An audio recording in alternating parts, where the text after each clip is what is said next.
イパージェニファー・ローレンスよろしくお願いします。 Did you know that you can switch networks but still keep your number? Now you can go with the Philippines' fastest and best mobile network. All it takes are 3 easy steps. First, secure your unique subscriber code from your current provider. Visit our website or any smart store near you.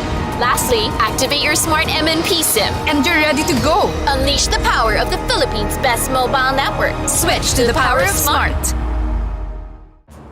When you're in moments that matter most, At last, we time. Live them fully with Smart Power All 99. for 99 pesos, get 8 gigabytes of all-access power. To play, To laugh, to love, plus unleash TikTok. and only text. Live in the moments that matter most. Today, with Smart Power All 99. Sa 8 gigabytes, ang dami mong masishare. Daming kontenta. Ganyan pagsikat. TNT Double Giga Stories Plus. 8 gig, 50 pesos lang. Load na!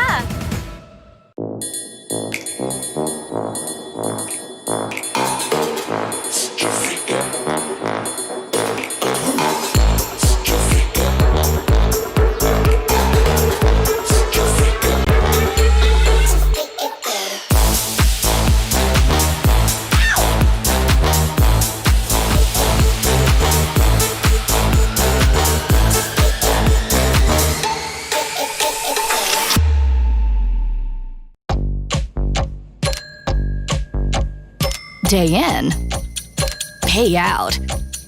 Choose the bank that gives you interest every day with Maya.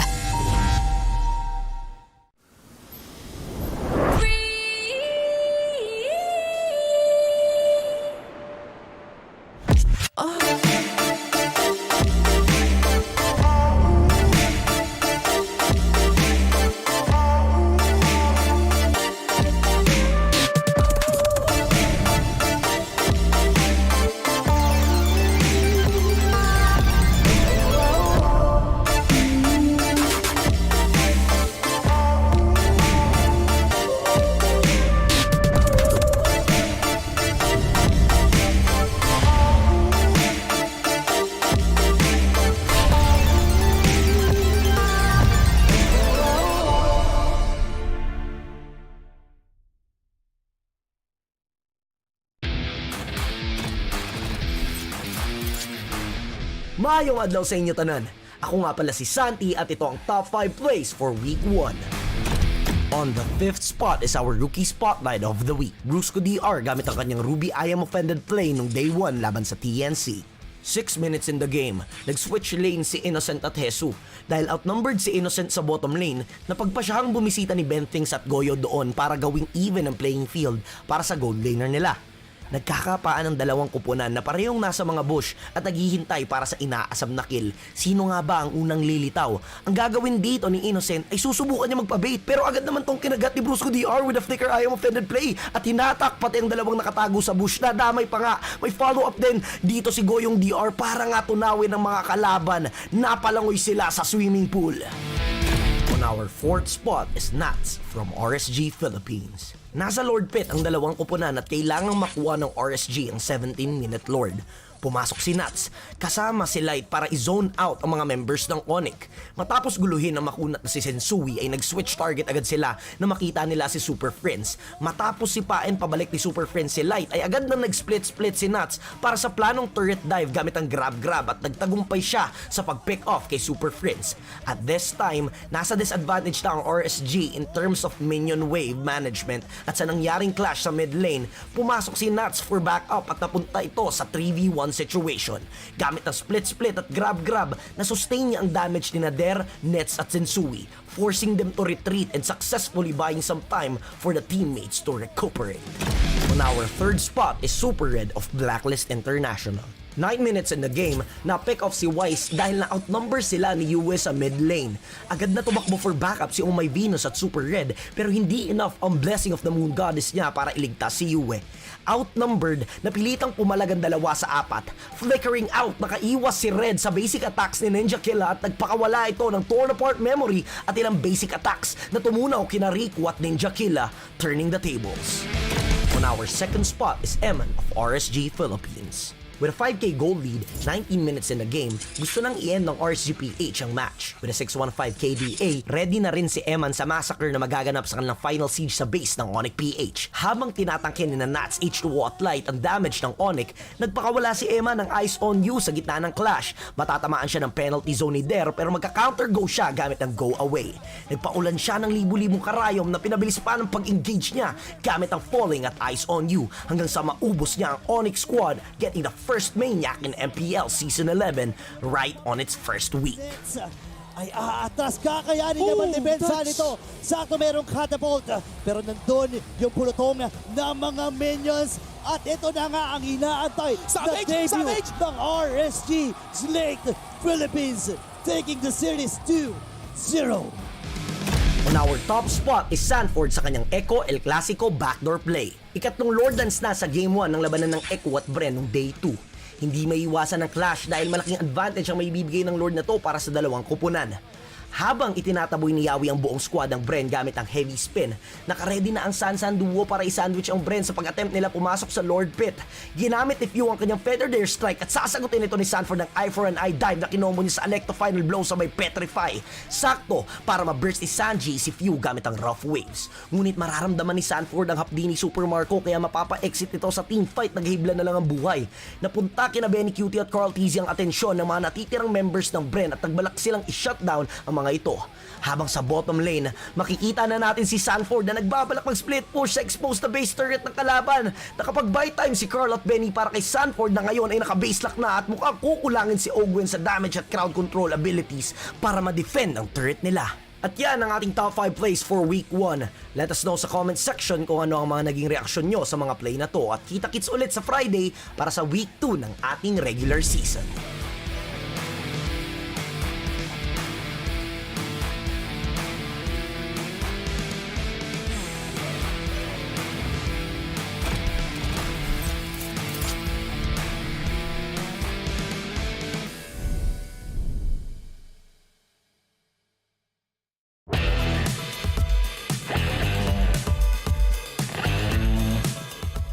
Naramdaman ko po pagkagawa ko po ng play nun. Sobrang tuwa po kasi sobrang laking luwag po nun, tapos makakabasag po kami ng tower. Ang masasabi ko po sa Blacklist, good luck and kita-kits ulit sa next round.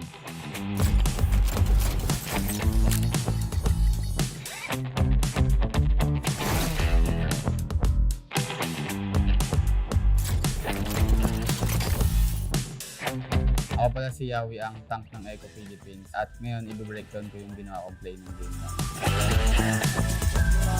This is the third turtle na hindi nakasilip ang Blacklist International and Echo right now. Talaga naman mas pinalakapan nila ang kalamangan nila against Blacklist. Dito mo masasabi na in the zone. Ayun na naman! Yung M4, eto na naman sa naman. Fatal Links! The combo is real! Walang namatay dahil sa Kalantar pero mukhang ubusin na nila. Dalawa lang. Pero nakita mo naman yung highlights. Combo, routine, todo. The Echo Express is here once again. So yung nasa isip ko sa paggawa ng play na to, actually ang usapan yan, pagka-clear ng mid, babasag kami ng bot. Sakto, pagka-clear namin, tingin na lang, tapos yun. Sabi ko, dikit-dikit to. Nag-in-B ako, tapos pabot dapat. Kaso nakita ko mag-clear sila lahat sa mid. So sabi ko po, huli-huli. Tapos nung pagkatas po nun, sabi ko after, basag tayo, basag. Tapos naka-conceal din po ako. So feel ko mabibigla po sila. So yun, nahuli naman po.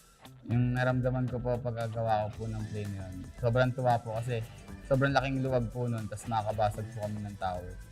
Yung masabi ko po sa teammates ko, good job din po kasi ang bilis po nila mag-react po sa akin. Kasi kung di po sila napag-react, di po mamamatay yung iba po. Ang masasabi ko po sa Blacklist, good luck and kita-kits ulit sa next round. Siguro ngayong season po, mas naging patient po. Parang hindi po ako pwede basta mag-go ng go kung hindi po ready yung teammates ko. sa next round sa Blacklist, sana po maglaro si Renegade. Tapos ngayong dalawang round sa PH2 po. Sa mga fans and supporters namin, thank you pala sa mga nanood and sumuporta ngayon sa laban namin sa Blacklist. And sana supportahan nyo pa kami sa mga upcoming games namin.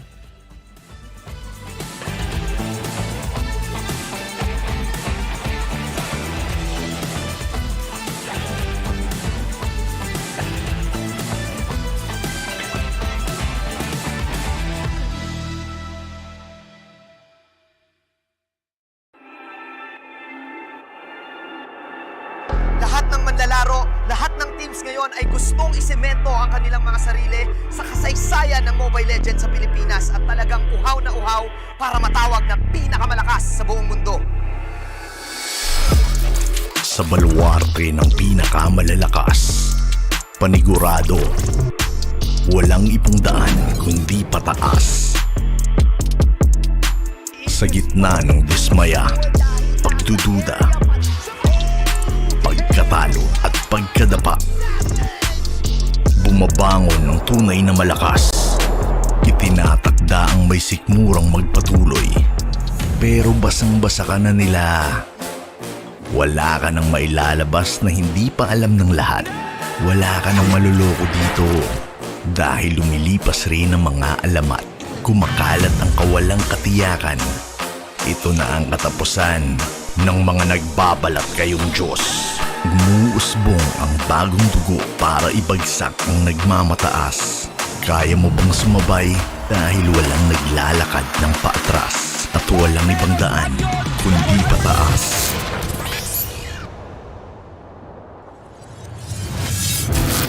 Papaalala ko ulit sa inyo kung bakit Bren lang malakas.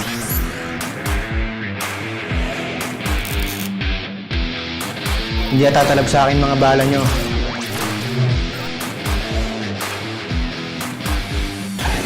Ang pagbangon namin ay ang simula ng pagbagsak niyo.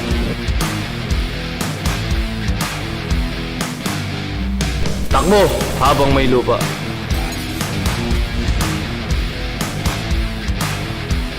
Walang dakil-dakila dito sa MPL. Ngayon yung makikita ang tunay na lakas ko.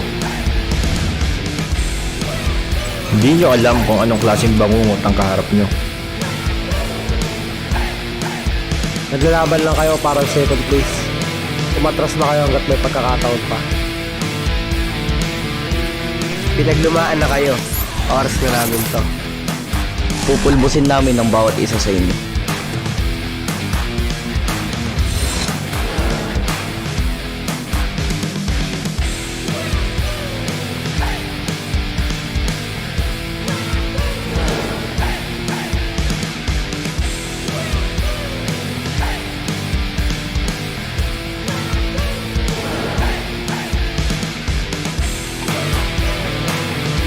Handa ka na ba?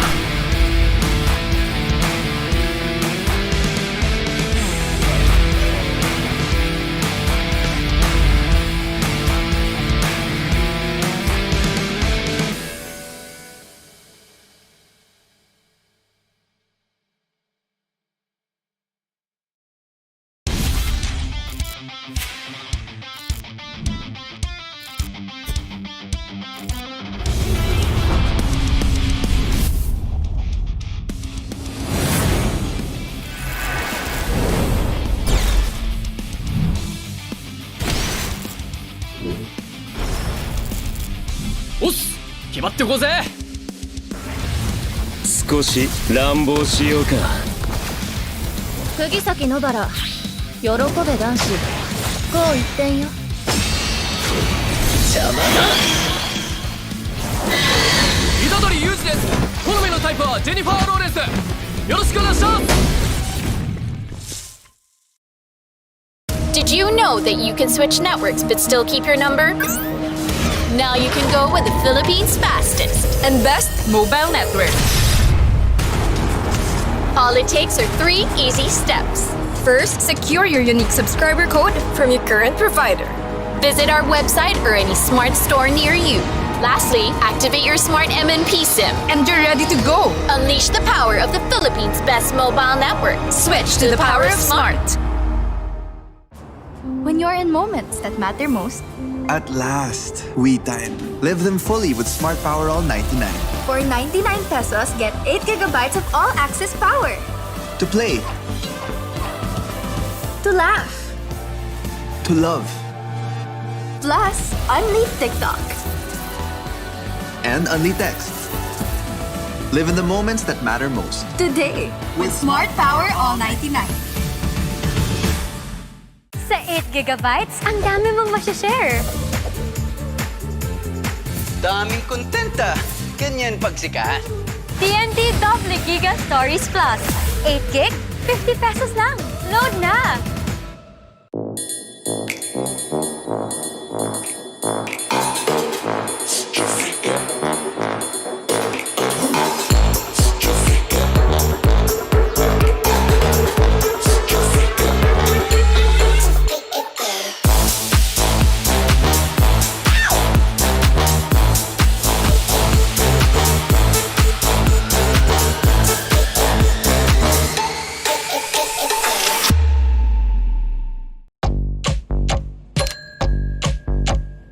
Day in, pay out. Choose the bank that gives you interest every day with Maya.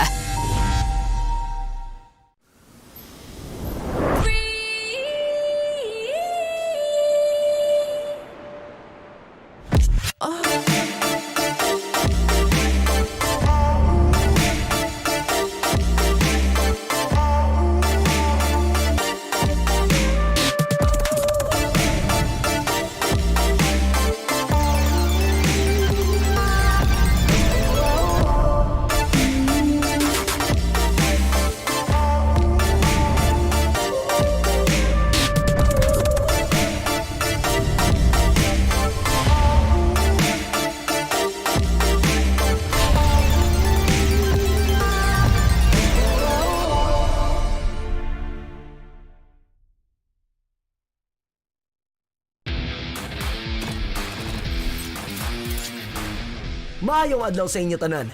Ako nga pala si Santi at ito ang top 5 plays for week 1. On the 5th spot is our rookie spotlight of the week. Brusco DR gamit ang kanyang Ruby I Am Offended play nung day 1 laban sa TNC. 6 minutes in the game, nag-switch lane si Innocent at Jesu. Dahil outnumbered si Innocent sa bottom lane, napagpasyahang bumisita ni Bentings at Goyo doon para gawing even ang playing field para sa gold laner nila. Nagkakapaan ng dalawang kupunan na parehong nasa mga bush at naghihintay para sa inaasam na kill. Sino nga ba ang unang lilitaw? Ang gagawin dito ni Innocent ay susubukan niya magpabait pero agad naman tong kinagat ni Brusco DR with a flicker I Am Offended play at hinatak pati ang dalawang nakatago sa bush. Nadamay pa nga. May follow-up din dito si Goyong DR para nga tunawin ng mga kalaban. Napalangoy sila sa swimming pool. On our 4th spot is Nats from RSG Philippines. Nasa Lord Pit ang dalawang kupunan at kailangang makuha ng RSG ang 17-minute Lord. Pumasok si Nats, kasama si Light para i-zone out ang mga members ng Onyx. Matapos guluhin ang makunat na si Sensui ay nag-switch target agad sila na makita nila si Super Friends. Matapos si Paen pabalik ni Super Friends si Light ay agad na nag-split-split si Nats para sa planong turret dive gamit ang grab-grab at nagtagumpay siya sa pag-pick off kay Super Friends.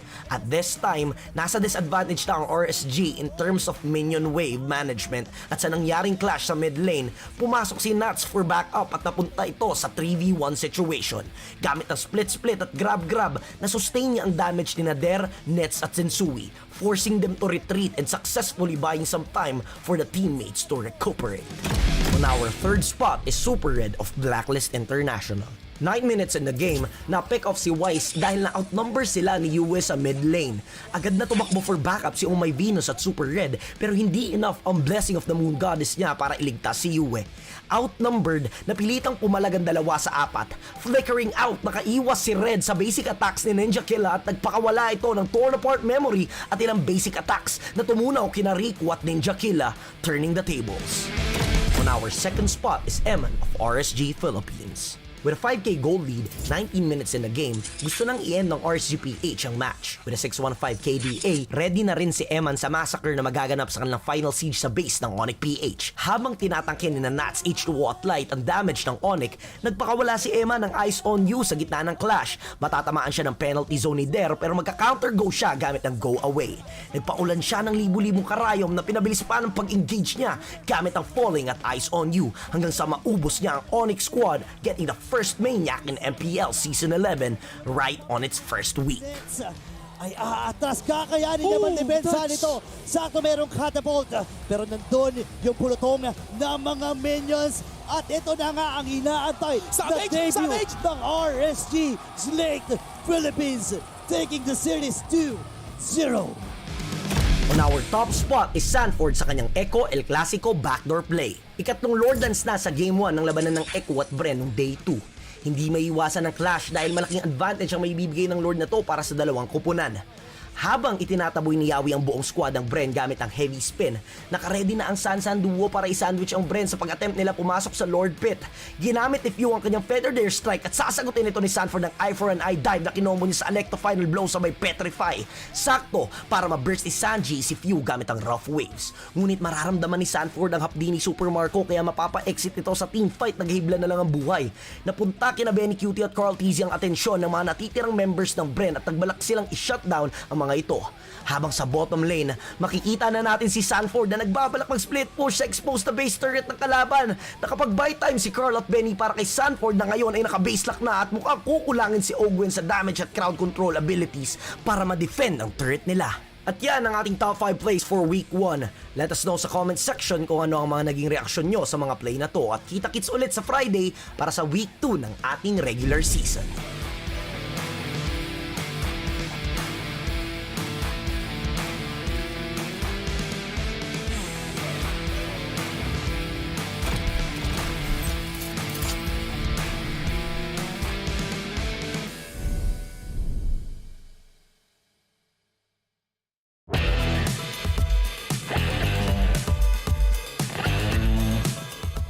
Naramdaman ko po pagkagawa ko po ng play nun. Sobrang tuwa po kasi sobrang laking luwag po nun, tapos makakabasag po kami ng tower. Ang masasabi ko po sa Blacklist, good luck and kita-kits ulit sa next round.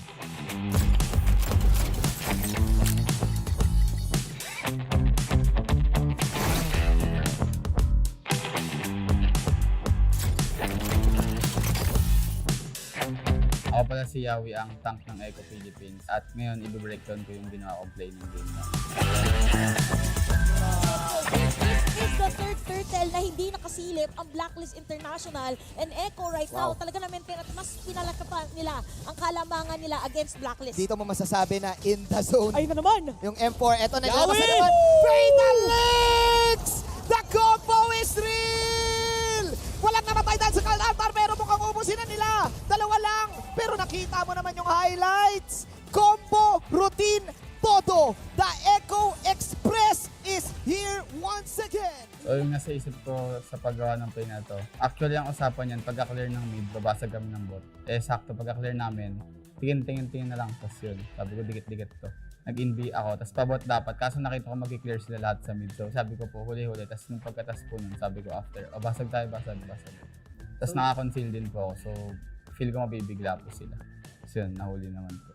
Yung naramdaman ko po pagkagawa ko po ng play na yun, sobrang tuwa po kasi sobrang laking luwag po nun, tapos makakabasag po kami ng tower. Yung masabi ko po sa teammates ko, good job din po kasi ang bilis po nila mag-react po sa akin. Kasi kung di po sila napag-react, di po mamamatay yung iba po. Ang masasabi ko po sa Blacklist, good luck and kita-kits ulit sa next round. Siguro ngayong season po, mas naging patient po. Parang hindi po ako pwede basta mag-go ng go kung hindi po ready yung teammates ko. Sa next round sa Blacklist, sana po maglaro si Renegade. Tapos ngayong dalawang round sa RSG, PH2 po. Sa mga fans and supporters namin, thank you pala sa mga nanood and sumuporta ngayon sa laban namin sa Blacklist. And sana supportahan nyo pa kami sa mga upcoming games namin.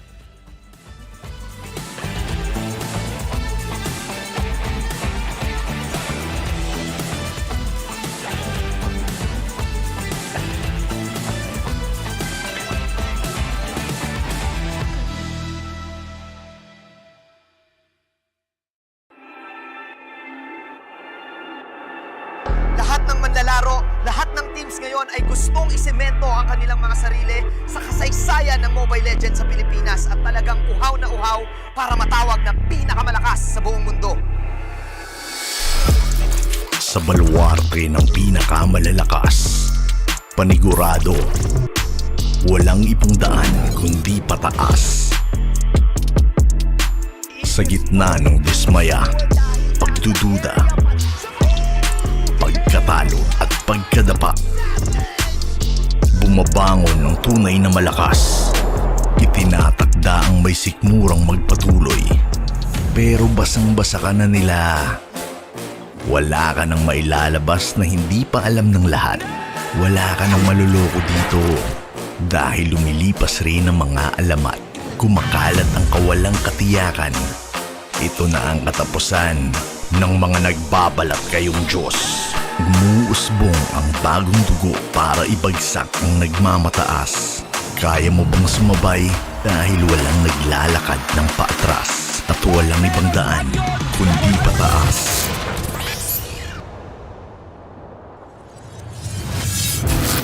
Papaalala ko ulit sa inyo kung bakit Bren lang malakas.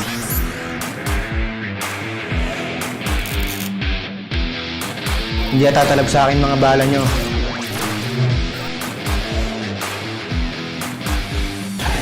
Ang pagbangon namin ay ang simula ng pagbagsak niya.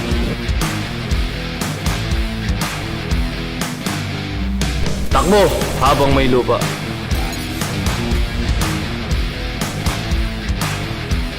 Walang dakil-dakila dito sa MPL. Ngayon nyo makikita ang tunay na lakas ko. Hindi nyo alam kung anong klaseng bangungot ang kaharap nyo. Naglalaban lang kayo para second place. Umatras na kayo hanggat may pagkakataon pa. Pinaglumaan na kayo. Oras na namin to. Pupulbusin namin ang bawat isa sa inyo.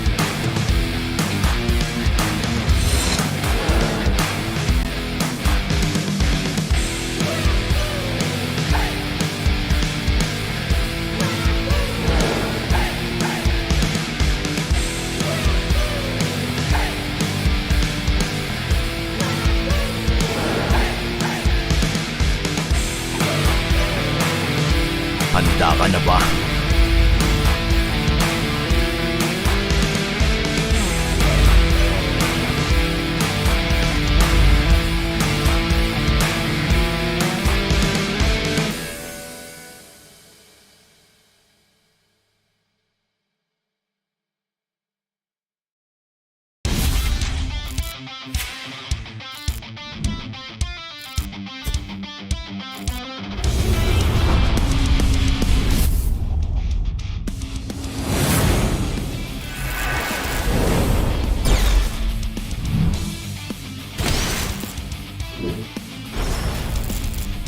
Os!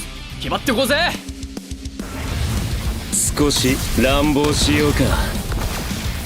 釘崎野原、喜べ男子。こう一点よ。邪魔だ。虎杖裕二です。好みのタイプはジェニファー・ローレンス。よろしくお願いします。 Did you know that you can switch networks but still keep your number? Now you can go with the Philippines' fastest and best mobile network. All it takes are 3 easy steps. First, secure your unique subscriber code from your current provider. Visit our website or any smart store near you. Lastly, activate your smart MNP SIM. And you're ready to go. Unleash the power of the Philippines' best mobile network. Switch to the power of smart. When you're in moments that matter most, At last, we time. Live them fully with Smart Power All 99. For 99 pesos, get 8 gigabytes of all-access power. To play, To laugh. to love, Plus, unleash TikTok. and only text. Live in the moments that matter most. Today, with Smart Power All 99. Sa 8 gigabytes, ang dami mong masya-share. Daming kontenta. Ganyan pagsikat. TNT Double Giga Stories Plus. 8 gig, 50 pesos lang. Load na!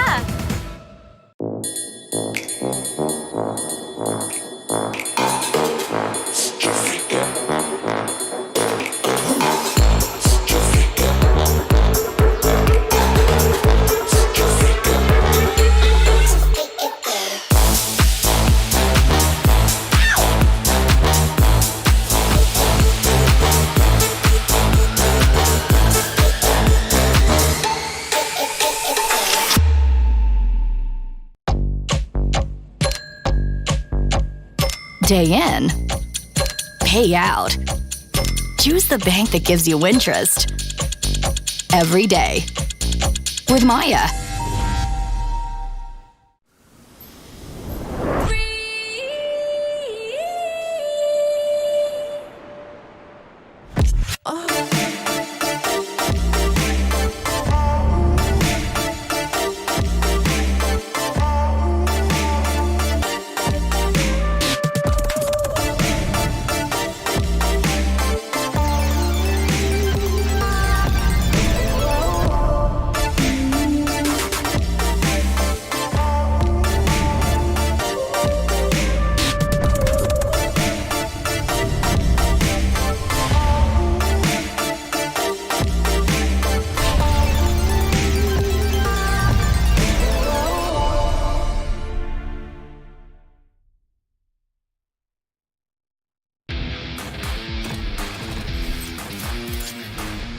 Maayong adlaw sa inyo tanan. Ako nga pala si Santi at ito ang top 5 plays for week 1. On the 5th spot is our rookie spotlight of the week. Brusco DR gamit ang kanyang Ruby I Am Offended play nung day 1 laban sa TNC. 6 minutes in the game, nag-switch lane si Innocent at Jesu. Dahil outnumbered si Innocent sa bottom lane, napagpasyahang bumisita ni Bentings at Goyo doon para gawing even ang playing field para sa gold laner nila. Nagkakapaan ang dalawang kupunan na parehong nasa mga bush at naghihintay para sa inaasam na kill. Sino nga ba ang unang lilitaw? Ang gagawin dito ni Innocent ay susubukan niya magpa-bait, pero agad naman tong kinagat ni Brusco DR with a flicker I Am Offended play at hinatak pati ang dalawang nakatago sa bush. Nadamay pa nga, may follow-up din dito si Goyong DR para nga tunawin ang mga kalaban. Napalangoy sila sa swimming pool. On our 4th spot is Nats from RSG Philippines. Nasa Lord Pit ang dalawang kupunan at kailangang makuha ng RSG ang 17-minute Lord. Pumasok si Nats, kasama si Light para i-zone out ang mga members ng Onyx. Matapos guluhin ang makunat na si Sensui ay nag-switch target agad sila na makita nila si Super Friends. Matapos sipain pabalik ni Super Friends si Light ay agad na nag-split-split si Nats para sa planong turret dive gamit ang grab-grab at nagtagumpay siya sa pag-pick off kay Super Friends. At this time, nasa disadvantage na ang RSG in terms of minion wave management at sa nangyaring clash sa mid lane, pumasok si Nats for backup at napunta ito sa 3v1 situation. Gamit ang split-split at grab-grab, na-sustain niya ang damage ni Nader, Nets at Sensui, forcing them to retreat and successfully buying some time for the teammates to recuperate. On our 3rd spot is Super Red of Blacklist International. 9 minutes in the game, na-pick off si Wise dahil na-outnumber sila ni Yue sa mid lane. Agad na tumakbo for backup si Umay Venus at Super Red pero hindi enough ang blessing of the Moon Goddess niya para iligtas si Yue. Outnumbered, napilitang pumalag ang 2 sa 4. Flickering out, nakaiwas si Red sa basic attacks ni Ninja Killa at nagpakawala ito ng torn apart memory at ilang basic attacks na tumunaw kina Riku at Ninja Killa, turning the tables.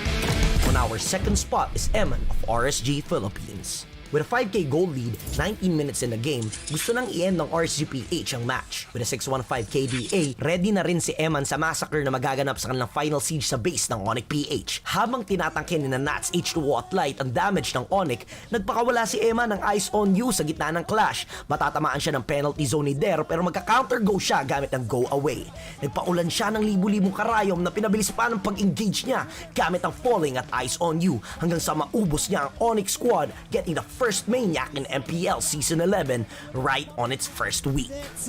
Ay aatras, kakayanin naman depensa nito. Sakto merong catapult, pero nandun yung pulutong ng mga minions. At ito na nga ang inaantay, the debut ng RSG Slate Philippines, taking the series 2-0. On our top spot is Sanford sa kanyang Echo El Clasico backdoor play. Ikatlong Lord Dance na sa Game 1 ng labanan ng Echo at Bren noong Day 2. Hindi may iwasan ng clash dahil malaking advantage ang may bibigay ng Lord na to para sa dalawang kupunan. Habang itinataboy ni Yawi ang buong squad ng Bren gamit ang heavy spin, nakaredy na ang Sansan duo para i-sandwich ang Bren sa pag-attempt nila pumasok sa Lord Pit. Ginamit ni Few ang kanyang Feather Dare Strike at sasagutin ito ni Sanford ng Eye for an Eye dive na kinombo niya sa Electo Final Blow sa may Petrify. Sakto para ma-burst ni Sanji si Few gamit ang Rough Waves. Ngunit mararamdaman ni Sanford ang hapdi ni Super Marco kaya mapapa-exit ito sa team fight, naghihibla na lang ang buhay. Napunta kina Benny Cutie at Carl TZ ang atensyon ng mga natitirang members ng Bren at nagbalak silang i-shutdown ang mga ito. Habang sa bottom lane, makikita na natin si Sanford na nagbabalak mag-split push sa exposed na base turret ng kalaban. Nakapag-buy time si Carl at Benny para kay Sanford na ngayon ay naka-base lock na at mukhang kukulangin si Ogwen sa damage at crowd control abilities para ma-defend ang turret nila. At yan ang ating top 5 plays for week 1. Let us know sa comment section kung ano ang mga naging reaksyon nyo sa mga play na to at kita-kits ulit sa Friday para sa week 2 ng ating regular season.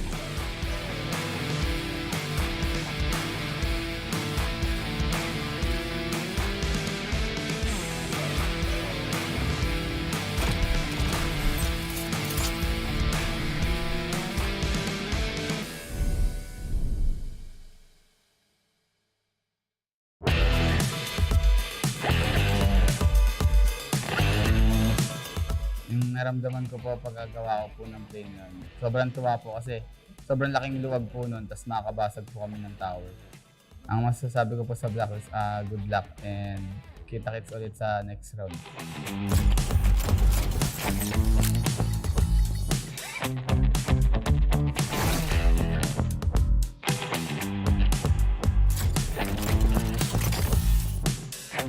Ako pala si Yawi, ang tank ng Eco Philippines. At ngayon, i-breakdown ko yung ginawa kong play ng game na. This is the third turtle na hindi nakasilip ang Blacklist International.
The 11th season of MPL Philippines is brought to you by the following sponsors. Smart, the official tournament telco partner of MPL Philippines Season 11. Our official sponsor, Infinix. Infinix Note, ultra-fast gameplay. Our partners in esports, Maya, it's everything, and a bank. And Secret Lab, the official gaming chair of MPL Philippines. Experience the MPL Philippines Season 11 action live at Shooting Gallery Studios. Tickets are now available via tickettome.net. Get yours now. If you missed the matches and want to quickly recap what happened, visit our official website for post-match reports at ph-mpl.com/news. Don't forget to catch all of our official league content on TikTok, Facebook, Instagram, and Twitter. To ensure the quality and fairness of our games, MPL Philippines is also monitored and supervised by the Games and Amusement Board.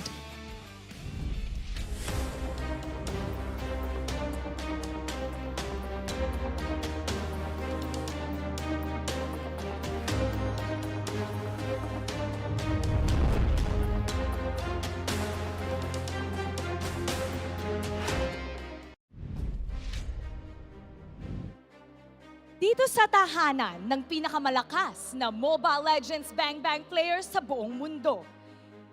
Hindi ang malakas ang nagwawagi, dahil ang magwawagi ay ang kikilalaning bagong malakas. Magandang araw Pilipinas, ako po si Mara Aquino and welcome to the second week of MPL Philippines Season 11. Now the stage is set and the unsung heroes of the league are ready to establish a new pecking order. Now we're gonna kick things off this week with Smart Omega versus a team that's aiming to defend their title, the MSC title, later on this year. That's RSG Slate Philippines. I know you're all excited for the first match of the day, kaya huwag natin patagalin pa. Casters, pasok! The Kings of C have come out to play. Will H2's newfound confidence be enough to help the Raiders conquer the barangay? We're about to find out. Welcome to Mabuhay, at your service. My name is Leo. This here is Naisu, and midnight, we're bringing you today's opener for week 2. Konnichiwa, glad to have you back. How was Japan? Ohayou gozaimasu. Oh, you like that? I didn't learn enough Japanese, but I'll tell you what, it was a great vacation. I missed week 1 a little bit, but I'm here to catch up now, and I'm glad to be back. Watashi wa midnight desu. Sorry, I had to keep up. But yeah, it was an amazing week 1, Naisu. But I'm really more excited to witness this match between the Kings of C. Both of them? Both of them, yeah. Before we begin, we are calling all the Smart and TNT users who are watching us right now. Continue to enjoy the power of Smart by registering your SIM. Visit smart.com.ph/SIMREG now and get free 3 gigs of data. Let's talk about what's going to be happening this week, starting with today, all right? It's the opener between, again, the Kings of C, both MSC winning championship squads. One of them off to a great start, the other not so much. Yeah, I feel like that's one of the biggest things, right, is kind of getting your footing. But every time we start a season, this is kind of the trend, I feel like, right? Week 1, you're trying to feel things out. How do they go? And then you want to adjust as soon as now, right? Week 2, and it starts here with, like you guys said, both Kings of the Sea. What do they bring to the table this time? I mean, like you said, the form of RSG, Slate has looked really good. Now, can Omega step up? Well, the thing is, Omega, this is what we're used to seeing, with this team. They kind of, they're kind of struggling with the first few weeks because last time we saw Omega, crank up their first weeks of the game, they faltered in the playoffs. And right now, I think this is, that's the typical storyline of Omega. But we want to see better, because the thing is, they lost Chakno, they lost a lot of key players on their squad, and I want to see Omega, strive for that new storyline that we want to see. Yeah, it looks like we're back to form for the barangay. Later on tonight, we also have Nexplay EVOS facing off against Bren Esports. That's a rivalry you don't want to miss. Let's take a look into this week's data dive. We're seeing the rise of Ruby, much to my chagrin. Not a big Ruby fan, especially in the roam role, but as well, Moskov is also pretty big right now, especially since we saw some signs of life from the marksman in M4. 1-1 Enjoy still nowhere to be seen for the most part. If you can ban 1-1 Enjoy, do so. Are these up to snuff? Did you expect this kind of development, Naisu? I mean, coming from M4, right, where all we saw is a lot of those, we saw so much carry, I feel like. And now, you know, you have those rise, especially someone like Moskov. We saw him a little, like, glimpses of Moskov, but it's actually, I'm happy. I'm happy that Moskov is there. He's one of those marksmen, the gold laners, that just, it's fun to watch and also play, right? But when you get that attack speed going and you're just unleashing on people, not to mention the snipes with the spears, it's a pleasure to play and to watch. I mean, I'm on the opposite side of the spectrum. I hate playing against Moskov. Yeah. And the thing is, it's a marksman that can deal with a lot of the current meta heroes, especially the Beatrix, the 1-1, even the carry. It's a gold laner that can match up pretty well on the lane, and that also scales hugely on the end game. And it seemed like one of last week's rising stars. Again, it's not like H2 needed the help to shine, but he definitely is doing work with his new squad here, RSG Slate Philippines. Look at the growth. Look at how much he has changed, man. He's playing Fredrin, the only hero he's played since his debut here in Season 11, and he's doing wonders, man. You could have sworn he was someone new. Oh yeah, this is what Panda does with a lot of his players. Like we saw Demon Kite, you know, used to be a utility jungler back in his amateur days, really showed up in RSG when he played a lot of the assassins. And now, looking at the composition of RSG, Coach Panda might have felt that H2 needed to be the utility hero or the utility jungler for RSG, because a lot of the times this is what the comp is, this is what the comp is needed. So I think the Coach Panda does his magic to a lot of these players where he tweaks them to whatever the team requires. I think that's a big thing, right? But at the same time, you guys know, I've said this many times, I am a fan of Demon Kite. I was when he came in for the debut, I think Season 8, right? So watching him and now watching H2O because Demon Kite's not here, I see some resemblance, and I feel like this is just taking two amazing individual players and that proof of, like you mentioned, the Coach Pandamentals, you know, how he puts that to use with each player. And so that's, I feel like, why H2O fits so well in this puzzle that RSG is, and why things works out so well for them so far in the season. I think it comes with a level of maturity as well. You see here he played a lot of Ling, Hayabusa, Pakiro. As a player, that's his identity. As a person, holistically, you couldn't ask for more from a professional player. H2O was also a streamer, content creator, a personality, and it's that kind of acceptance that allows him to be such a great mold for Coach Panda and RSG Slate Philippines to work with. For now, we're going to go ahead and prep up and slowly move into the matchup by hearing from courtside, because I think what happens behind the scenes should lead us up and give us a little taste of what might actually happen in the best of 3. Oh yeah, we definitely need a lot of preview. Here we go. Let's go on over and hear from Sona as he throws us even deeper into this matchup. Kita nyo yan. Welcome everyone. Maraming salamat din sa ating mga casters. And we are actually live and alive over here at the Shooting Gallery Studios. What's up everyone? My name is Sona at sasaksihan natin ang ating pinakaunang serye sa araw na ito. Ang Barangay Smart Omega kontra sa RSG Slate Philippines. Now, a lot of teams have relied on new faces and new names para paigtingin ang kanilang mga magiging lineup para sa araw na ito. But specifically, para sa ating mga Raiders, they've stuck with the same players or some of the same players that they've had from before. And also, nagdagdag sila ng mga familiar faces na nakikita na rin natin all throughout the league. Another addition or another thing na kailangan din nating i-impart is in terms of the coaching staff. When we actually talk about Coach Panda, that is no stranger to the spotlight for the side of RSG, ay hindi mo maikakaila yung kanilang naibibigay sa kanyang team. With the teachings and learnings na naibibigay nila sa kanyang squad, they are going to be utmost winners. And hindi lang siya magiging spearhead ng strategy para sa RSG Slate, because you also have Coach Theo that is serving to be an assistant coach for RSG. Dahil nagkaroon siya ng experience sa ibang regions ng MPL sa ibang bansa, tsaka na makakatulong ito sa posibleng magiging dagdag ng mga strategies and mga lineups para sa kupunan ng RSG. Now let's talk about the players. The coaching staff is gonna be there para magbigay ng kanilang mga kaalaman, magbigay ng kanilang mga insights for the players to use But when we talk about the players, merong tatlong manlalaro na nanatili sa main 5 given that the pressure is real for the Raiders because this is technically their road para madepensahan ang kanilang MSC 2022 championship na ngayon ay posible na makuha nila ulit if they get one of the possible slots to get the victory. The 3 of these players, namely Light, Eman, and Nats are still with the squad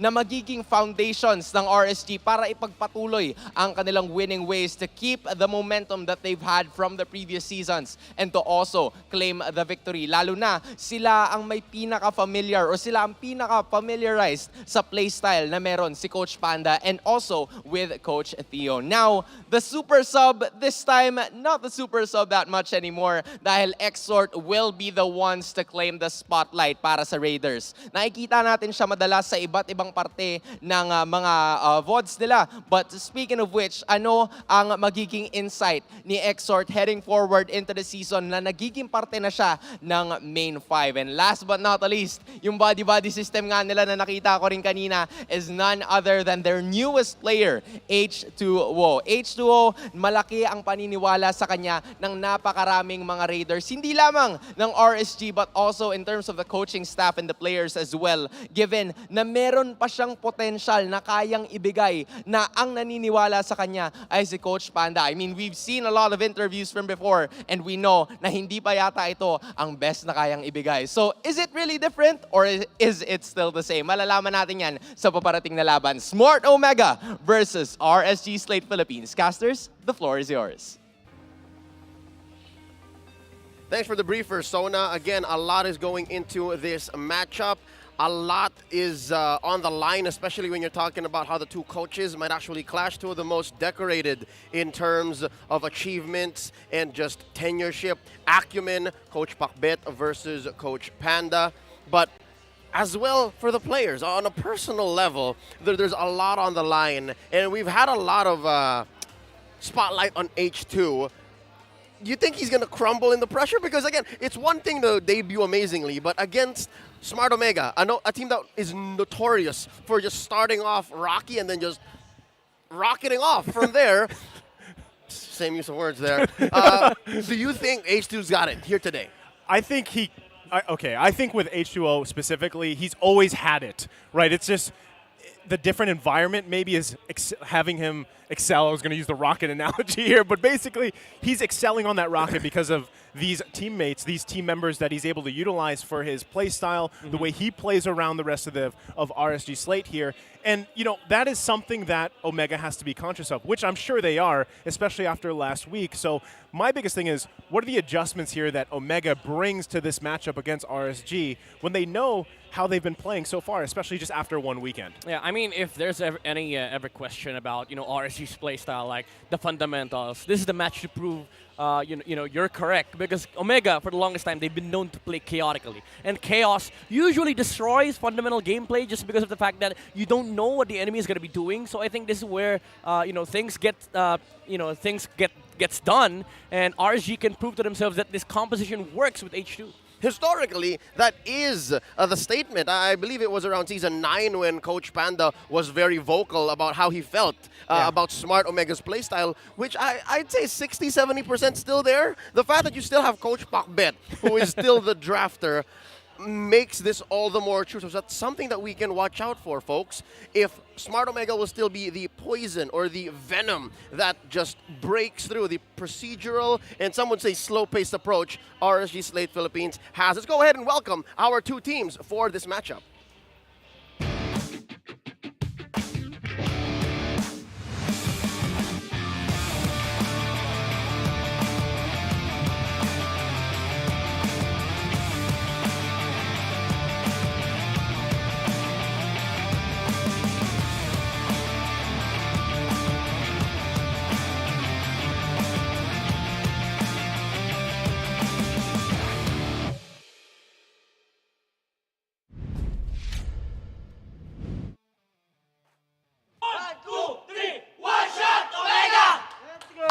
The showstopper Renzio leads the barangay into battle. A rocky start is familiar territory for this beloved team. Let's welcome on stage, Smart Omega!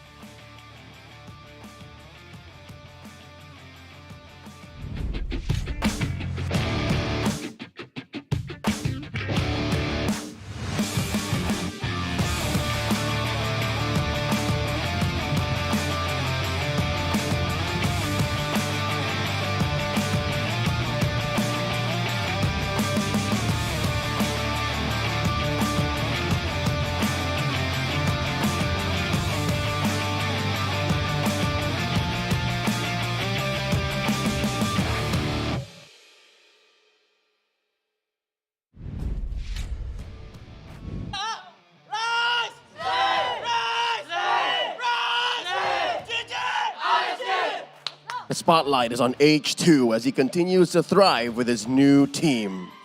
The MSC 2022 Championship winning squad.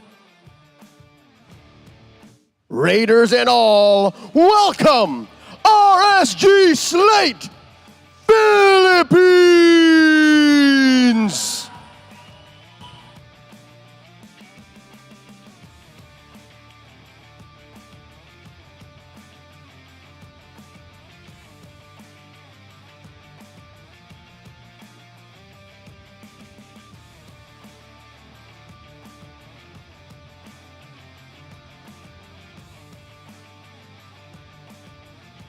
And their coaches, Coach Pakbet and Coach Panda.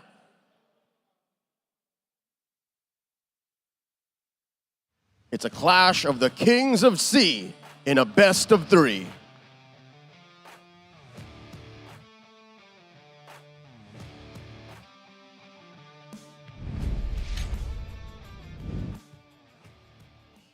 Here we go. We've seen them walk in. It's Smart Omega fielding Kelra, Ryzen, Renzio, Stome, and Miko.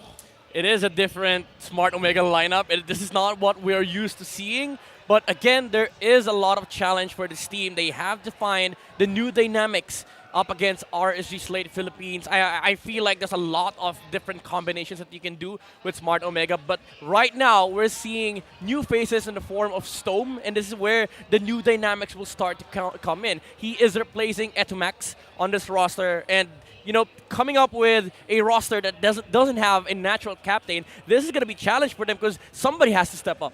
Biggest challenge here for Smart Omega is just filling some big shoes, right? I mean, it's across the board. Yes, you have some names here that have been a part of this team for a while now, but still, you have big members that are now missing, and you have to fill those gaps in here of that roster. And like you mentioned, even that leadership role, who really hones that in, who takes that. You might have some guesses yourself, even if you guys are longtime fans of the Barangay, but still, that has to be figured out from them. For Omega, it seems like it's huge steps. For RSG Slate Philippines, they just tweaked a few bits, introduced a new jungler in H2, and called it a day. He's joined by Eman, Nats, Exhort, and Light. They have never looked so good. I'm loving this lineup. It's like, you know, watching a team that has a blueprint, you know, having a playstyle in mind, and it's just fitting the pieces together. And we all know Coach Panda has been able to, you know, do this a lot of times, like make a team and make it work. And this is the beauty of RSG Slate Philippines.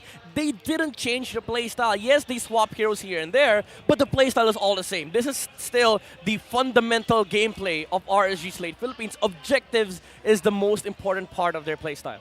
I know I'm a little late to the party, right, because everybody saw this in week 1 and probably talked about it, but I just got to say, man, what happened to RSG, the boys here, even Naf's like, he glowed up, and he grew taller, I think, too, since, I mean, this, I feel like this is also an effect of just the transition that RSG Slate is making here as a team, and I think even in the crowd, I just saw him behind me, Demon Kite's here watching. Oh, well, let's go ahead and throw over to our analyst to break it down. It's time for Keys to Victory.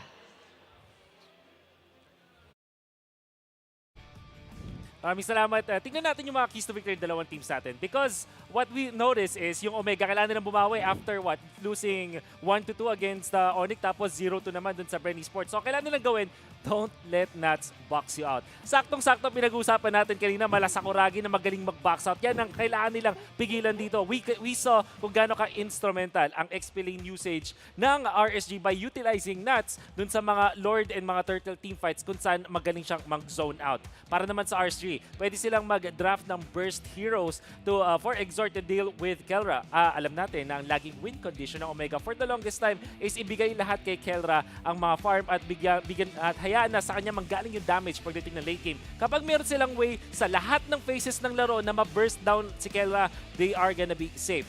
For both teams, apply pressure on the gold lane. Ang dalawang teams na to kaya naman sila naging Kings of Sea. Kung babalikan natin, di ba? Ang naging MVP sa kanila ay yung kanilang mga malulupit na gold laners, particularly si kay Eman. And that also can be said doon kay Kelra kung gaano siya kalupit from the gold lane. These are the two crucial and most vital na win conditions from both teams. The way that they operate, talagang nakafocus dito sa gold lane na to. So either they draft to answer that or pigilan nila magkaroon ng comfort yung dalawa nilang gold laners. Eto na, marksman versus marksman battle. Sino ang mas malupit mag-activate ng kanilang gold lane? Yan ang mananalo sa serye to. That has been my 90 seconds Keys to Victory brought to you by Infinix.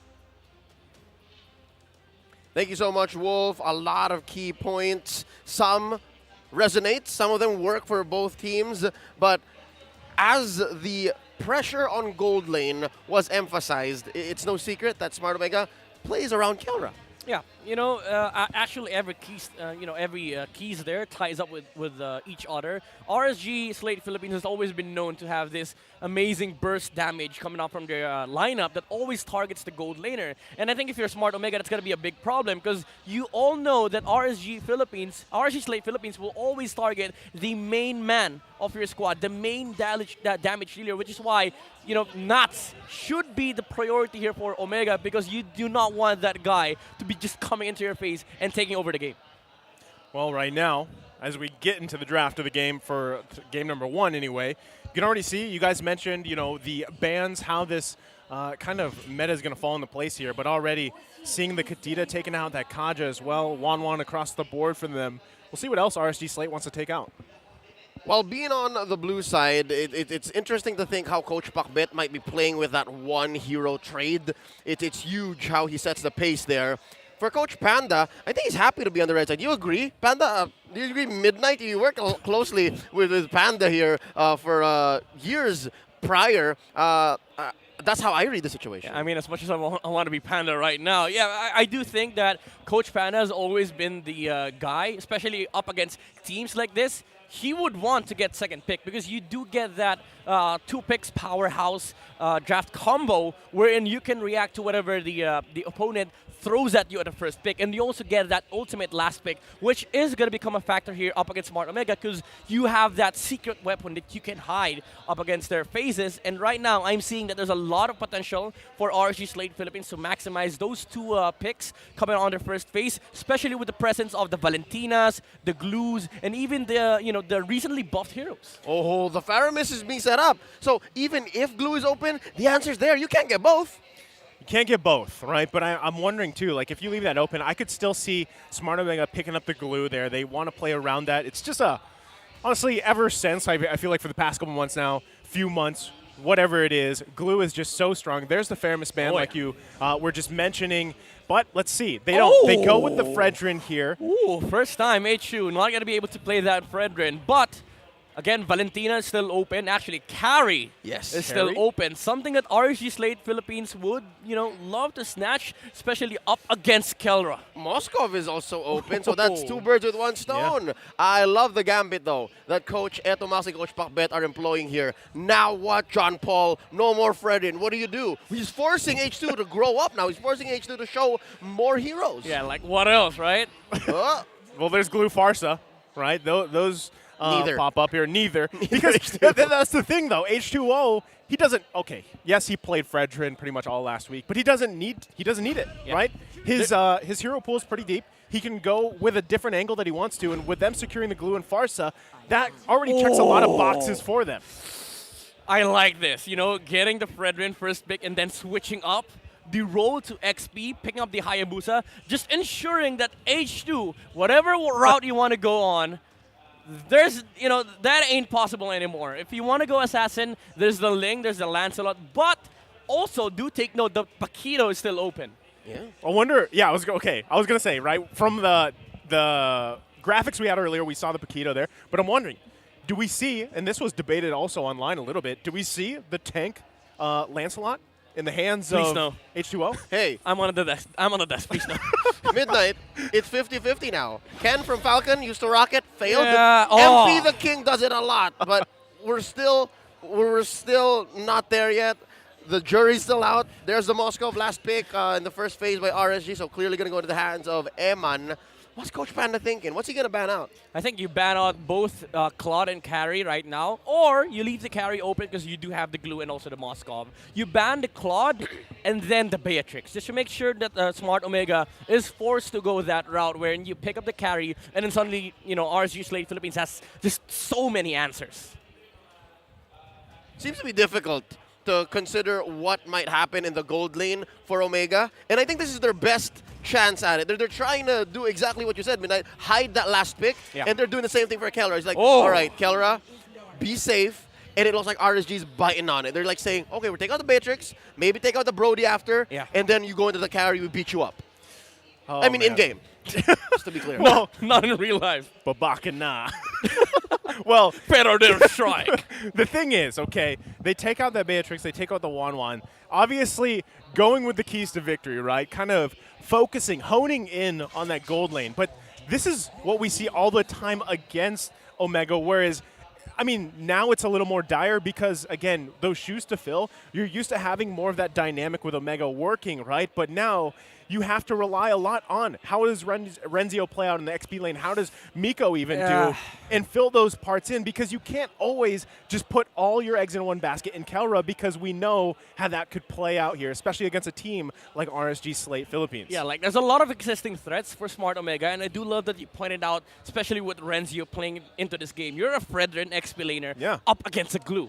It's not a hard matchup per se, but what Glue does is just so much better compared to the Fredrin, because it is an XP laner that can just, walk straight towards your gold laner, and you can't do anything about it. He just presses, split, and then what?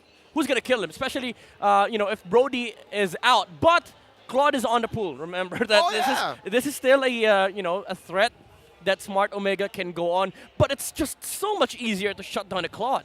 Claude seems good against the Glue. I mean, as soon as you go split, that's a lot of stacks on the Art of Thievery, but I hit it when I'm right. They were so hell-bent on allowing just certain heroes for Kelra. For Omega, though, are they going to take out another roamer? I think they're okay with Light picking up the Cho. They'll just give it up and then say, Stone, pick up the Way of the Dragon. Yeah, either that or you go for a Franco here, because you're expecting the Claude to pop out anytime on the side of Smart Omega. But it does leave more options for for RSG Slate Philippines. I love the Hilda ban. There's nothing on their side that can deal with the Hilda at the moment. We want Ryzen to play. Let's just Ryzen, I got you. Don't worry. You're going to be able to play Hayabusa. Of junglers. So again, RSG Slate Philippines, they can pick up the jungler now, but I do think that there is a specific threat that can be done, especially with Omega's 2 picks. If you pick up a roamer that can deal with both the Hayabusa and the Valentina, so there you go. They straight pick up the Cho for Light. So I think H20 is going to be left towards the last pick unless he wants to go for a Cho jungler. I don't know if if John Paul is feeling it. Please don't. Again, Franco is still a threat, but knowing that... Historically speaking, it was Coach Panda who debuted the jungle with Cho. Demon Kite, right? Yeah. Ooh. Well, there's another hero that you mentioned. You don't particularly like seeing. That was a Ruby. I know. Yep. It's a. We don't get to see it, but that was a Ruby that popped up. She was offended. Yep. So she got hit by Hellcurt's ult for a bit. She'll be back for sure. But yeah, no, that wraps up Omega's draft, right? Yeah. It's a Roam, Ruby, and then a Harith in the gold lane. So there's a solid amount of damage spread there. Good magic, good physical. Yeah. What does RSG pick up here? What do they give? Either you go Paquito here or Karina. But if you're crazy enough, I want to see a Lunox jungler. You want to see something spicier in the jungle, but there's still the flexibility factor here. We're going to find out in just a few seconds what is locked in. and it's going to go ahead and be Martiz. Oh, right. Okay, so still relatively a safe pick for jungle, right? You have the Martiz, focus on the objectives, and you got to admit too, like Martiz is pretty. I was gonna say scary, but he's not scary. He's just annoying to deal with because you can't lock him down when you want to, right? He's solid. I'd say he's solid. This March pickup for RSG Slate Philippines at the tail end of the draft is much like Wolf's call for Omega. I don't know where that's coming from, but as soon as in-game a poll shows up, you only have until the timer runs out to comment your prediction with the hashtag SmartPowersMPL-S11. Now, more on that Martis. With RSG Slate picking up that Martis, it felt like you were looking in the cupboard for something to put on your bread, late night snack, like 2 a.m., 3 a.m. You found a jar of peanut butter. Like, oh, I didn't know I had that. Because that's what Martis is. He's not offensive. It doesn't hurt to pick up the Martis. He's peanut butter. Yeah. He's there. He's available. He's and I think, with Coach Panda being at the helm of RSG Slate Philippines, he was like, okay, we play into Ruby. We need to get a jungler that, doesn't really necessarily supplement our lineup, but just deals with the Ruby in the early game, especially well with the CC immunity that Martis gets. So yeah, overall, I think both teams drafted well.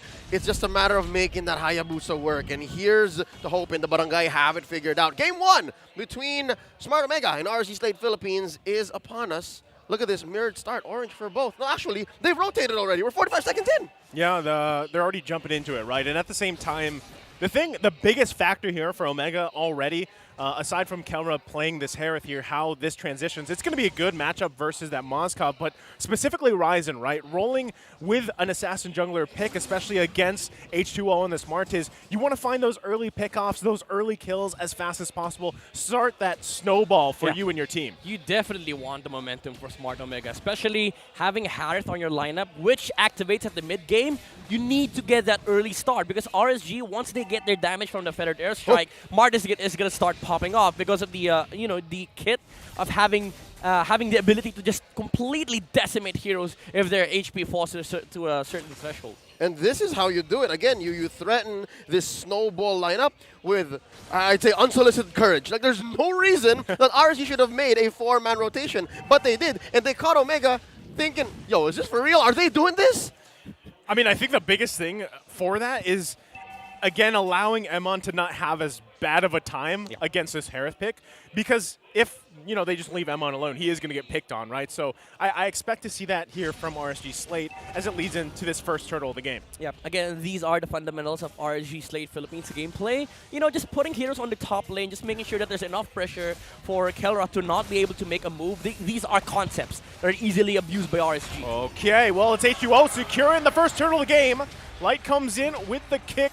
Nothing commencing out of it, but they grab the objective. That's as clean as it gets for a lineup that is arguably on the back foot against an assassin jungler. Yeah. They did well. They timed that turtle. They spaced out Ryzen. They threatened him. They saw where the shadow was. So it's clear. And this whole time, Evan was just farming. Yeah, again, they didn't want to fight. They just wanted to put enough pressure on the front lines against Smart Omega. It's like, if if you ask RSG, how much objective pressure do you want? Yes. Yes. Yes, that's the answer. And that's what we can expect in the first 5 or 6 minutes until at least Expert has some burst, and then H2 can, just chase down and then combine and then I'd say daisy chain his decimates. No, the other thing too is, if you're Stome here, you have your own kind of puzzle game. There's the Way of the Dragon. They might be able to get it, and it's Miko that falls here. First blood going to the hands of Exort already. Now the eyes here on the top side. Might be crashing down on Kelra. Kelra's got to be careful here. Gets the focus. H2O beyond the turret. There's the Zaman Force. Going to push RSG Slate back for now. I love this gameplay from RSG Slate Philippines. Again, these are fundamental aspects of the game. These are concepts that are, played at the highest level. Just bursting that Ruby on the gold lane because they knew that they needed to rotate. Hold that thought. Nice pick here. Exort going to flicker her out, though. Can't get away as Stoma grabs the kill himself. And there you go. They even it out, but still, RSG Slate has a minor advantage here. Now the question. We're not out of the woods if you're thinking as a member of the barangay. They did get a pick off. It's a trade on the board, 1-for-1, 4 minutes in. where does it convert into? Where do they put that win? Yeah, the thing is, if they win skirmishes, they still have to wait. RSG right now, they're the ones making the moves on the map. They're the ones making the pressure. And again, as you've said earlier, all while everything is happening, Eman is just farming. And you know, this is a Moskov. It's a Moskov that scales hugely on the end game. Even though you have a Harith, it can be activated in the mid game, which where you know, Smart Omega comes in. They need to find that window where they can fight into RSG. But with Light and Exort's positioning, they don't allow that from Smart Omega because they're always ready to fight.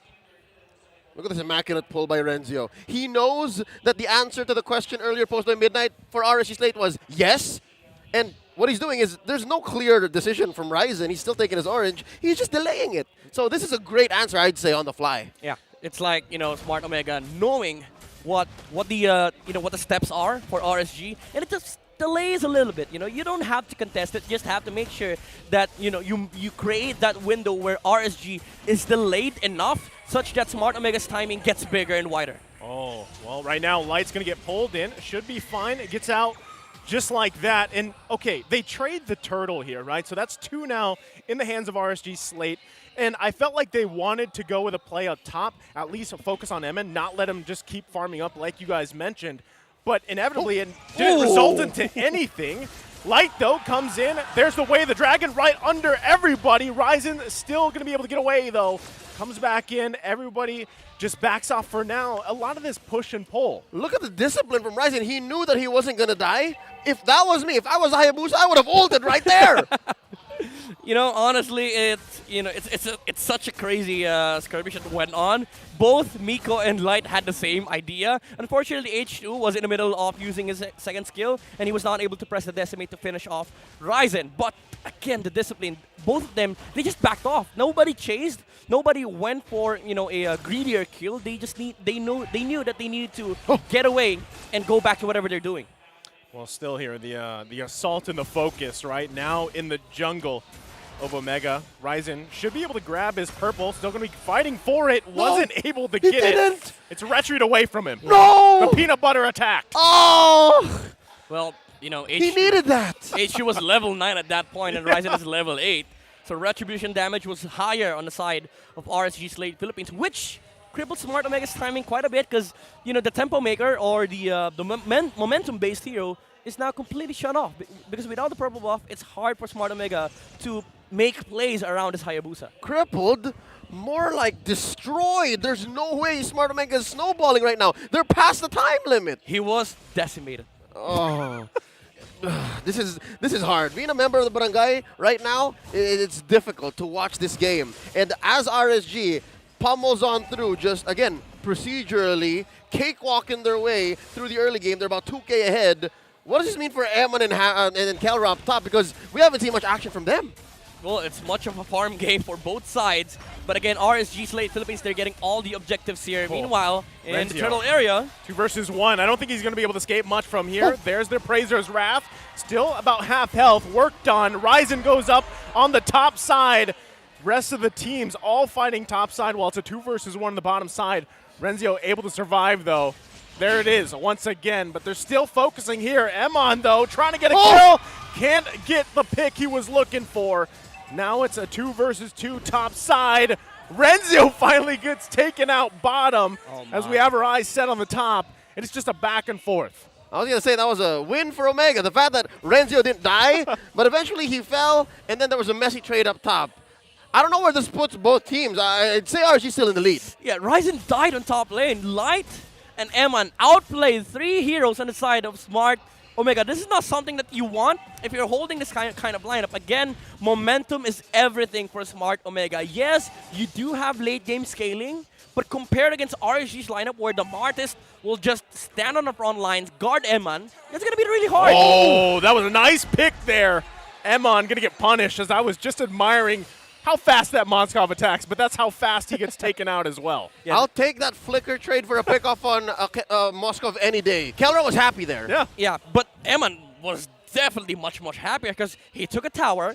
He did miss a wave, but they're completely getting so much control over the side of Smart Omega, and they can't even take the tower in the top lane. Exort is there to defend, and again, this is the roles of RSG. Okay, you know what? Gold lane is not here. It's not going to be able to defend my tower. I'm going to sack my middle lane. Hold that thought. They're going to get a nice pull on H2O, though, with I'm Offended. Light has to flicker out.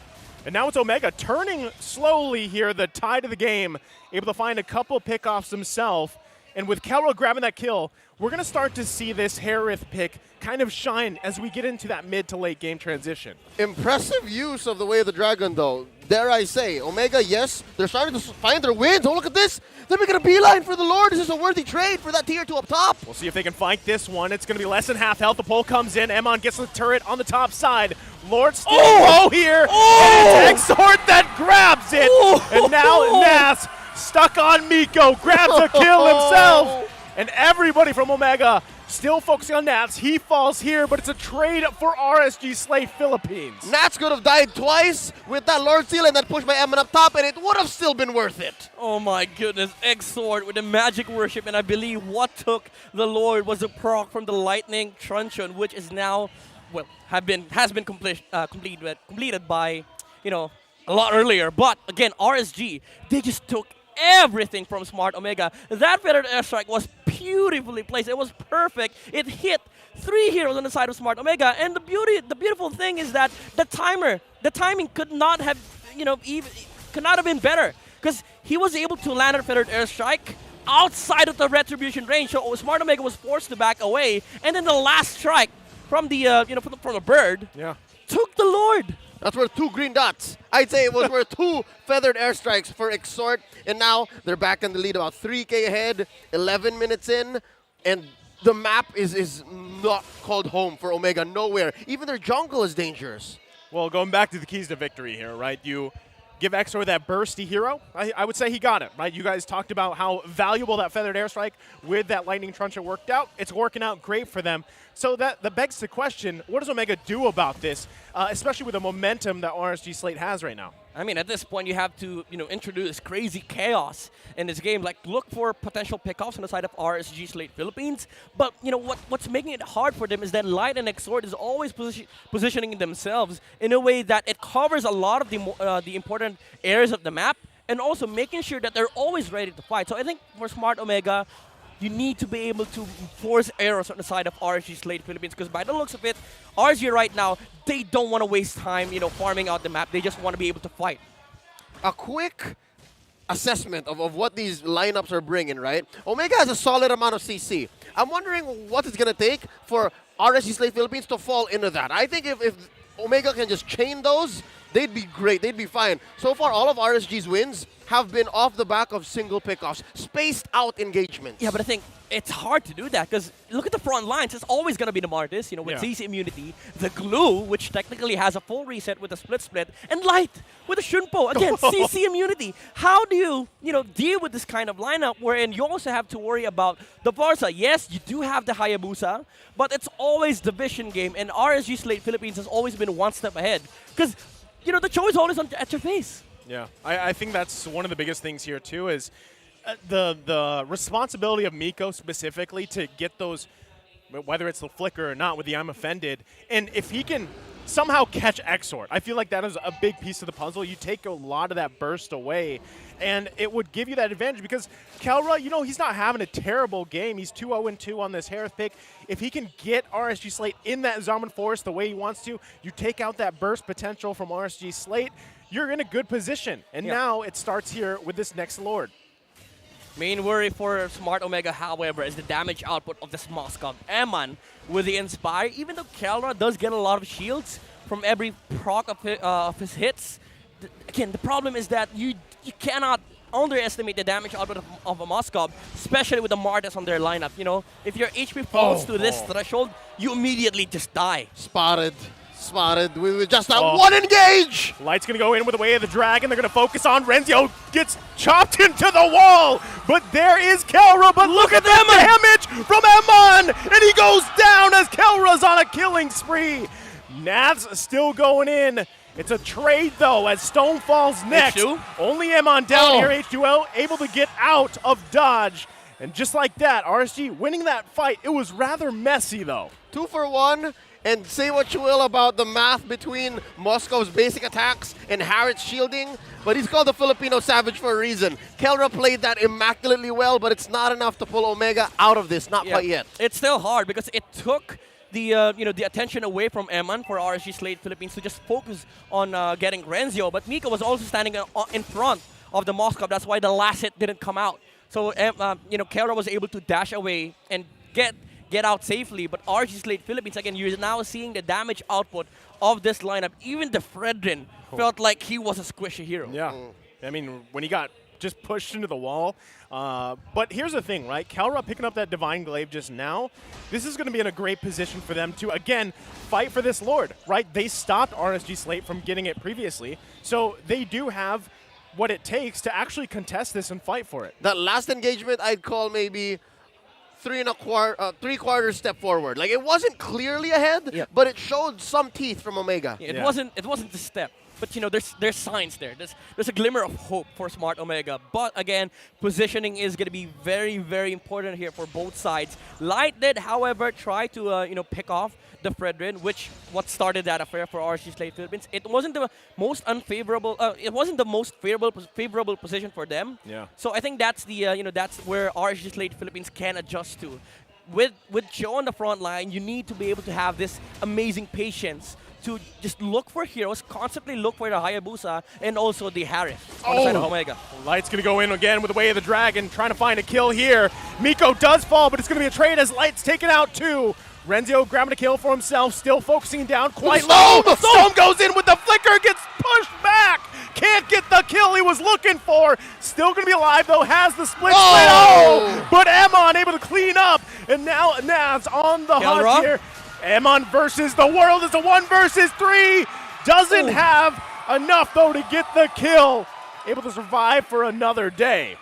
Deja vu, this looks like that last big team fight. Yeah, but this time around, RSG, they had a better way of engaging into Smart Omega. Light chose to go on Miko, with which what started that fight. Even though they picked off the Ruby, Omega was able to get into position where they're able to fight. But again, the main concern is the damage output of the Moscow right now. Even Kelra, with huge amounts of shields coming out from the passive, it's still not enough. And Eman was able to just completely maneuver around Omega's mobility, and he survived. Reminds us of Eman's Beatrix from MSC 2022. Each of Moscow's spears right now remind us of a single Wesker blast. I was going to say. It's pretty close. And it's, the guy doesn't even need guns, right? He's just got a spear. And you can see the damage that he's pumping out here, but still, even with that, right, you have Omega, they have to deal with this Lord on the top side. They might most likely lose an inhibitor turret here. That they have great defense potential, especially against this siege, but there's the charge up. Yeah. Lord gonna work on that turret for now. In front of Forza, however, you see the damage from the Feathered Airstrike.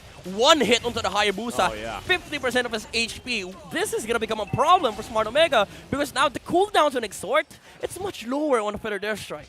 So far, given the trades that's been happening across the past 3 or 4 big team fights, Omega needs better timing. Omega needs a better angle because there's a 2-step plan here. H2 forcing the issue with Light. Oh, Light's going to try to cut them off here.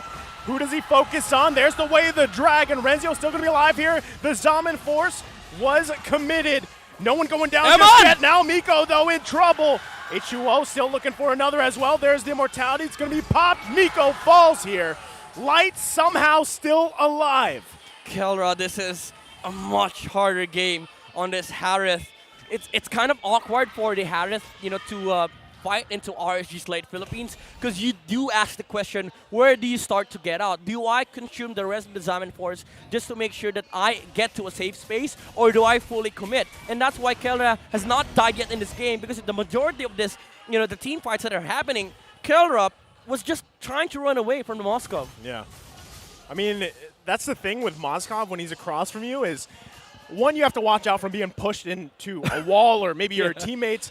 You have to watch out for just that auto attack burst damage pretty much. And when you're doing that, there's a lot here to watch out for because the initiations just like this as well But you can see, right, RSG Slate is so good at just poking down a little bit, and sometimes they kind of fake you out with these initiations. There's very little opportunity cost for RSG Slate Philippines. The way that they engage, they don't even have to commit much. And this is what I was saying about Omega needing better timing, better angles. They have to be sure when they get into a fight, it's either we win or we lose a trade. And so far, that's what's been happening. That's why RSG is in control. Yeah, and imagine, we said a lot on the side of Omega, and for RSG, it's just two things.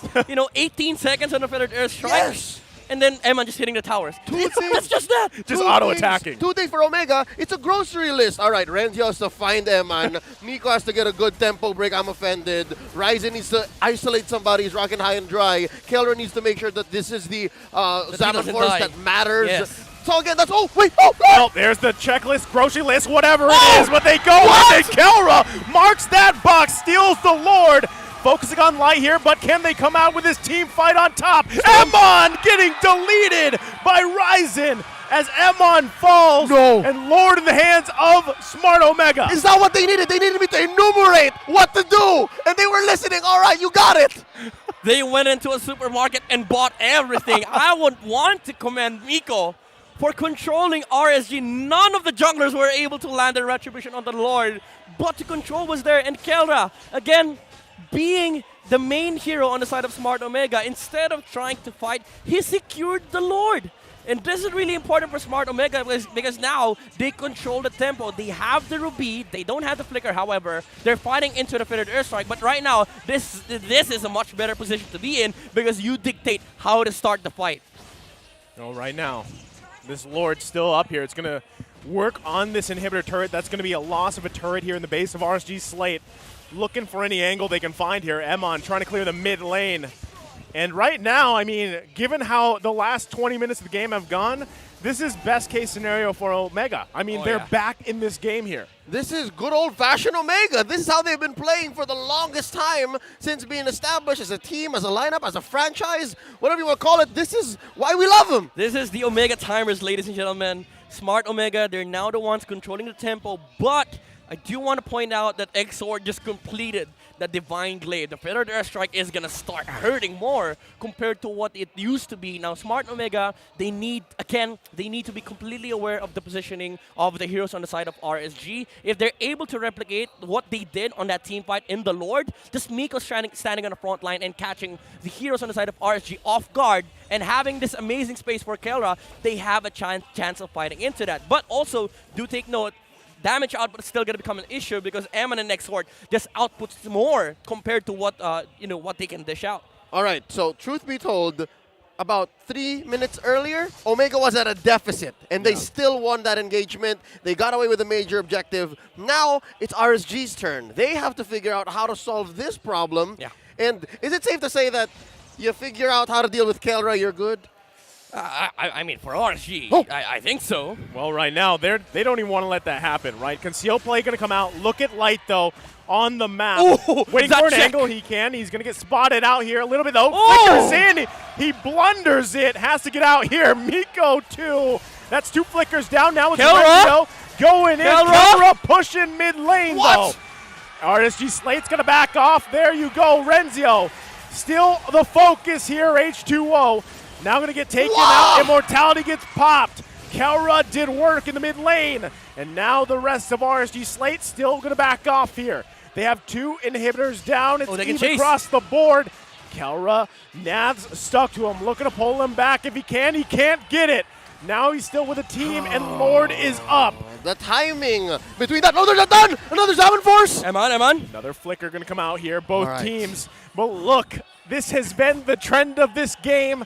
The push and pull between both teams. Midnight, did you see that? If Nats's usage of leaving that gluing and the grab was perfect, Kelra would be kaput. Yeah, but RSG, again, this is becoming a problem for them right now. Smart Omega, this is the chaos that they want to introduce in the game. Okay, let's take crazy fights.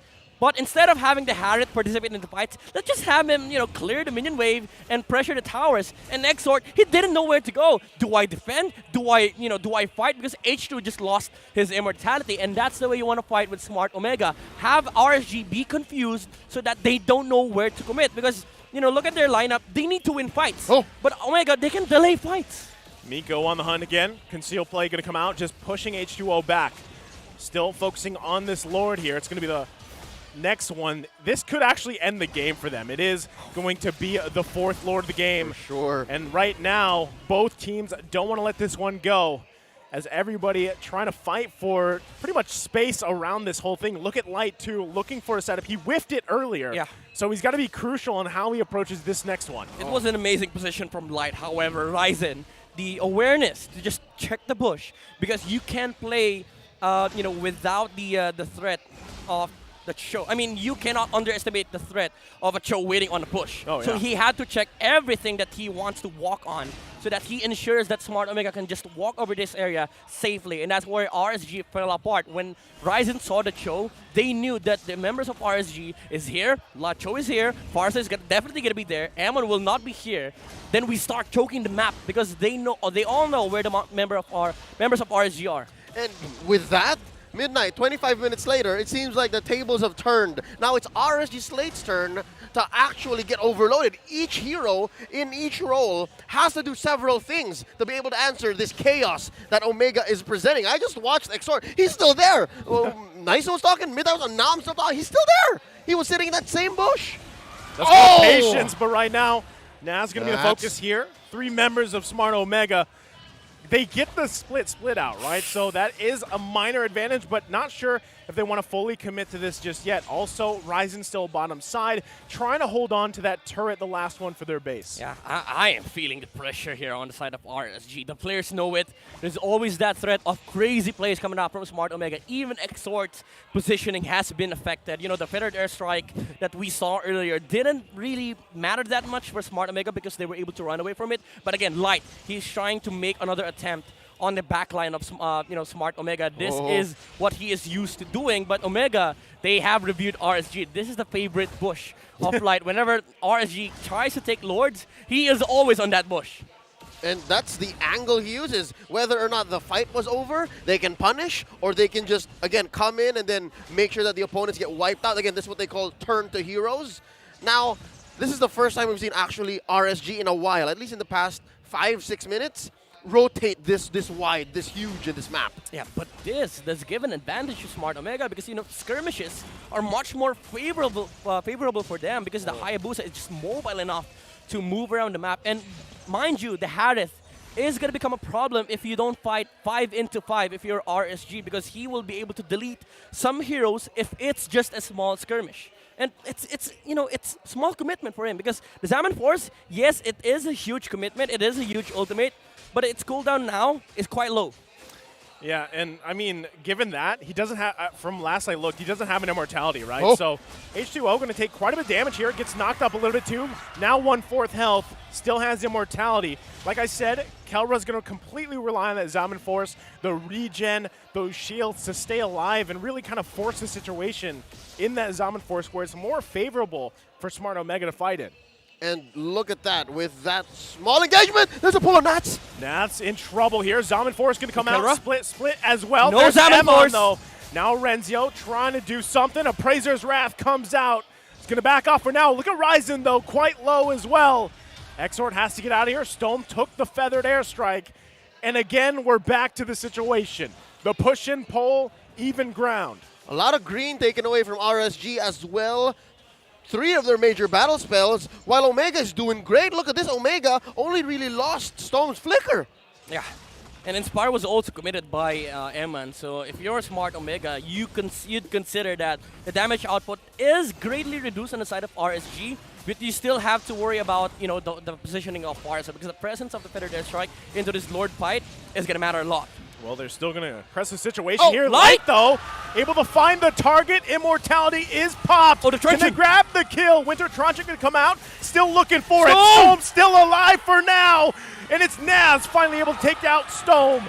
And now he's down. Look at Emon coming from the angles here. Into the jungle he goes. Renzio going to be the focus. They get the flicker out. Kelra still top side.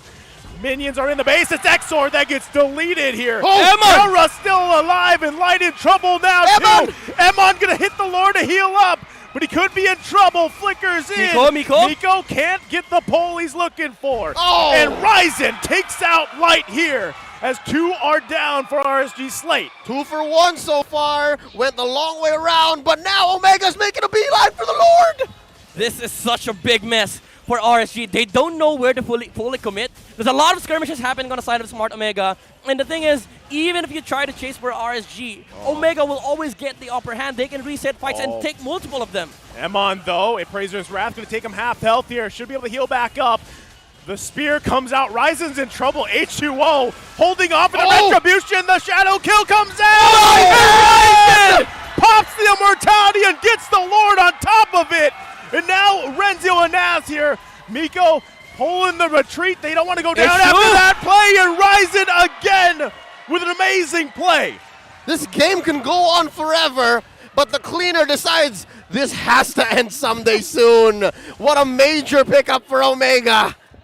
Omega, they just know how to execute fights better compared to RSG. And again, having this multiple fights is, really great for them. They're going to get the pull they need. Emon's taken out here. This is going to be the final push for Smart Omega. 30 minutes in.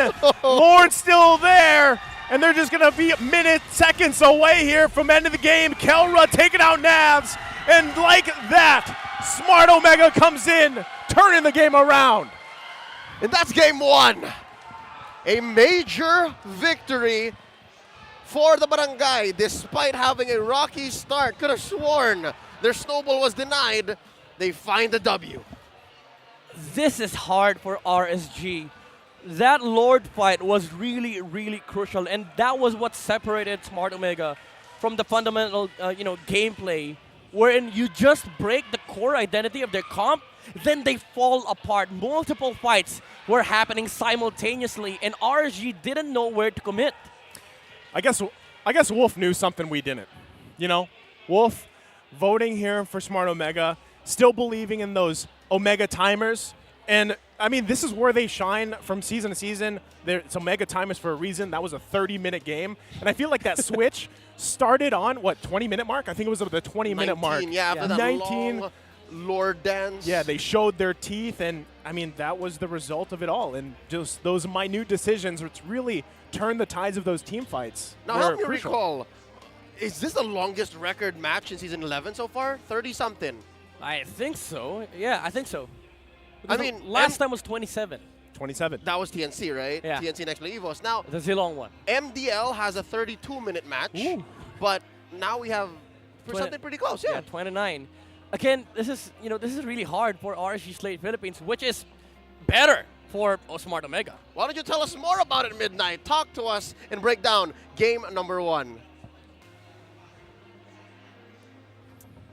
Well, it is the magic of the Barangay. Smart Omega takes game number 1 against RSG Slate Philippines. That is what we're going to be breaking down here in the analyst desk. Once again, my name is Midnight.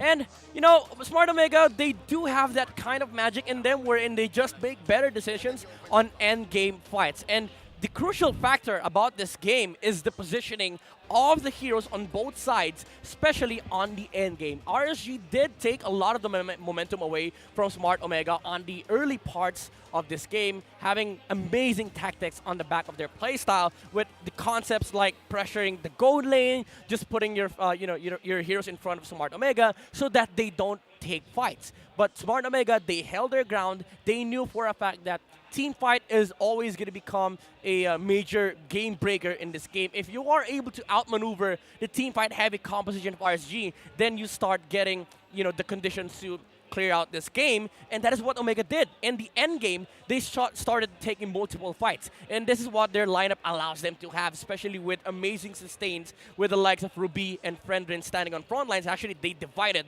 their roles. Ruby was guarding Kelra's team fight while Renzio was just, starting his own, looking for his own barangay, and Smart Omega took many fights against RSG on the late game, wherein they found issues of commitment from RSG Slate Philippines, because you know that you need to put all your eggs into one basket of your RSG, because Eman is not going to be able to take fights against Smart Omega alone, let alone H2 with other heroes on the side of RSG Slate Philippines. If they're able to win fights, it should be S5, and that is what Smart Omega capitalized on. Looking at the team fight participation, Kelra having 85%.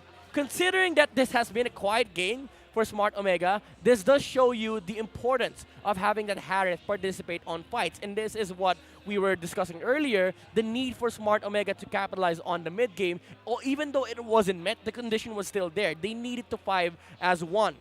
And even though Eman found a lot of farm in this game, Keller was able to amass such a huge lead on the late game, especially with that amazing damage output coming out from the Divine Glaive and also the Holy Crystal and Calamity Reaper.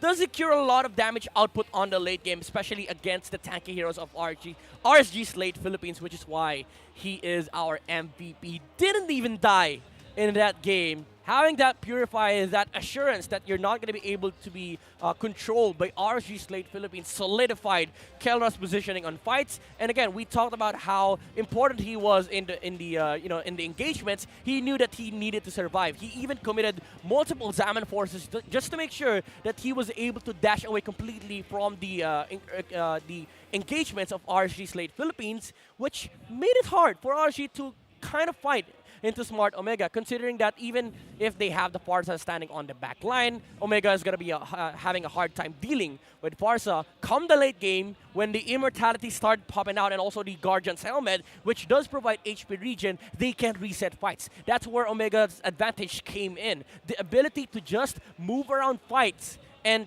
take it into their own terms and also dictate how fights are started. That is what broke the game here for RSG Slate Philippines. Now we're seeing the MVP highlights here. The moments of during the early game, RSG was in complete control, even though there were decisions that were not favorable for RSG Slate Philippines, such as that the catch onto the Fredrin. Eman was taken out and Kelra was able to survive. And the focus of RSG Slate Philippines is to take away the front line of Smart Omega. The idea behind that is, if you take away the guy that takes vision for Smart Omega, then you can you can unify your team fight. But come the late game, there were multiple fights happening. Kelra was looking for his own engagement. Renzio standing on a different ground of Smart Omega. It confused RSG Slate Philippines, because how do you commit the skills? Where do you place the feathered airstrike? Where does Glue stand? How does Eman fight into two heroes in front of his face? And it's really hard for RSG to kind of solve that,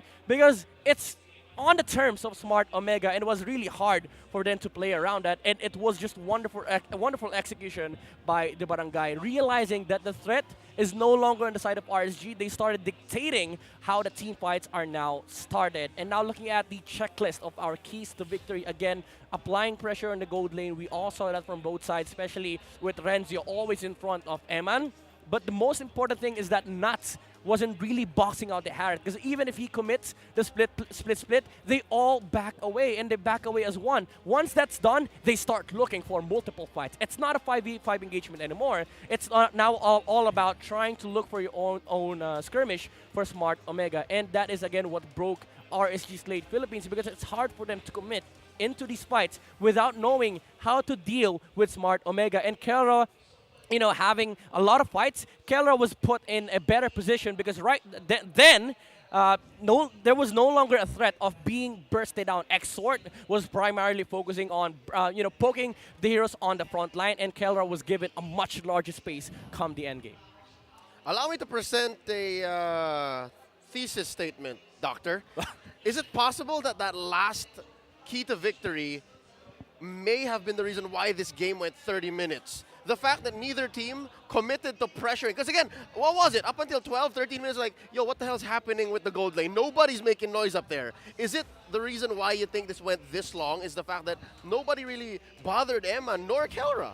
Honestly, I think it could have been, it could have been shorter if RSG stuck with what they're supposed to do, because at during the mid to late game transition they started focusing on the front lines like the V, the Fredrins, and they forgot about the Harith. And when Smart Omega realized that hey, we can take multiple fights instead of putting all the pressure in one fight, then you start seeing that Exort uses the Feathered Airstrike to wither down the HP of Fredrin or try to look for a pickup on Stone. Keller just he just had a better time. Joseph, do you concur? I was going to say, okay, I do concur, right? But at the same time, I think it was asked, I think you asked this during the game, is the answer just take out Kelra, right? And even the key to victory there. But still, I feel like what we saw through this game, through the 30-minute game, was even Ryzen, when he was like he was, I mean, score-wise, he wasn't having a good time. Oh, yeah. Right? On Hayabusa. It was a bad Hayabusa game. Yeah, it wasn't good. But the guy got the kills when he needed to. Ryzen took the Lord when he needed to. And a lot of that started with everybody kind of filling their role. Even Renzio on the Fredrin, man. He eventually found the knockups, found the taunts that he needed to. The way that Ryzen played this game is, I think you've seen this meme. It's SpongeBob. He's like, whoo! It's this game, right? Is it like, it's a Hayabusa game that plays 30 minutes? No. Yeah. And looking at, in retrospect, all of them had a hard job. Kelra needing to survive hard against this lineup. Fredrin against a Moskov, again, like, how do you sustain a Moskov that just dashes away? But, the commitment from Renzio, he was willing to die for it, just to make sure that RG had no team fight. I mean, that's why Fredrin walks the way he does, right? He walks so cool because literally half the time he's just walking to people, taking the hits, and not dying. And then the thing is, too, when we looked at those highlights there, I'm sure some of you guys at home caught this, but the exact timing on Kelra's usage of that Purify was immaculate, because there was times when he got knocked into the wall, and if it was 1 second too late, he would have died, Emon would have stayed alive, and would just unleashed on the rest of the team. And that's why the Filipino Savages mechanics is second to none, all right? And mind you, folks, we've been talking about the team that actually won, all right? The fact that it's the team that won was the one that had so much difficulty. Where does this put RSG Slate Philippines, right? What's going on in the minds of our MSC 2022 champions? We'll get to that in just a bit. We'd like to remind everybody about how to get tickets to watch MPL Philippines Season 11, all right? Catch the action live here at the Shooting Gallery Studios. Tickets are now available via tickettome.net. Get yours now and join us. You don't want to miss out. We're on every Friday, Saturday, and Sunday. Now, let's talk about RSG Slate Philippines. What's going on in their minds? I think the current headspace for RSG right now is just big pressure on their shoulders, because they had full control. They had that game, yeah. But the main problem is, I would say that they forgot what they're supposed to do during the mid to late game transition, because looking at the opposite side, again, I want to go back to what we said earlier. It was a bad Hayabusa game, not because of the performance of Ryzen. It was indeed a bad Hayabusa game. Like, if you're going to ask me, I'm not going to play Hayabusa in that game. It's really hard. Especially against Martis. Yeah, and he knew what he needed to do. He checked a lot of bushes. Yeah. He, he always uses the shadow to get vision if Miko is not able to do that for Smart Omega. And he was not trying to fight at all. He was just poking heroes in the front line of RSG. And, playing a Hayabusa against a Cho, you're always going to be doing, you're always capable of doing that, because it's hard for Light to react to whatever Ryzen is doing. And, again, what we saw earlier when he checked that bush, when he saw Light, he was like, in Filipino, "Oy, kita ko!" It means, hey, I saw the Cho. Oh. He's here, huh? Oh. He's there. Translation, yeah. But, I mean, that's good points, because, yeah, typically you wouldn't have a good time, right? Playing Hayabusa versus a Martis. And, again, they left that pick for the end, right? They left it there for a reason. The Martis were locked in. But whatever happened there, that was still supposed to be RSG's game, right? I mean, essentially it was. But Smart Omega, you can't count them out. Even if, the names that people are used to seeing there aren't there. These are the guys now. And I feel like this kind of chaos, as you mentioned earlier, Midnight, this is what they like to play. They like to play this game. They work from those deficits. They have always the potential to turn things around. Now, it was only game one, but I'm wondering, too, exactly how do they approach the next game? How do they possibly sweep RSG Slate and win this whole Kings of the Sea battle? Reverse sweep it, you mean?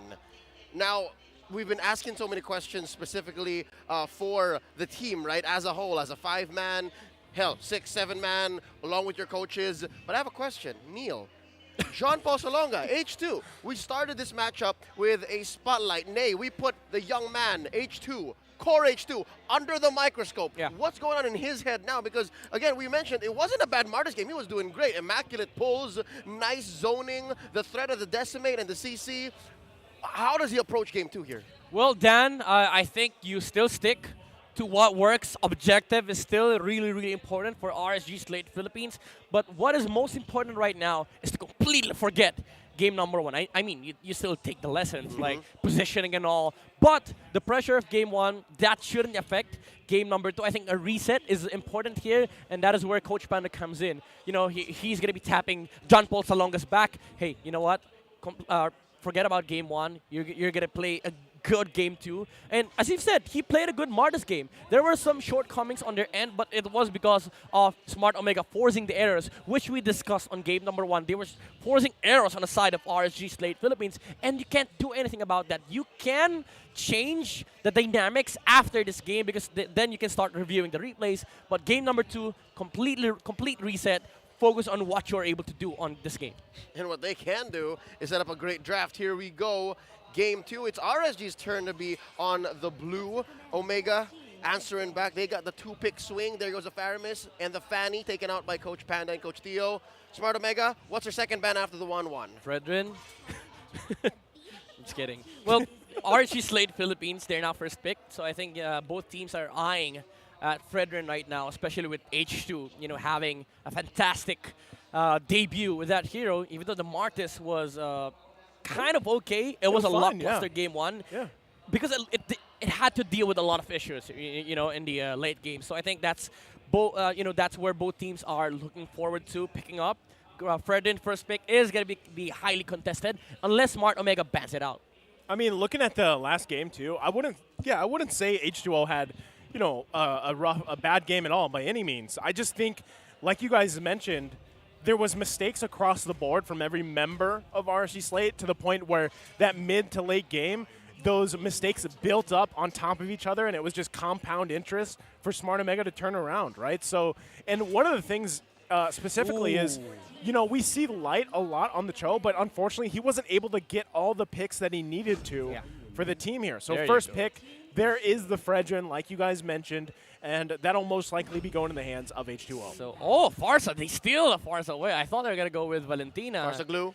Farsa Glue is definitely open. I would want to see a Farsa Lapu-Lapu so that RSG Slate doesn't get a Lapu-Lapu themselves. That's not so bad. Yeah, actually. Why pick the boogeyman? Why pick the problem when you can pick up the solution? And they did! You know, there's a reason why Coach Pakbet is dubbed as the best coach in the universe, you know? He knows his stuff. And Lapu-Lapu is a good laner against Glue, so why not, you know? You get Farsa, you don't get countered by Lapu-Lapu. It's a good laner against, against, say, Glue. And it also checks the keys to victory. It's a hero that can shut down your gold laner. Straight up dive, whatever Eman is doing. That trademark, Moskov is still out there, the Beatrix as well. Claude. Now, given all of these heroes, right, we mentioned 3 already, immediately. Do we have to force the gold laner this early? I think so.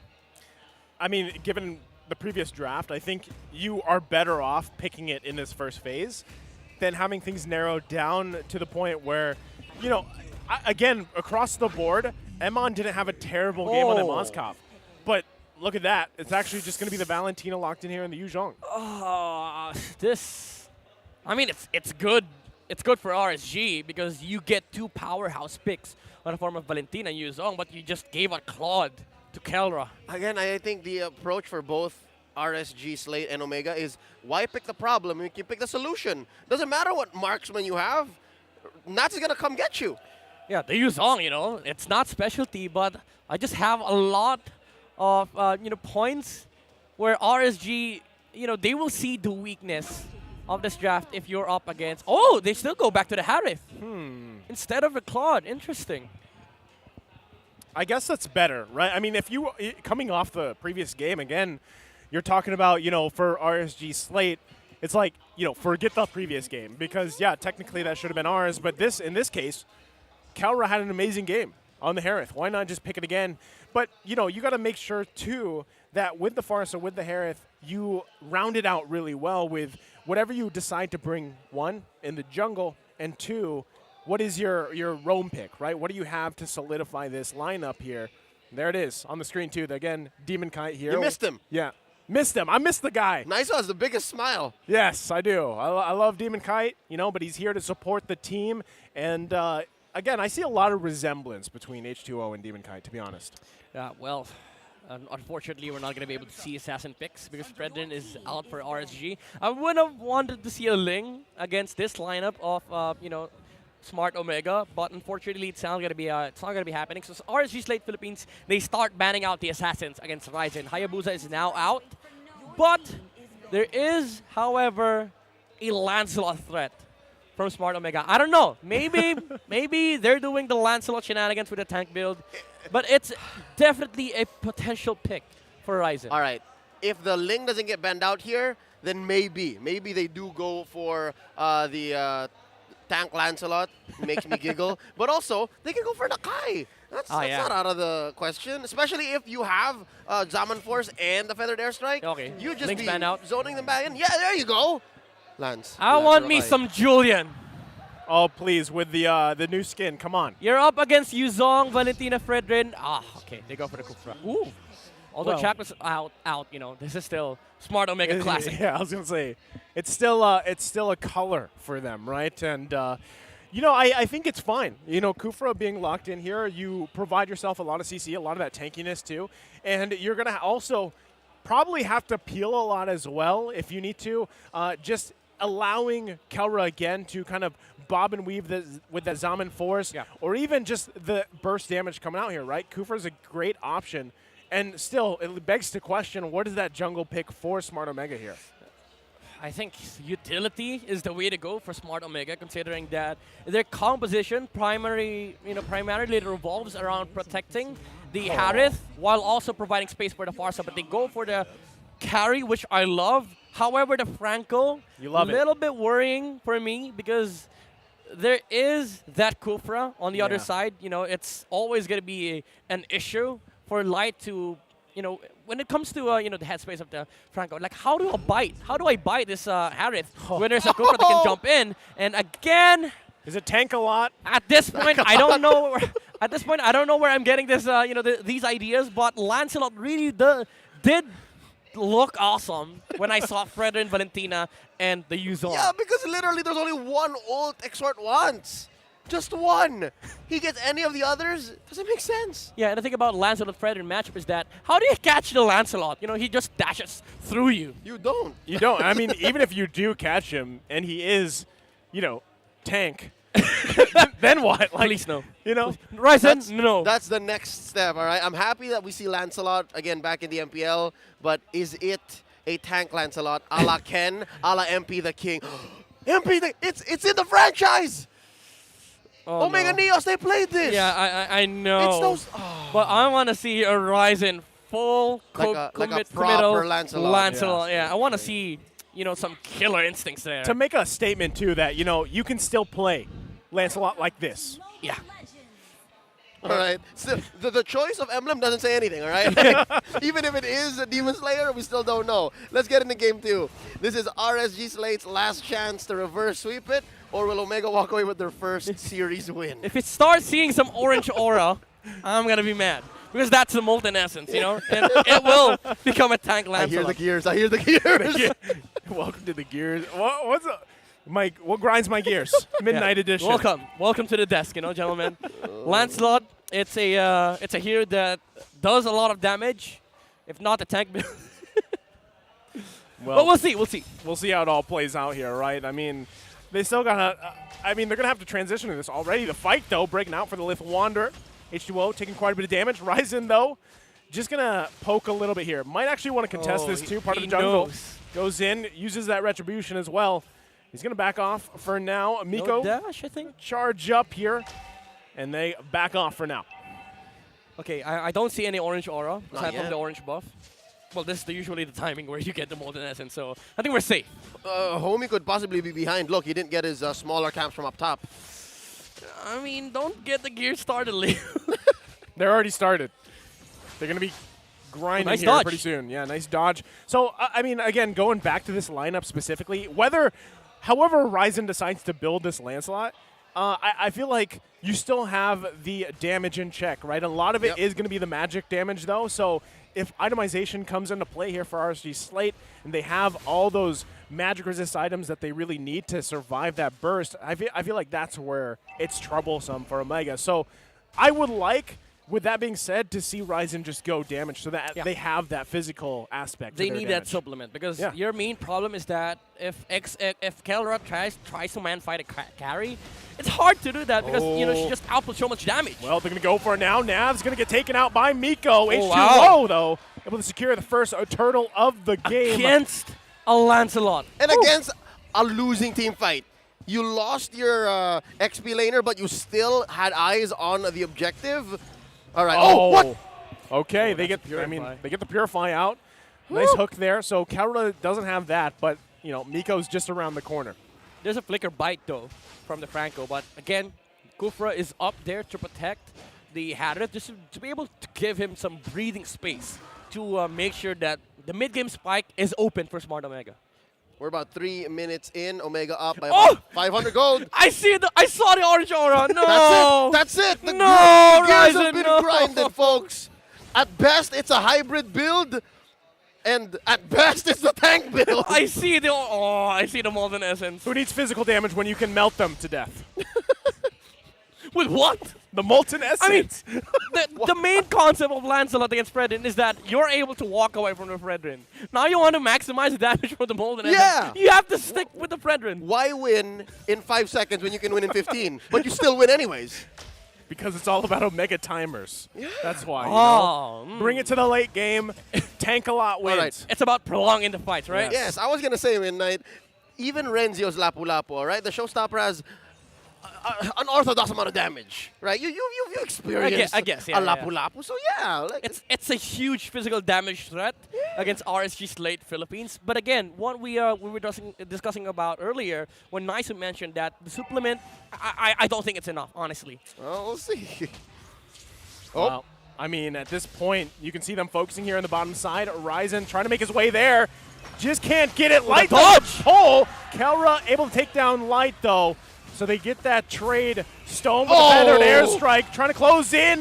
Kelra low here. Exort trying to look for the kill. Can't get it. Gets knocked up and taken out as Stone grabs the kill. Still on the hunt here for Emon. Gets the flicker out. See, it's these long engagements, Midnight. This is what they were going for. Yeah, I mean, if you have this kind of momentum for Smart Omega, maybe you don't need the damage from the Lancelot, because right now Kelra is at an momentum. And I thought the Lapu Lapu was on the side of RSG, but Exort, just copied the ultimate. But top lane, however. Yeah, Renzio, nothing you can do there, right? That was a nice little dodge there. And he goes down on the top side. So RSG able to get on the board finally 5 minutes into the game. Yeah, gold lane. 2v1. Gold lane. Yeah. However, gold lane, this is an issue for RSG. They need to deal with this carry. Oh, Miko, though, with a nice set. Emon getting taken out. Light grabs Miko. Punish him as well, but that's going to be the first turret being taken out as well here for Smart Omega. Huge problem, folks, for RSG. Killer is now up. Currently at 102, I believe the Calamity Reaper has already been bought, and he's already on the way towards that Feather of Heaven. So more attack speed, more dash in the team fight, more mobility, meaning more ability to catch up to the damage output of Emon. And now it's just a matter of time. It's just a matter of Kelra saying, yes, let's do this, and then we convert from there. I think this is a better spot than what they were in Game 1, and they won Game 1. Oh, yeah, way better.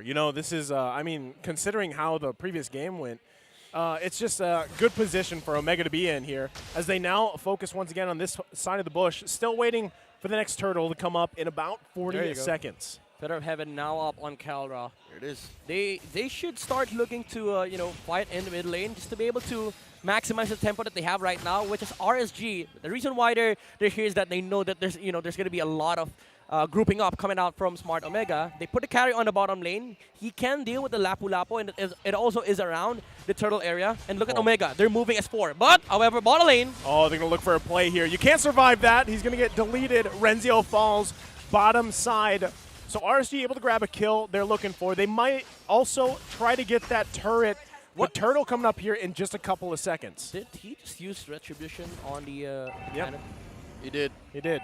He doesn't need the Retribution, he thinks. Well, right? he's going to need it now. Eventually, RSG Slate Philippines translates that into a push down bottom, but they do let go of top.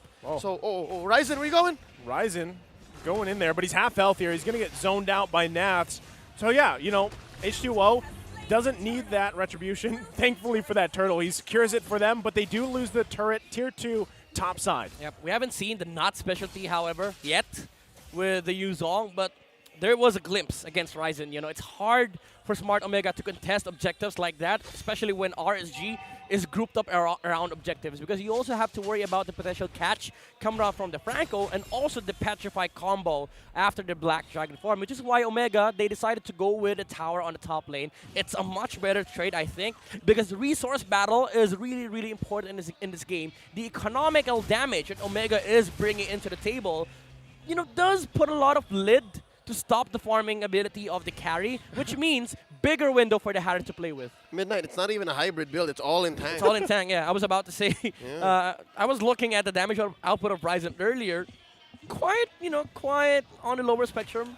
But again, Kelra is an amazing momentum right now, so I think you're given a free pass to do that.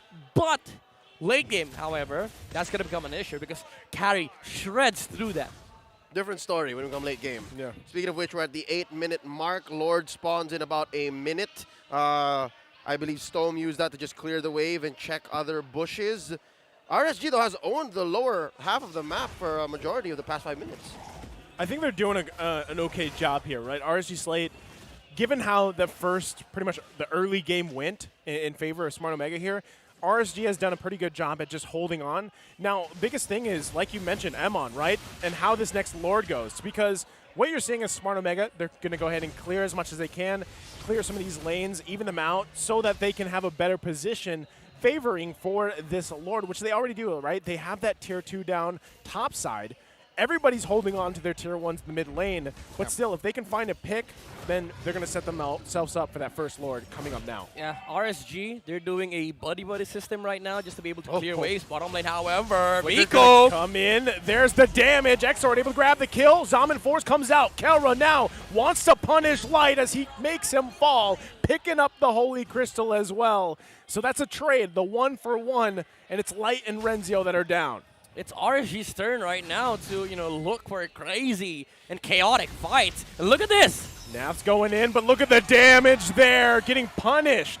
Nav's not sure what he was thinking, but still, Ryzen working on this Lord. This should just be a free Lord here for the hands of Smart Omega. Well, I do give the credit to the tank Lancelot. It's a much better Lord taking here compared to the physical damage Lancelot because of the passive damage that you get from the Retribution, the higher HP you have. So Omega, again, they get the control over the objective. Again, it's a big commitment from Nuts to try and, pick off Stone right there. But still, RSG is doing a fantastic job on just controlling the map, getting something out of it, and having Eman just completely farm during this window where Omega is quite silent in Torment. And that's the key here. The fact that RSG still is doing something with a bad situation. We'll see if the turn actually happens, the switch up. Look at this now. Omega's going to start making use of this 3K gold. They're going to live inside RSG's jungle. Where RSG's not, best believe Omega's going to take everything there. Yeah, you can see, like, even RSG was trying to do the same thing, right? They're looking for those picks. But unfortunately, every time they find one, there's an answer. Okay, Miko's going to whiff that, but they do get the tier 1 finally. Mid lane, Lord's still being slowed down a little bit by Navs. They're trying to hold on to any space they can here before that siege into the base. Yeah, this is really becoming hard for RSG. Hard to defend against the onslaught of Omega, even though Miko whipped the flicker combo there. It just shows the amount of threat that they have right now, especially with 2 dominance eyes on their side. The damage output is still limited on Ammon because of the attack speed reduction. And you see 2 Divine Glaives coming out from Kelra and Stone. So more damage output on the magic department for the side of Smart Omega. They don't even need physical right now. Are we going to force Emon back? Nav trying to buy some time here. Turret finally getting taken out. Renzio jumps in the backside. Here comes Horizon. It's a tank a lot. Can't get the kill, though, he was looking for.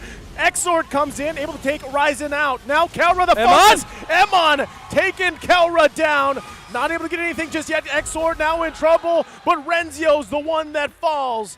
And there you go, everyone from RSG Slate still alive. Thou shalt not raid the Raiders. The Barangay was punished hard for that overcommitment.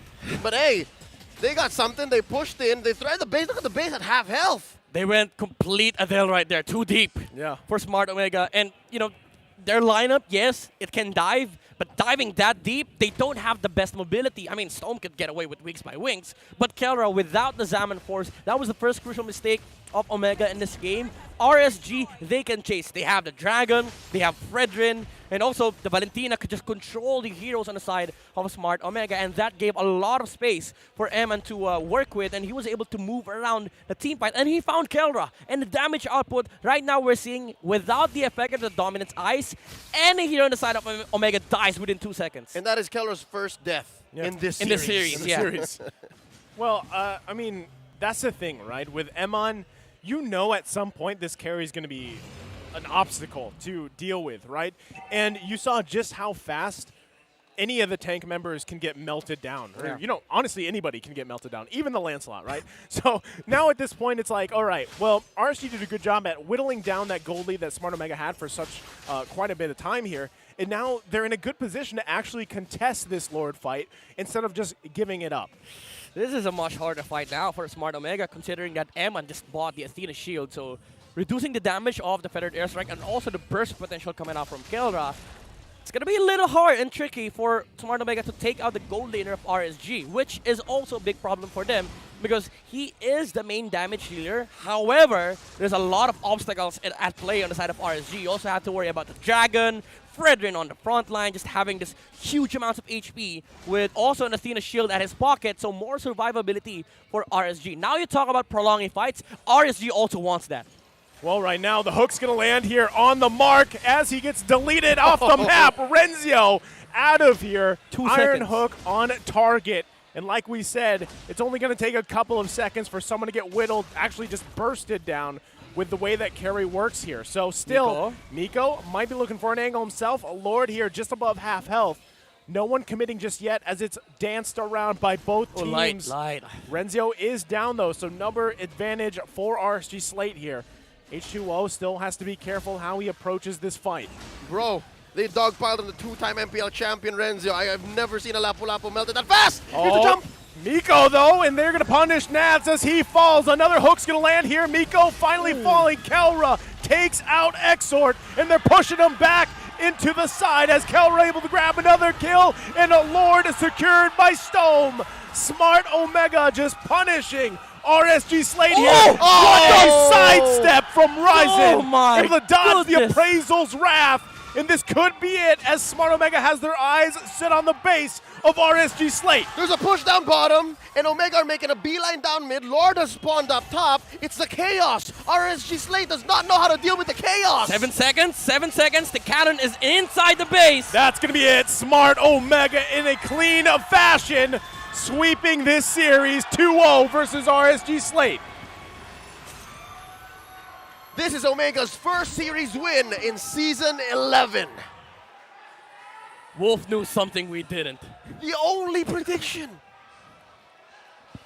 Wolf, I mean, the guy knew something, right? But what we do know here, after seeing this game, is, wow, Omega is a concern. The question was earlier, are they still that last one? Are they still that, for the international viewers, the venom, the poison? I think yes, they are. This is clearly an answer to that question. Yes. Yes. I mean, we can predict drafts. Wolf can predict series outcomes. But what RSG cannot predict is the unpredictability of the chaos. It took one fight. Miko getting that catch onto Nuts. And Ryzen, Kelra just piling up on Eman. And it's still the same story on game number 1. If you cannot fight this way, find a different option where RSG is the ones trying to find a solution. And if you were a carry, you're a single target dude. And Ryzen and Kelra were both in the face of Eman and RSG, they had no answer because they also had to focus on the Lord. They switched up the attention. Let's not focus on objectives. Let's focus on the heroes. And every single time Omega were out to do something, even if they failed, specifically talking about Game 2, even if they failed an engagement, a rotation, hell, even if RG Slate PH just lights up one of their members, there's always a plan B. There's always, all right, we'll wait for the next rotation. I could have sworn with that man down, the 4 versus 5, RG Slate, I kind of saw that they had some hesitation. Because if you're up a man and then you could have taken Lord, you make a beeline for it, but Omega, they hunkered down. They understood that, all right, they're not going to do it. They're not. This is too chaotic for them to do. I think that's one of the things, too, of just having I know, how you feel about the tank Lancelot, but, maybe that was a part of it because you know that you can juggle that Lord around for quite a bit of time and not have to get knocked down to half health. And at the same time, you're just kind of a nuisance because, the question was, if you do catch the Lancelot, then, can you even kill him? Because not only the way that his kit works, but when he's built like a tank, who do you focus on? Who do you grab? Because the other members that Smart Omega had, it's a hard decision. And that's why so many times Renzio was the punching bag. And it was okay, right? It was fine. Worked out. Midnight, it won! Yep, it did.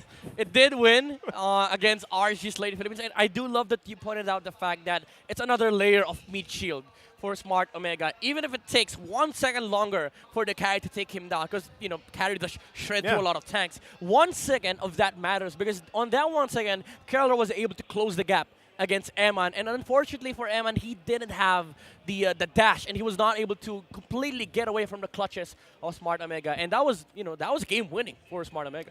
And it makes sense now that you look at it, and the more MPL and MDL Philippines teams use this tank Lancelot, it's literally having a shield that's shaped like a sword. In the end, it's still gonna hurt. You're still gonna die. It's just takes a while longer. Defense is the best defense is the best offense. The best defense is the best offense. Right? So, I think there's something to this. All right? Say what you will about your gears getting grinded, but the Omega franchise know how to make it work. Yeah, I'm glad they did, too. Not only that, but the fact that they brought out the Kufra. And, Miko might have missed 1 or 2, setups, but more, I'm sure a lot of people watching at home that are used to watching, Chaknu play that Kufra, they can applaud Miko's performance here, and I think it did a great job. And the way that especially early game, he had some amazing sets at the bottom lane too, where they were focusing there. And every single time that builds up and that compounds for especially Kelra, when he's playing this Harith, like Kelra didn't even have to play a traditional marksman in the gold lane because he had a hell of a game 1 and game 2 on that Harith pick. As well, the bouncing ball. It's not an ult, but it should be the way it was used in this game. It keeps people down so that the Zaman Force hurts more. Let's go ahead and throw over to the stage. Mara is with Smart Omega with their winning interview. Everybody, let's give it up to Smart Omega! Congratulations! Ito talagang hinata ko, si Storm. Ikaw, Storm, congratulations. First win with your new team. Sanay ka na 6-man ka ngayon. Nandito ka sa main 5. Nakuha mo ang unang panalo. And we could see kanina kung gaano kayo kasaya. You guys were standing up, nag-a-appear kayo. How is it like ngayon? Nakabawi kayo and you get your first win. Sobrang saya po kasi, yung sinabi mo po na 6-man ako ng sobrang tagal. Kasi ako nagsasawa na ako sa scrim eh. Kaya ako naging pro kasi nag-enjoy talaga ako sa paglalaro. Kaya tuwang-tuwa ako na kahit papaano napapatunayan ko na yung sarili ko as main 5 dito ngayon sa Omega. And how do you think na nalalabas yung lakas mo ngayon with Smart Omega? Sobrang exciting kasi alam kong sobrang dami ko pang kayang ibuga para sa fans namin. And yan, we can see kung gaano niya tinataas ang kanilang lakas. Job well done. That was really good. Ngayon, Ryzen. Ayan, ay. Okay, ikaw din. I-interview kita mamaya, Kelra. Alam mo, sabi nila, ikaw daw, under the radar, unsung hero. Pero dapat daw, nasa iyo ang limelight, yung spotlight. Kasi sobrang galing mo, game changer, lalo na sa crucial moments. Ito ba yung nagiging part ng goal mo? Kasi alam ko tahimik ka talaga eh. Pero nagiging part ba to ng goal mo ngayong Season 11 na mapunta sa iyo yung focus at attention ng tao? Hindi naman po. Nakakataon lang po siguro. Ang main goal, ang pinag-uusapan naman po namin yung yung goal talaga namin sa laro eh. Kung yung mga best way para manalo. So it doesn't matter to you if the focus is on you or not, lalo na with this new change of lineup. Ah, very nice. Humble. Kelra, ayan, everyone's so excited to hear from you. Kailangan ko lang i-point out yung magandang ginawa mo nung game number 1. Ikaw yung nag-steal ng third Lord. Kahit wala kang retry, nandun si H2, but ikaw pa rin yung nakakuha with pure damage. Paano mo yun natatimingan? How are you so good at that? Kasi po minsan may mga opportunity na gano'n na kahit wala kang retry, kaya mo maka-steal ng Lord. So nakita ko yung opportunity na yun, kaya ginawa. Alam mo, napansin ko, Kaya sobrang confident ko po na kaya ko agawin. confident. That's something that we know about Kelra. Pero nakikita namin, season per season, nagbabago ka. Parang nagre-rebrand ka. Ano ang bagong Kelra ngayong season 11? Abangan nyo na lang. Abangan na lang natin ang Kelra. Once again, congratulations to Smart Omega! You may now take your walk. Go ahead. Every season, nakikita natin kung paano tinataas ni Kelra at ang kanyang koponan. Ngayon, we'll see a different image. And just like what Ryzen says, it doesn't matter to him kung kanino ang spotlight, basta they do well as a team. And now Stone is shining brightly as the main 5 of Smart Omega. Hihimayin natin ang laban ngayon, kaya babalikan na natin ang ating casters. Pasok! Great to hear from Smart Omega, as always. Just such nice, humble boys, characters, a lot of them. Now, I almost forgot how intense and how crazy Game 2 was. I almost forgot Ryzen's Hayabusa from Game 1. Yeah. That was a losing Hayabusa. It was a bad Hayabusa game, honestly. Not because, again, of his performance, but because of the matchup. It was really hard to play in that game. Yeah, it's not favorable, right? But I would say that he had a great game 2, and it all worked out for the team. Yep. Midnight, tell us all about it. Put a highlight on that Tank Lancelot, please. Yeah, Tank Lancelot for Smart Omega, but the story of this game is that they brought chaos onto the fundamentals of RSG Slate Philippines. Again, welcome back to the Understand. My name is Midnight, and we are going to be breaking down this clean game coming up from Smart Omega. It was ironic in a sense that the Venom utilized the Purify on the Hadith. It brought so many problems to RSG, and it forced out even the Franco pickup coming out from RSG. Even though the ideology behind his composition is based on objectives and also the protection all around the carry, Smart Omega banked on their ability to snowball towards the mid game. It was the same idea that they had on game number 1. It's just that they had a better draft on game number 2 with momentum-based heroes such as the Lancelot, even though it's a tank build, the Lapu-Lapu, and they focused on shutting down the gold laner of RSG. We saw a lot of engagements happen on that lane, wherein Kel was just able to demolish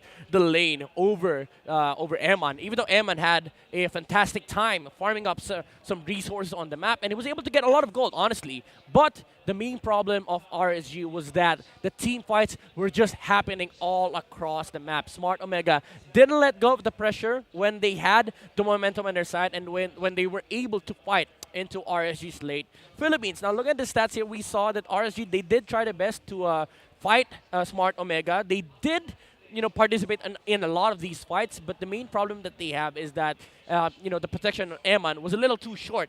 Because every single time RSG shows up with their heroes, Omega is always ready on bursting them down. Even Nuts was not safe against the death combo of Miko and Storm, especially with Keller on the back, with the Zaman Force, and the damage output that he brings onto the table, especially with the Calamity Reaper and also the Divine Glaive, alongside with the Holy Crystal. It is a massive damage on their side, which is why, in reality, RSG had no capabilities of surviving the frontline damage of Smart Omega. Also, we have to talk about the mobility of the Lancelot, which we harped on earlier. Having a tank build, he was able to maneuver around these fights and look for potential engagement to open up the game for Kelra to come in. And again, he is the MVP of this game, being more active and being more of a nuisance and a threat against RSG. And it is what allowed Omega to have this insane pressure in the mid game, because Harriet was activated. He was always participating in the fights. He was always showing up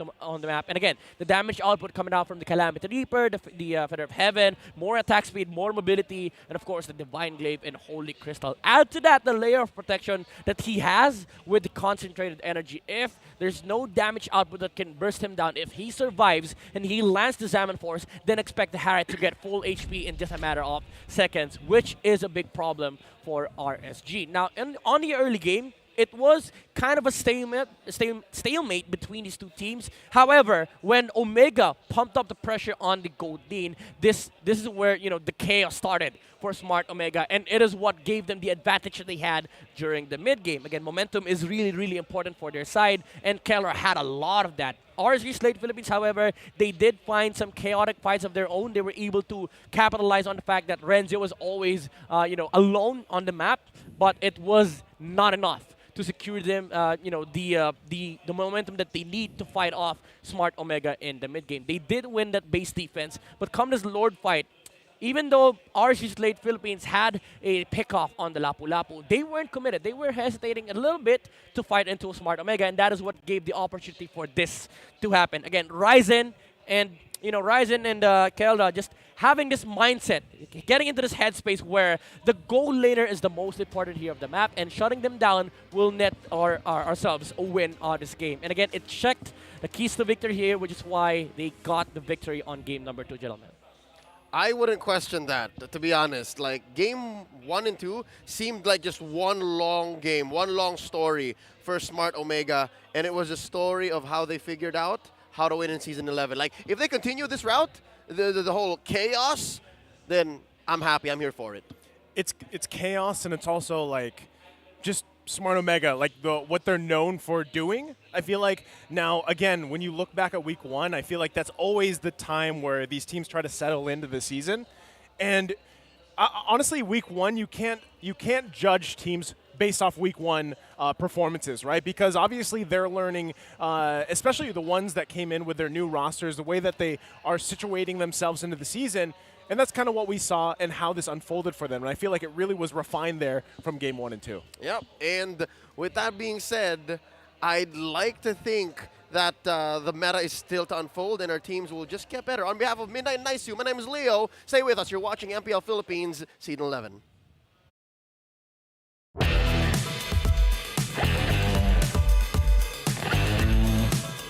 Yung naramdaman ko po pagkagawa ko. Season 11. Sobrang Our official sponsor, Infinix. Infinix Note, ultra-fast gameplay. Our partners in esports, Maya, it's everything, and a bank. And Secret Lab, the official gaming chair of MPL Philippines. Experience the MPL Philippines Season 11 action live at Shooting Gallery Studios. Tickets are now available via tickettome.net. Get yours now. If you missed the matches and want to quickly recap what happened, visit our official website for post-match reports at ph-mpl.com/news. Don't forget to catch all of our official league content on TikTok, Facebook, Instagram, and Twitter. To ensure the quality and fairness of our games, MPL Philippines is also monitored and supervised by the Games and Amusement Board.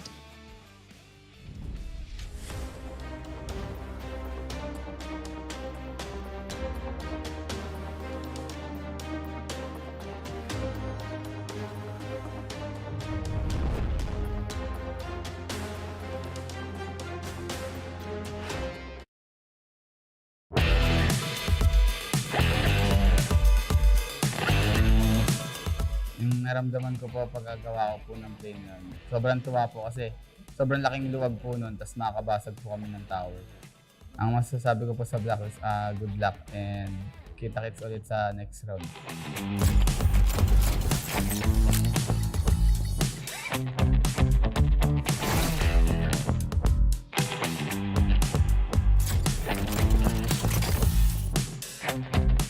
si Yawi ang tank ng Eco Philippines at ngayon i-breakdown ko yung ginawa kong play ng game niya. Is the third turtle na hindi nakasilip ang Blacklist International and Echo right now. Talaga naman mas pinalakapan nila ang kalamangan nila against Blacklist. Dito mo masasabi na in the zone. Ay na naman! Yung M4, eto na Yawi! sa naman. Fatal Links! The combo is real! Walang namatay dahil sa Cold Altar pero mukhang ubusin na nila. Dalawa lang. Pero nakita mo naman yung highlights. Combo, routine, todo. The Echo Express is here once again. So yung nasa isip ko sa paggawa ng play na to, actually ang usapan yan, pagka-clear ng mid, babasag kami ng bot. Sakto, pagka-clear namin, tingin na lang, tas yun. Sabi ko, dikit-dikit to. Nag-NB ako, tas pabot dapat. Kaso nakita ko mag-clear sila lahat sa mid. So sabi ko po, huli-huli. Tas nung pagkatas po nun, sabi ko after, basag tayo, basag. Tas naka-conceal din po ako. So feel ko mabibigla po sila. So yun, nahuli naman po. Yung naramdaman ko po pagkagawa ko po ng play na yun, sobrang tuwa po kasi sobrang laking luwag po nun, tas nakakabasag po kami ng tower. Yung sabi ko po sa teammates ko, good job din po kasi ang bilis po nila mag-react po sa akin. Kasi kung di po sila napag-react, di po mamamatay yung iba po. Ang masasabi ko po sa Blacklist, good luck and kita-kits ulit sa next round. Siguro ngayon yung season po, mas naging patient po. Parang hindi po ako pwede basta mag-go ng go kung hindi po ready yung teammates ko. Sa next round sa Blacklist, sana po maglaro si Renegade. Tapos ngayong dalawang round sa RSB, PH2 po. Sa mga fans and supporters namin, thank you pala sa mga nanood and sumuporta ngayon sa laban namin sa Blacklist. And sana supportahan nyo pa kami sa mga upcoming games namin.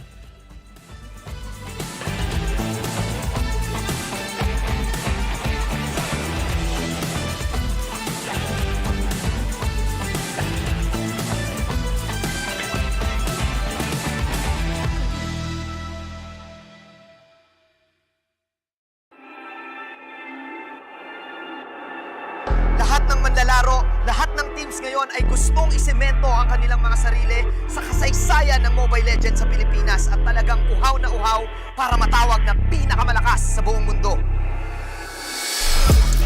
Sa baluarte ng pinakamalalakas, panigurado, walang ibang daan kundi pataas.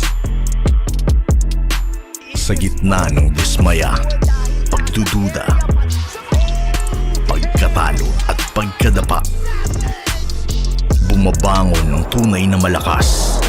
Itinatakda ang may sikmurang magpatuloy, pero basang-basa ka na nila.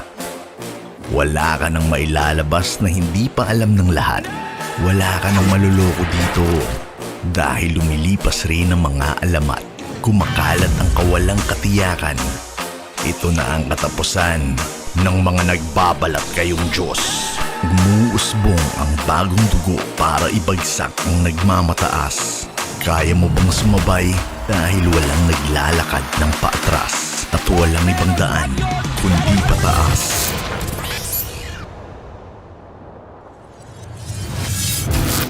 Papaalala ko ulit sa inyo kung bakit Bren lang malakas.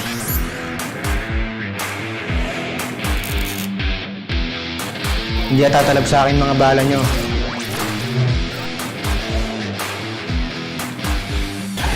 Ang pagbangon namin ay ang simula ng pagbagsak niyo.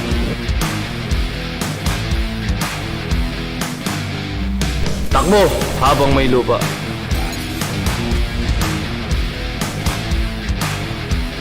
Walang dakila-dakila dito sa MPL. Ngayon yung makikita ang tunay na lakas ko. Hindi nyo alam kung anong klaseng bangungot ang kaharap nyo. Naglalaban lang kayo para sa second place.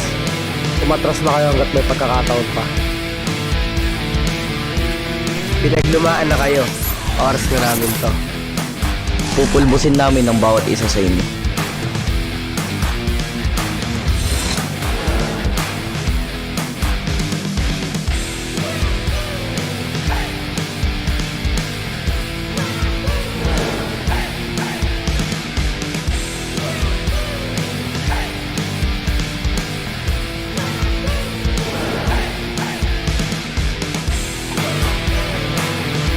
Handa ka na ba?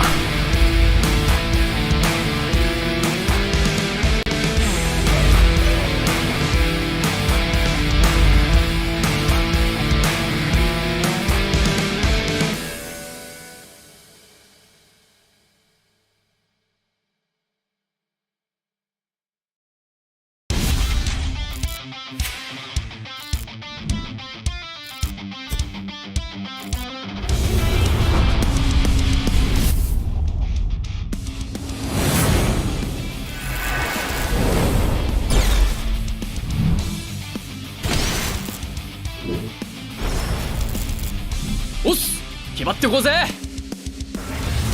少し乱暴しようか。釘崎野原、喜べ男子、こう一点よ。邪魔だ。虎杖裕二です。好みのタイプはジェニファー・ローレンス。よろしくお願いします。 Did you know that you can switch networks but still keep your number?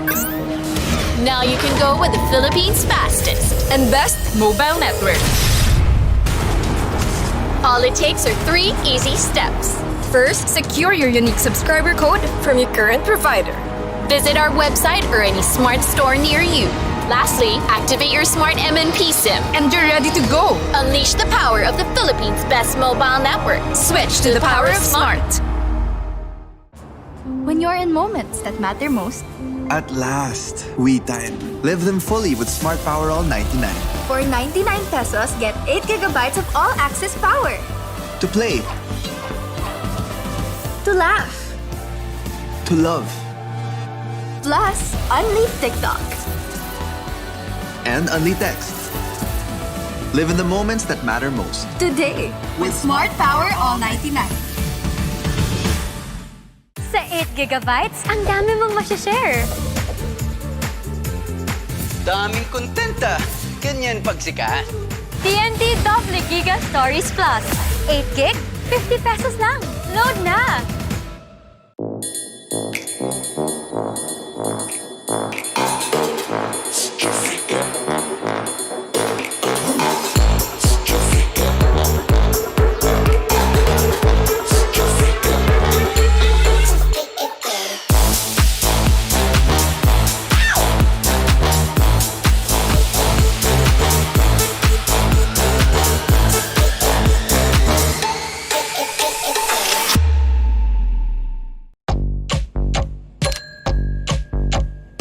Day in, pay out.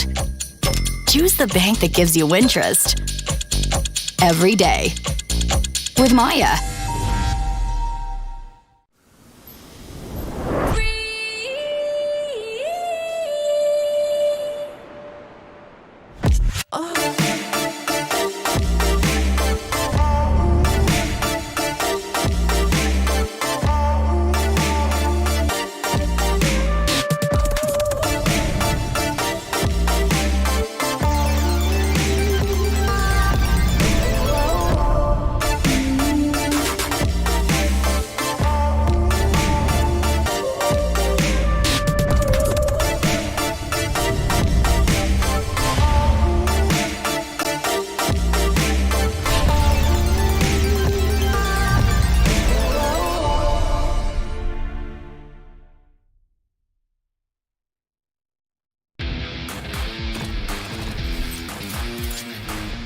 Maayong adlaw sa inyo tanan.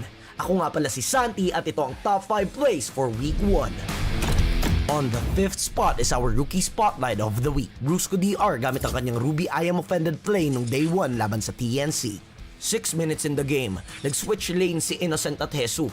Dahil outnumbered si Innocent sa bottom lane, napagpasyahang bumisita ni Bentings at Goyo doon para gawing even ang playing field para sa gold laner nila.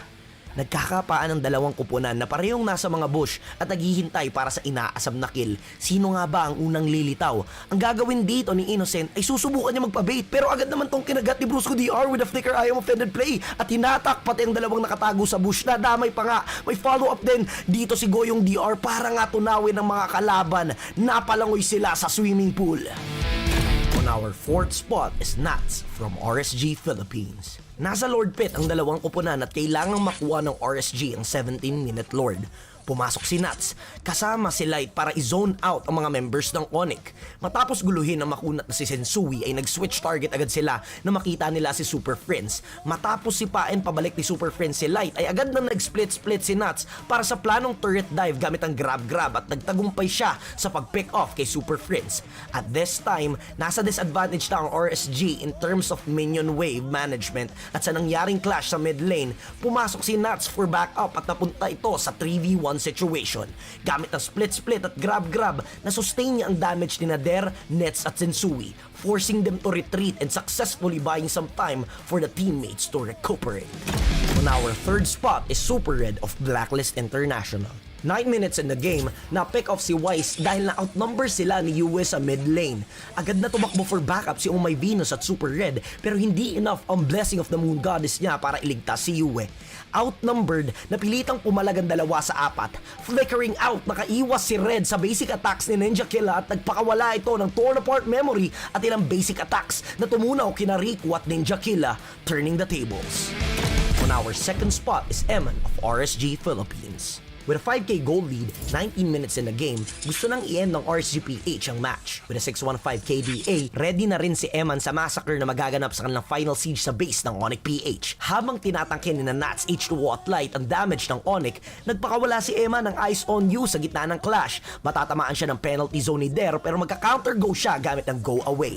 Nagpaulan siya ng libu-libong karayom na pinabilis pa ng pag-engage niya gamit ang Falling at Eyes on You hanggang sa maubos niya ang Onyx squad, getting the first maniac in MPL Season 11 right on its first week. Ay aatras, kakayanin naman depensa nito. Sakto merong catapult, pero nandun yung pulutong ng mga minions. At ito na nga ang inaantay, the debut ng RSG Slate Philippines, taking the series 2-0. On our top spot is Sanford sa kanyang Echo El Clasico backdoor play. Ikatlong Lord Dance na sa Game 1 ng labanan ng Echo at Bren noong Day 2. Hindi maiiwasan ng clash dahil malaking advantage ang maibibigay ng Lord na to para sa dalawang kupunan. Habang itinataboy ni Yawi ang buong squad ng Bren gamit ang heavy spin, nakaredy na ang Sansan duo para i-sandwich ang Bren sa pag-attempt nila pumasok sa Lord Pit. Ginamit ni Few ang kanyang Feather Dare Strike at sasagutin ito ni Sanford ng Eye for an Eye dive na kinombo niya sa Alecto final blow sa may Petrify. Sakto para ma-burst ni Sanji si Few gamit ang Rough Waves. Ngunit mararamdaman ni Sanford ang hapdi ni Super Marco kaya mapapa-exit ito sa team fight, naghihibla na lang ang buhay. Napunta kina Benny Cutie at Carl Tizzy ang atensyon ng mga natitirang members ng Bren at nagbalak silang i-shutdown ang mga ito. Habang sa bottom lane, makikita na natin si Sanford na nagbabalak mag-split push sa exposed na base turret ng kalaban. Nakapag-buy time si Carl at Benny para kay Sanford na ngayon ay naka-base lock na at mukhang kukulangin si Ogwen sa damage at crowd control abilities para ma-defend ang turret nila. At yan ang ating top 5 plays for week 1. Let us know sa comment section kung ano ang mga naging reaksyon nyo sa mga play na to at kita-kits ulit sa Friday para sa week 2 ng ating regular season.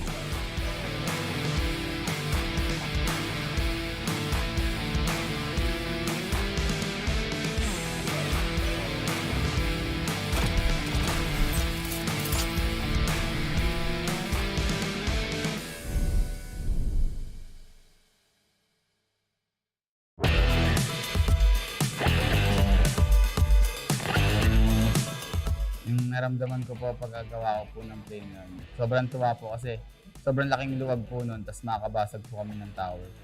Ang masasabi ko po sa Blacklist, good luck and kita-kits ulit sa next round.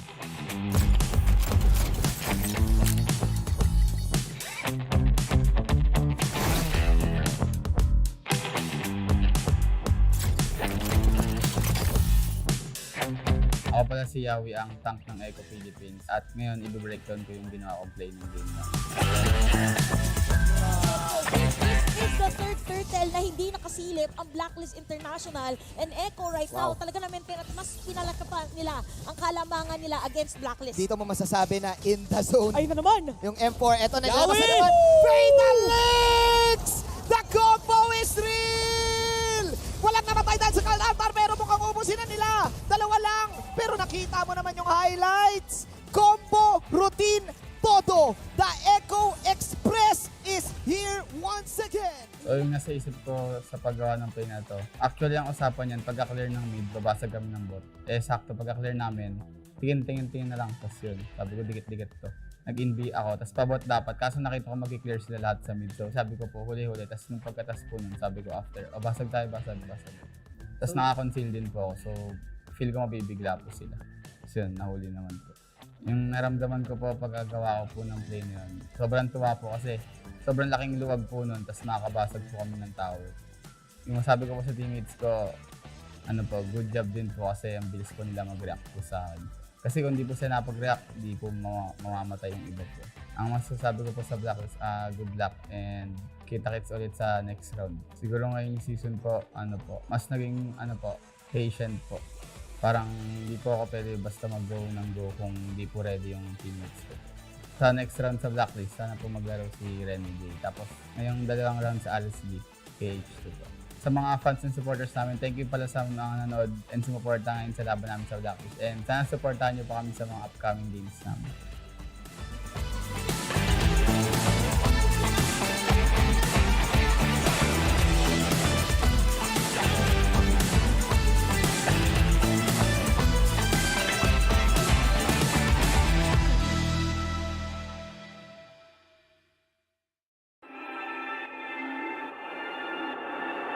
Lahat ng manlalaro, lahat ng teams ngayon ay gustong isemento ang kanilang mga sarili sa kasaysayan ng Mobile Legends sa Pilipinas at talagang uhaw na uhaw para matawag na pinakamalakas sa buong mundo. Sa baluarte ng pinakamalalakas, panigurado, walang ibang daan kundi pataas. Sa gitna ng dismaya, pagdududa, pagkatalo at pagkadapa, bumabangon ng tunay na malakas. Itinatakda ang may sikmurang magpatuloy, pero basang-basa ka na nila. Wala ka nang mailalabas na hindi pa alam ng lahat. Wala ka nang maluloko dito dahil lumilipas rin ang mga alamat. Kumakalat ang kawalang katiyakan.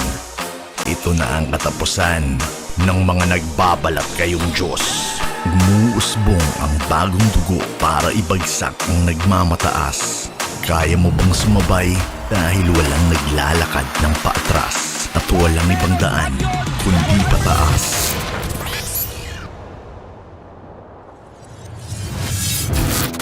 Mapaalala ko ulit sa inyo kung bakit Bren lang malakas.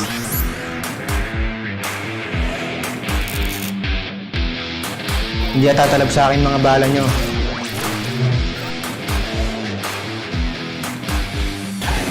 Ang pagbangon namin ay ang simula ng pagbagsak niyo.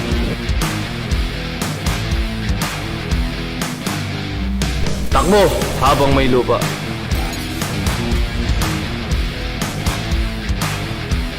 Walang dakil-dakila dito sa MPL. Ngayon yung makikita ang tunay na lakas ko. Hindi nyo alam kung anong klaseng bangungot ang kaharap nyo. Naglalaban lang kayo para second place. Umatras na kayo hanggat may pagkakataon pa. Pinaglumaan na kayo. Oras na namin to. Pupulbusin namin ang bawat isa sa inyo.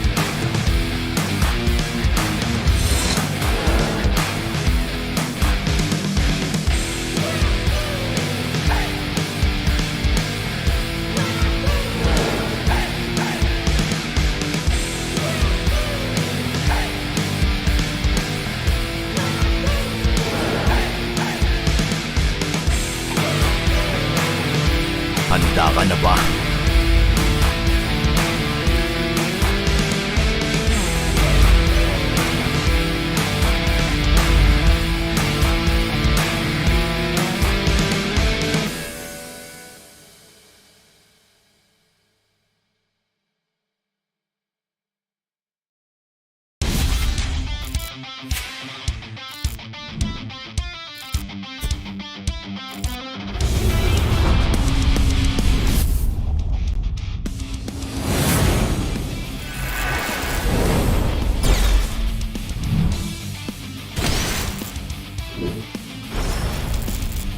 おっす決まってこうぜ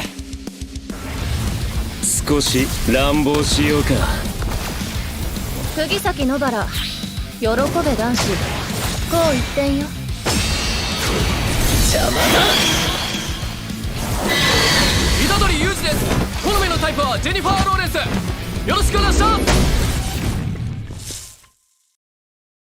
Did you know that you can switch networks but still keep your number?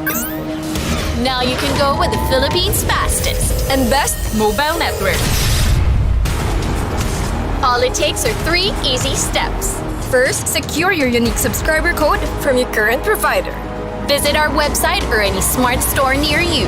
Lastly, activate your smart MNP SIM and you're ready to go. Unleash the power of the Philippines' best mobile network. Switch to the power of smart. When you're in moments that matter most, At last, we time. Live them fully with Smart Power All 99. for 99 pesos, get 8 gigabytes of all-access power. To play, To laugh. to love, Plus, unleash TikTok. and only text. Live in the moments that matter most. Today, with Smart Power All 99. Sa 8 gigabytes, ang dami mong masashare. Daming kontenta. Ganyan pagsikat. TNT Double Giga Stories Plus. 8 gig, 50 pesos lang. Load na!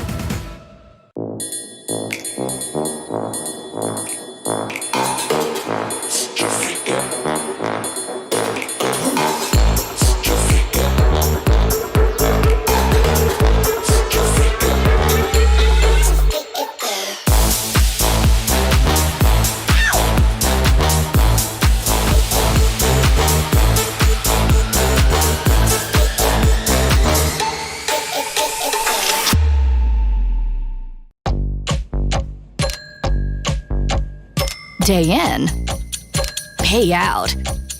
Choose the bank that gives you interest every day with Maya.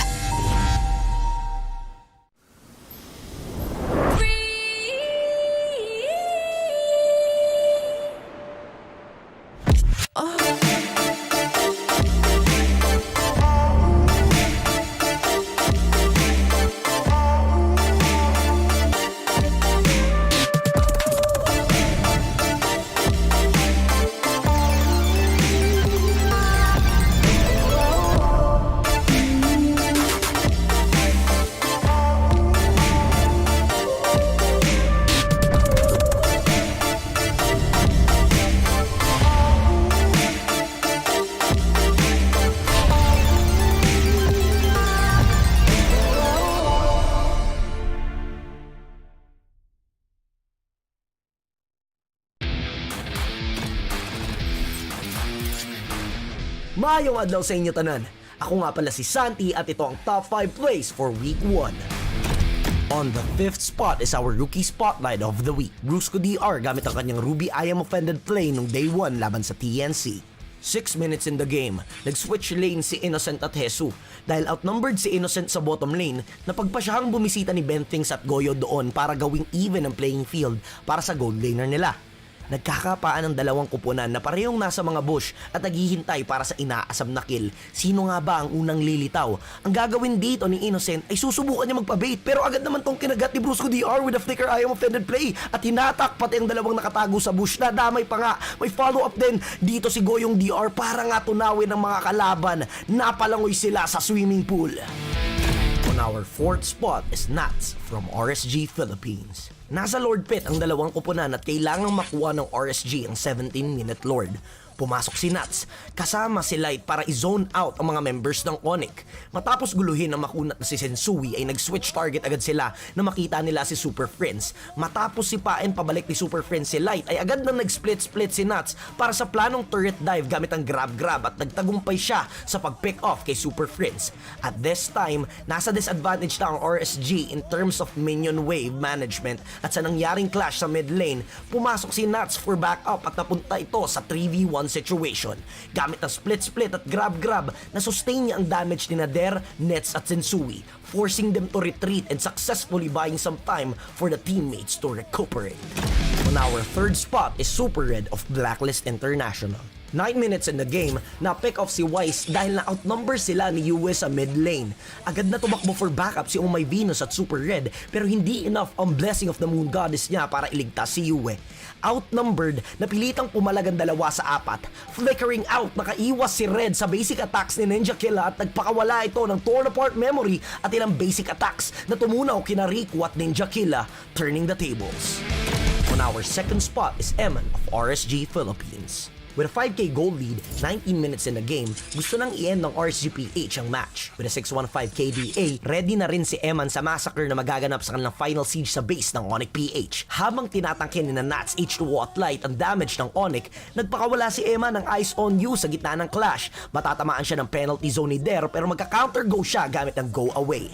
Nagpaulan siya ng libu-libong karayom na pinabilis pa ng pag-engage niya gamit ang falling at eyes on you hanggang sa maubos niya ang Onyx squad, getting the first maniac in MPL Season 11 right on its first week. Ay aatras, kakayanin naman depensa nito. Sakto merong catapult, pero nandun yung pulutong ng mga minions. At ito na nga ang inaantay na debut ng RSG Slate Philippines, taking the series 2-0.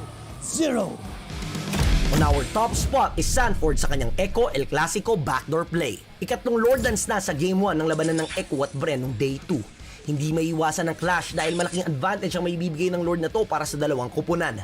Habang itinataboy ni Yawi ang buong squad ng Bren gamit ang heavy spin, nakaredy na ang Sansan duo para i-sandwich ang Bren sa pag-attempt nila pumasok sa Lord Pit.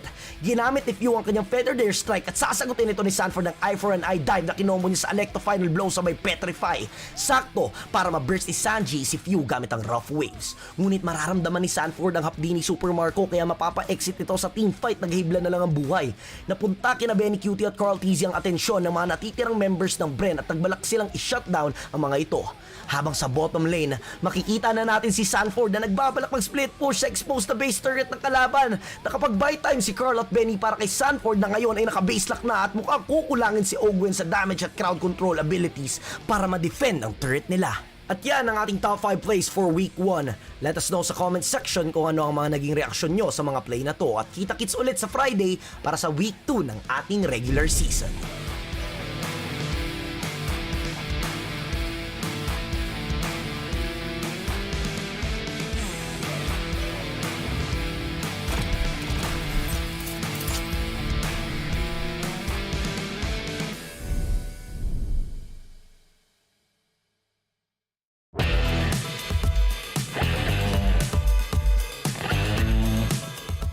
Naramdaman ko po pagkagawa ko po ng play nun. Sobrang tuwa po kasi sobrang laking luwag po nun, tapos makakabasag po kami ng tower. Ang masasabi ko po sa Blacklist, good luck and kita-kits ulit sa next round.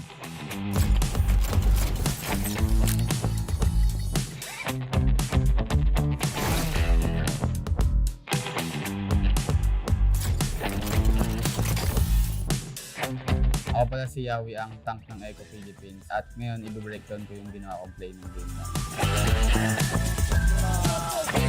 It's the third turtle na hindi nakasilip ang Blacklist International and Echo right now. Talaga naman mas pinalakapan nila ang kalamangan nila against Blacklist. Dito mo masasabi na in the zone. Ayun na naman! Yung M4, eto naglabas na naman. Fatal Links! The combo is real! Walang namatay dahil sa Kaldantar pero mukhang ubusin na nila. Dalawa lang. Pero nakita mo naman yung highlights. Combo, routine, todo. The Echo Express is here once again. So yung nasa isip ko sa paggawa ng play na to, actually ang usapan yan, pagka-clear ng mid, babasag kami ng bot. Sakto, pagka-clear namin, tingin na lang, tapos yun. Sabi ko, dikit-dikit to. Nag-NB ako, tapos pabot dapat. Kaso nakita ko mag-clear sila lahat sa mid. So sabi ko po, huli-huli. Tapos nung pagkatas po nun, sabi ko after, basag tayo, basag. Tapos naka-conceal din po ako. So feel ko mabibigla po sila. So yun, nahuli naman po. Yung naramdaman ko po pagkagawa ko po ng play na yun, sobrang tuwa po kasi sobrang laking luwag po nun, tapos nakakabasag po kami ng tower.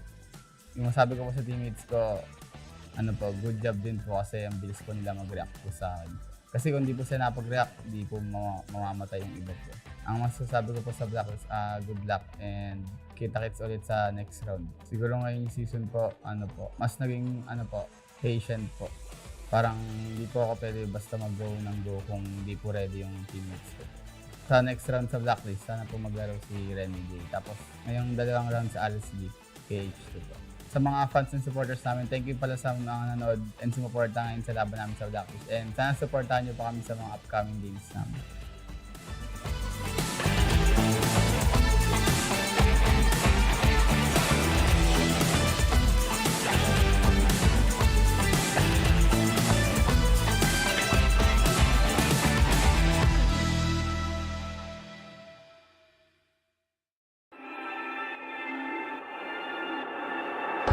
ng manlalaro, lahat ng teams ngayon ay gustong isemento ang kanilang mga sarili sa kasaysayan ng Mobile Legends sa Pilipinas at talagang uhaw na uhaw para matawag na pinakamalakas sa buong mundo.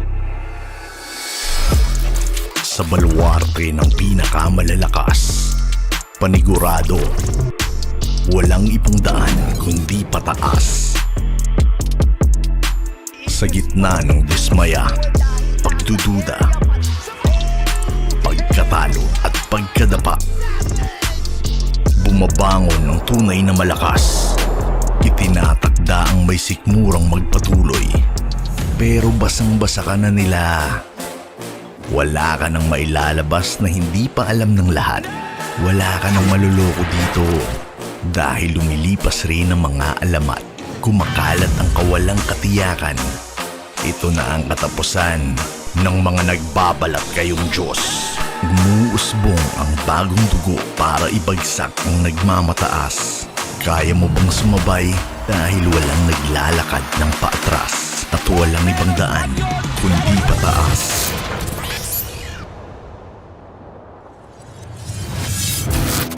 Papaalala ko ulit sa inyo kung bakit Bren lang malakas.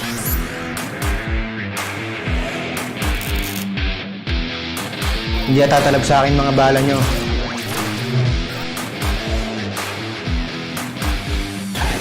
Ang pagbangon namin ay ang simula ng pagbagsak niyo.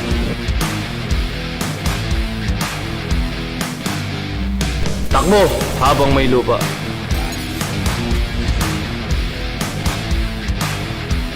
Walang daki-dakila dito sa MPL. Ngayon nyo makikita ang tunay na lakas ko. Hindi nyo alam kung anong klaseng bangungot ang kaharap nyo. Naglalaban lang kayo para second place. Umatras na kayo hanggat may pagkakataon pa. Pinaglumaan na kayo. Oras na namin to. Pupulbusin namin ang bawat isa sa inyo.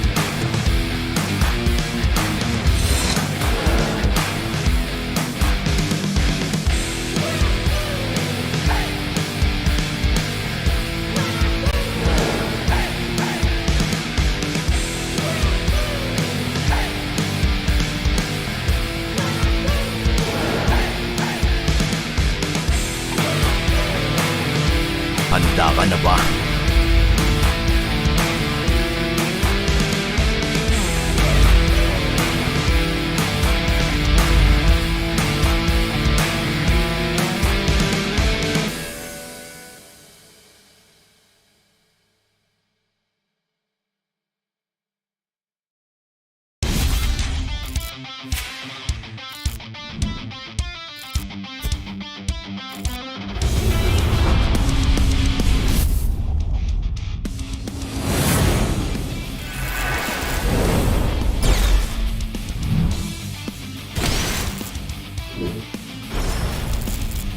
Os!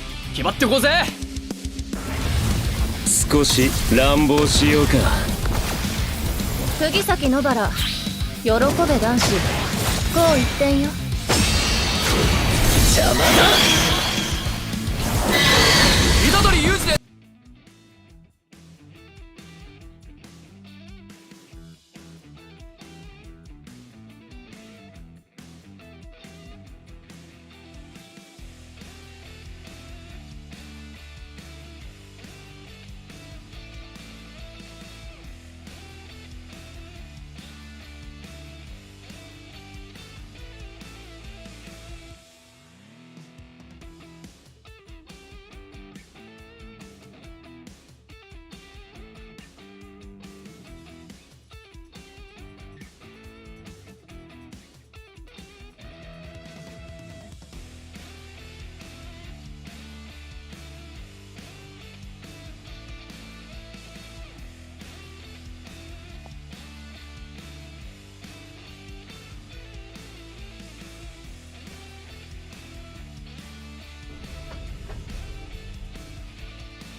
The 11th season of MPL Philippines is brought to you by the following sponsors. Smart, the official tournament telco partner of MPL Philippines Season 11. Our official sponsor, Infinix. Infinix Note, ultra-fast gameplay. Our partners in esports, Maya, it's everything, and a bank. And Secret Lab, the official gaming chair of MPL Philippines. Experience the MPL Philippines Season 11 action live at Shooting Gallery Studios. Tickets are now available via tickettome.net. Get yours now. If you missed the matches and want to quickly recap what happened, visit our official website for post-match reports at ph-mpl.com/news. Don't forget to catch all of our official league content on TikTok, Facebook, Instagram, and Twitter. To ensure the quality and fairness of our games, MPL Philippines is also monitored and supervised by the Games and Amusement Board.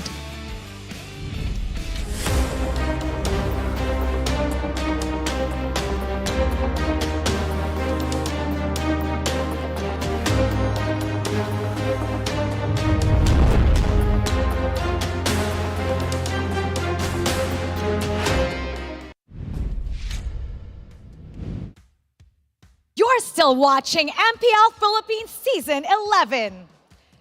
The new Nexplay EVOS squad is looking pretty solid after an amazing debut performance, and it looks like they're out to prove something in the big leagues.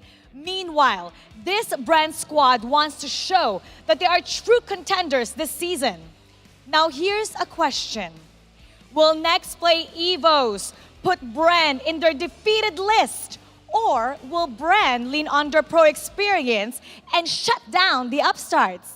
This is going to be a really good one. Casters, pasok. With reputation comes responsibility. Nexplay EVOS has to prove they belong in the big leagues, and tonight, Bren Esports will put them to the test. Welcome to Mabuhay at your service. My name is Leo, joined here by Nice2 and Midnight, and we're bringing you tonight's closer. Boys, how are we feeling? Feeling great after, the previous series. For myself personally, it's great to be back into the league here for Season 11. I feel like there's a lot of exciting things, and my biggest question here coming into this is actually the new NXPE. I know you guys got the preview last week, but I can't wait to see what unfolds here. I mean, on the other hand, you have Bren Esports. They're on a hot streak right now, especially coming out from the off-season events. They're the SEA Games representative. And I like the way that Mar put it. Nexplay EVOS, they're on a mission right now. They want to put some scopes or the, how do you call it, the gun pointed at teams. And they want to, stack up the defeated team list. So I think it's going to be an amazing match because these two teams, they have a different mission. Bren Esports, they're here to prove something. Nexplay EVOS, they're here to make a mark.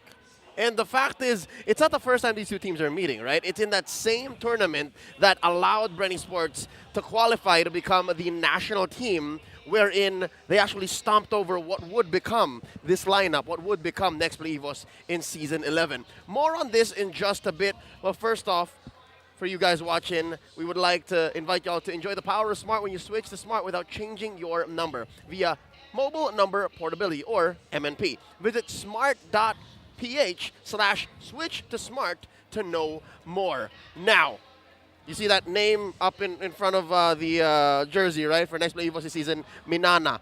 They have a hit list. That's who they were prior to entering the MPL. And now standing in their way is, of course, the once M2 World Championship squad, Bren Esports.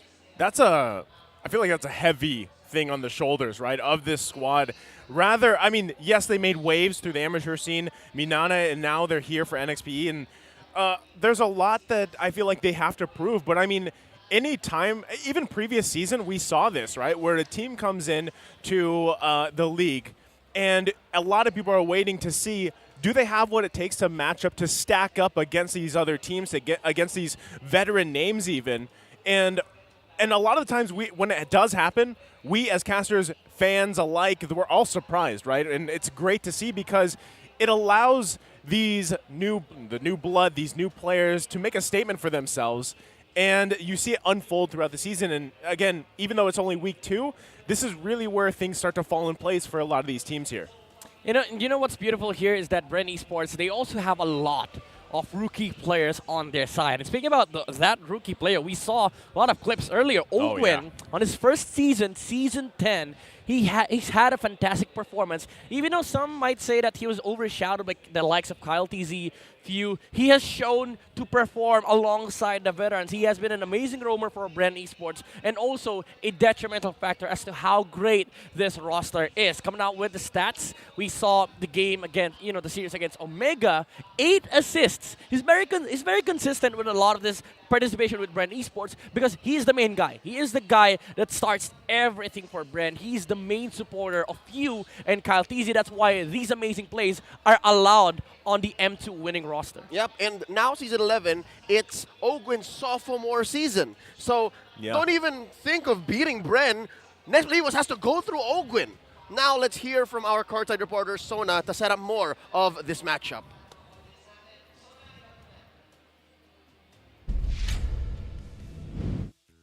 Maraming salamat, casters. Literal na ginulat ng mundo ang Nexplay EVOS laban sa kanilang magiging serye ngayon kontra Bren Esports in the final series of the day. This is the week number 2 na masasaksihan naman natin ngayon at ngayon din. And as I have mentioned a while ago, kung tutuusin ay nagulat nga ang napakaraming NXPE fans dahil halos karamihan sa mga naging parte ng roster ng NXPE noong Season 10 ay nawala at ang natira lang naman ay si Yeli Hayes. So with this, a lot of people were concerned. Ano nga ba ang direksyon na tatahakin ng NXPE sa susunod na season? Will they actually go for a rebuild and rely on a lot of new players, or will this be the opportunity for them to build another all-star and star-studded lineup na nakita natin mula sa kanila from before? Dahil dito, nagtataka at naninibago na lang din ang karamihan sa ating mga fans at naghihintay na lamang ng balita. And then,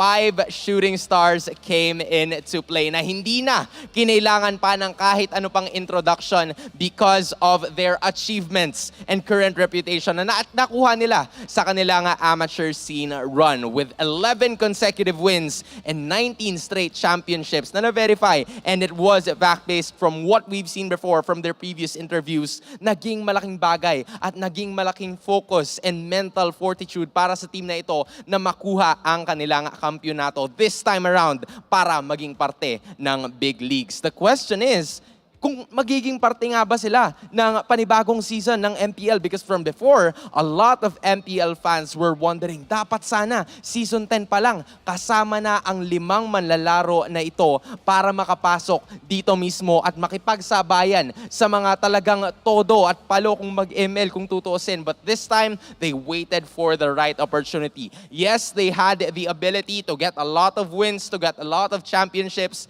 pero it's all in the mind. The reason is gonna be between those 3 months na naging paghahanda at preparasyon nila. Now, the question is, can the newest stars of the league shine brighter than those who are already shining? Malalaman natin yan as Bren Esports faces Nexplay EVOS. Casters, the floor is yours.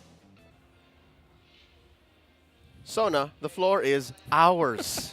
Welcome back to the desk, and as our handsome young friend put it, we're putting Nexplay EVOS under the microscope. The fact that Bren Esports has the better part of 2 years to rebuild this lineup, to get to where they are now, to having come from the eponymous underdogs of Season 10 to now becoming our representatives in the upcoming SEA Games. It's Nexplay EVOS' turn, and they have to start here. Now, after last week's victory over TNC, how about they try to take down Bren Esports? I mean, it's a much shorter version as to what Bren did. Bren rebuilt for 2 years. Now this roster took a break for 3 months. No tournament at all. They were just preparing for the upcoming MPL, and they have been on the hype list. If there's a hit list, there's a hype list for a lot of the NXPE players, and now they're up to it's up to themselves to hype them up.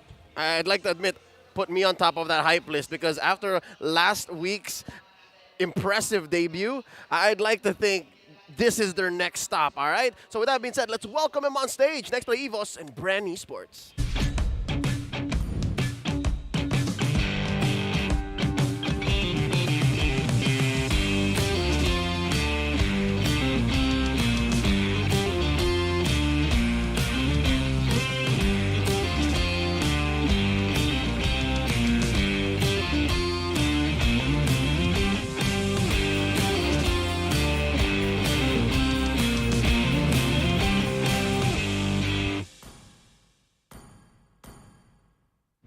Fight! SB! Fight! SB! Fight! Laban Minana! Butcher! It's rare that a rookie team confidence and renown. Making their way on stage, roar loud for Nexplay EVOS!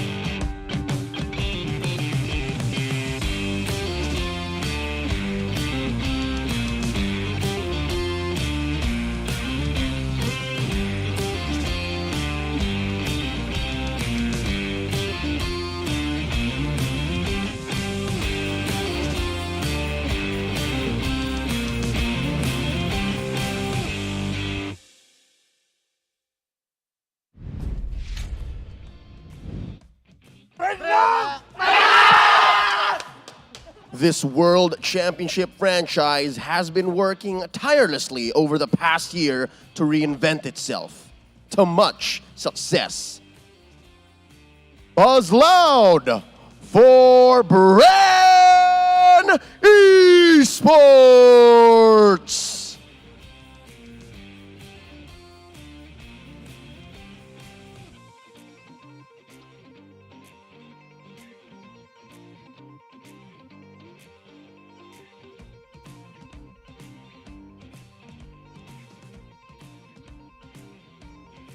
And their coaches, Coach Josh and Coach Bren.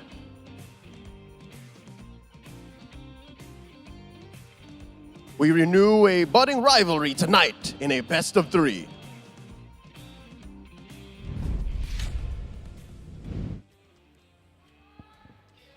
Coming up from Nexplay EVOS, it's their main 5. They're fielding Domeng, Boyet, Ding, Goyong, and Brusco. Now, this team, again, the talk of the town, one of the hypest teams around. The king of the amateur scene with 11 championship title. There definitely is a credibility in this roster, and there's definitely the performance to back it off. And the beauty of these players is that they're really, really flexible. They have a huge arsenal of heroes at their disposal, and it's going to be really hard for Bren Esports to dissect that. That's one of the things I'm wondering, because NXPE EVOS likes to switch things around. I mean, that's kind of what we've seen from them for the past couple seasons. So I'm actually wondering if they're set on this in terms of, like, you know, roles and positions here, and how that'll change throughout the season, or if they're just happy with it. But across the board, here's Bren Esports. I'm going to say it. This Bren Esports roster is looking like fire alongside that jacket and that jersey. And I really love that FlapTZ is back. This is definitely, you know, something that we expected for a long time. And right now, Bren Esports, they're on a pedestal at the moment, especially, again, with Ogwen at the helm on the row position, with, you know, veteran experience coming out from Few and FlapTZ having those M2 winning championship players on this roster alongside superstars, the likes of Kyle TZ. There's a lot of bang to expect from this roster. You know what? As happy as I am for FlapTZ, again, sharing the main 5 role with Few, again, that's 2 out of the 5 M2 lineup, I kind of miss Pandora. I've been vocal about how much I am a fan of this handsome XP laner. But again, we miss Flap, and now he's back in Season 11. He's going to be going up against Ding. And I want to see more of Ding. I know that this matchup is very much Brusco versus Ogwen, but Ding versus Flap is also a great matchup to watch out for as they go 1v1 in the XP lane. Let's talk about our keys to victory in this matchup. Meron pa pag-aaparehas itong dalawang playstyle ng dalawang teams na to, and we can see that through the keys to victory brought to us by Infinix. Una muna, para sa Nexplay EVOS, kailangang i-outclass si Kyle TZ in securing objectives. Alam natin na itong si Kyle TZ, isa sa mga tinitingnan talaga ng mga teams, especially last season. Kaya ba ni Boyet na batak mula doon sa non-professional scene natin. Ngayon ay nasa MPL na sila. Kaya ba niya makipagtagi sa Cal TZ? I think so, pero more on imperative siya. Kailangan siyang i-muster ng Nexplay EVOS. Kailangan siyang i-unleash sa game na to para magkaroon ng magandang bakbakan between two teams. Para naman sa Bren Esports, remind going DR why Few is a legend. Ibig sabihin, this time, parang kailangan mamain ni Few ang kanyang mga katapat ngayon. Kailangan mas mautak at mas malupit. At hindi lang yan, pati yung heroes siguro kailangan din i-adjust dito ng Bren Esports. Make sure that Few will have a better time compared to the opposing mid laner which is going DR. Para naman sa pare sa teams, watch out for Roamer's initiation. Saktong-sakto, pinag-usapan agad ng mga casters natin ngayon na ang focus ng dalawang teams na to, ang kanilang centerpiece is yung initiations nila with their hard traditional tanks, setup tanks. Ang nagiging problema dito is sino yung mas magkakaroon ng magandang vision. Magandang na i-consider natin kung sino yung mas magandang initiation, di ba? But it all starts with vision. Sino ang mas magaling sumepat ng kanyang mga katapat? Sino mas magaling pumesa dito at mang-scout? Yan ang aabangan natin between Bren and Nexplay EVOS. Thanks so much, Wolf, breaking down the keys to victory for this upcoming matchup. Something that has dawned on me is each of those keys to victory talk about a specific role. And we were hyping up Ding versus Pandora or Ding versus Flapteasy, right? So, does that mean all of the lanes matter here? 1v1 on that level? I think for every player, their respective roles matter, especially against each other. And I like the way that Keys to Victory addressed Few's experience against Goyong, and that is going to become a factor here in this coming matchup. Also, the fact that the junglers are paired up against each other, because there's a difference between the playstyle. You know, even though Boyet has been known as an aggressive jungler, he primarily focuses the objectives around with his team. Meanwhile, you have Kyle TZ that just wants to explode. Like, you know, we see a lot of the remnants from the old Kyle TZ back when he was in Bren Esports, and I think that is still the identity of Bren. Now that they're more aggressive with Ogwen at the helm, I think that's where the difference comes in. And NXPE, they have to be able to capitalize on these objective takes that they want to do. What's Coach Eason and Coach Josh going to trade for as they start the draft in the blue? They're on the play. They ban out the Fanny. Coach Vren for Bren Esports. They're on the swing back. They ban out the 1-1. What's going to happen here?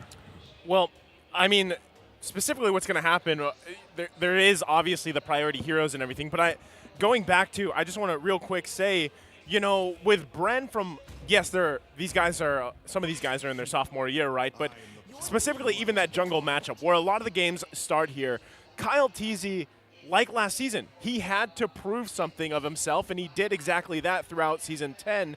And I feel like that's what we're seeing from NXPE, right? Specifically, like you mentioned with Boyet.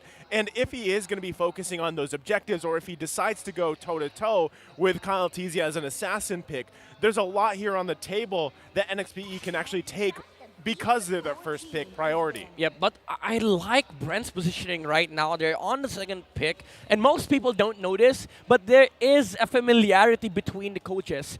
Coach Josh and Coach Brendan used to work together before, during their amateur eras, their amateur tenure. They used to work hand in hand in shaping up this team.